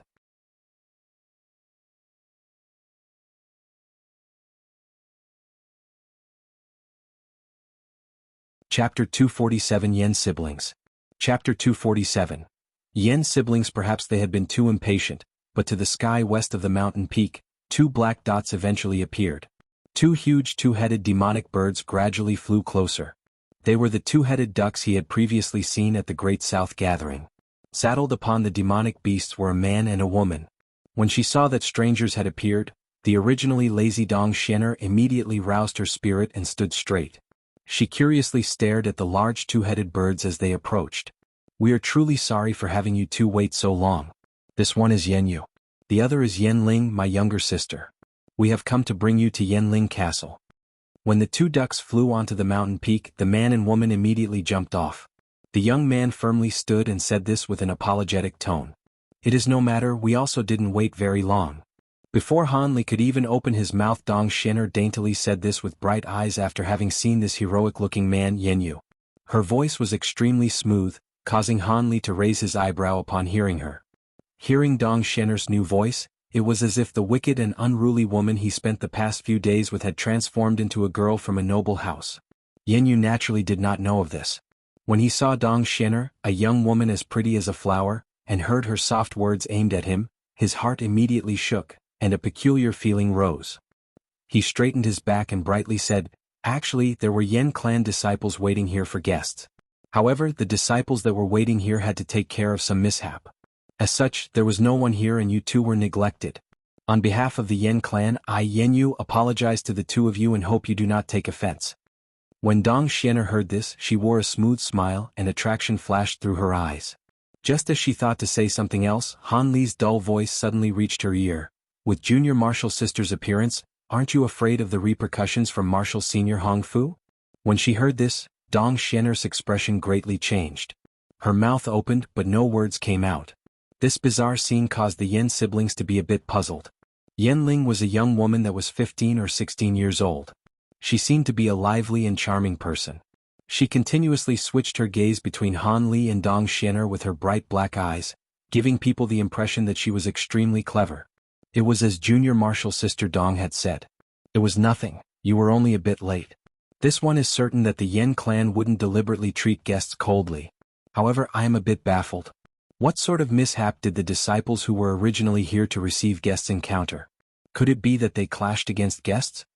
Stopping Dong Xian'er's careless use of the spring transformation art seduction, Han Li lightly coughed 2 times and said a few polite words. He then made an inquiry of this mishap that was mentioned under the guise of a joke. This? When Yen Yu heard Han Li's words, his face wore a difficult expression. It was as if he were troubled about something and couldn't say it clearly.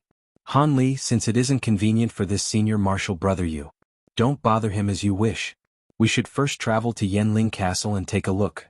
There should already be quite a few people there, yes?" "That's right. Let us go to Yanling Castle. There have already been many guests who arrived. They are currently discussing cultivation insights and are making all kinds of exchanges. Let us go now so you two should be able to participate." When Dong Xian'er saw Yen Yu hesitate a bit, She said a few friendly words on his behalf and caused that Yen clan disciple to greatly relax.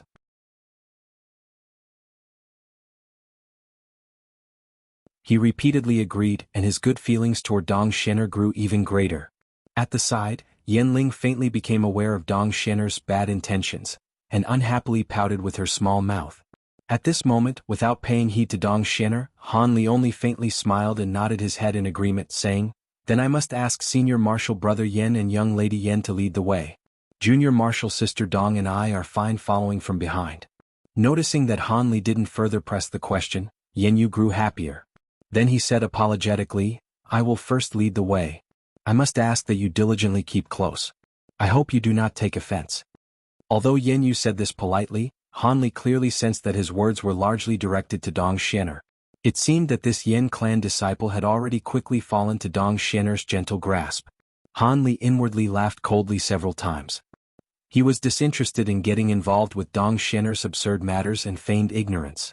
Then he took out Li Huayuan's invitation letter, nimbly handing it over to Yen Yu. That Dong Shen'er also took out her invitation letter from female immortal Hong Fu and handed it over with her slim lily-white hands. The alluring scent of her body and the luster of her jade-white skin dazzled Yen Yu for a moment, and he actually forgot to accept the letter. His little sister was no longer able to stand idle and angrily took the invitation in place of Yen Yu. Her elder brother was then woken up by Dong Shen'er's soft chuckles, causing him to deeply blush. There are no problems with Junior Marshal Brother Han and Junior Marshal Sister Dong's invitation cards. Let us set off then. After Yen Yu handed back their invitations, he mounted the two-headed duck, feeling strange. He occasionally stole a few glances at Dong Shen'er on the way. But at this moment, that wicked and unruly girl was actually displaying a decent and honorable appearance. This caused the Yen clan elite's imagination to run wild. The four leaped off the ground in succession and headed straight back to where Yen clan siblings had come from. After flying for tens of kilometers, the group landed at an area between two mountains. At this moment, Yen Yu searched for a command tile he had on hand and firmly held it with both hands, violently pouring spiritual power into it. Suddenly, the command tile emitted a magnificent yellow mist of light over a large area, shooting toward the empty area ahead of them. When the yellow light swept past the originally empty area, a rainbow-colored thread of light suddenly appeared. Then this rainbow streak of light flashed and scattered before their eyes, revealing an imposing ancient castle in the originally empty mountain ridge. It seemed the huge walls reached about 100 meters in height. There were even countless tall buildings that reached over the walls. Han Li and Dong Shen'er felt this was rather unfamiliar and a bit too much to take in. This is our Yen clan's most important location, Yanling Castle.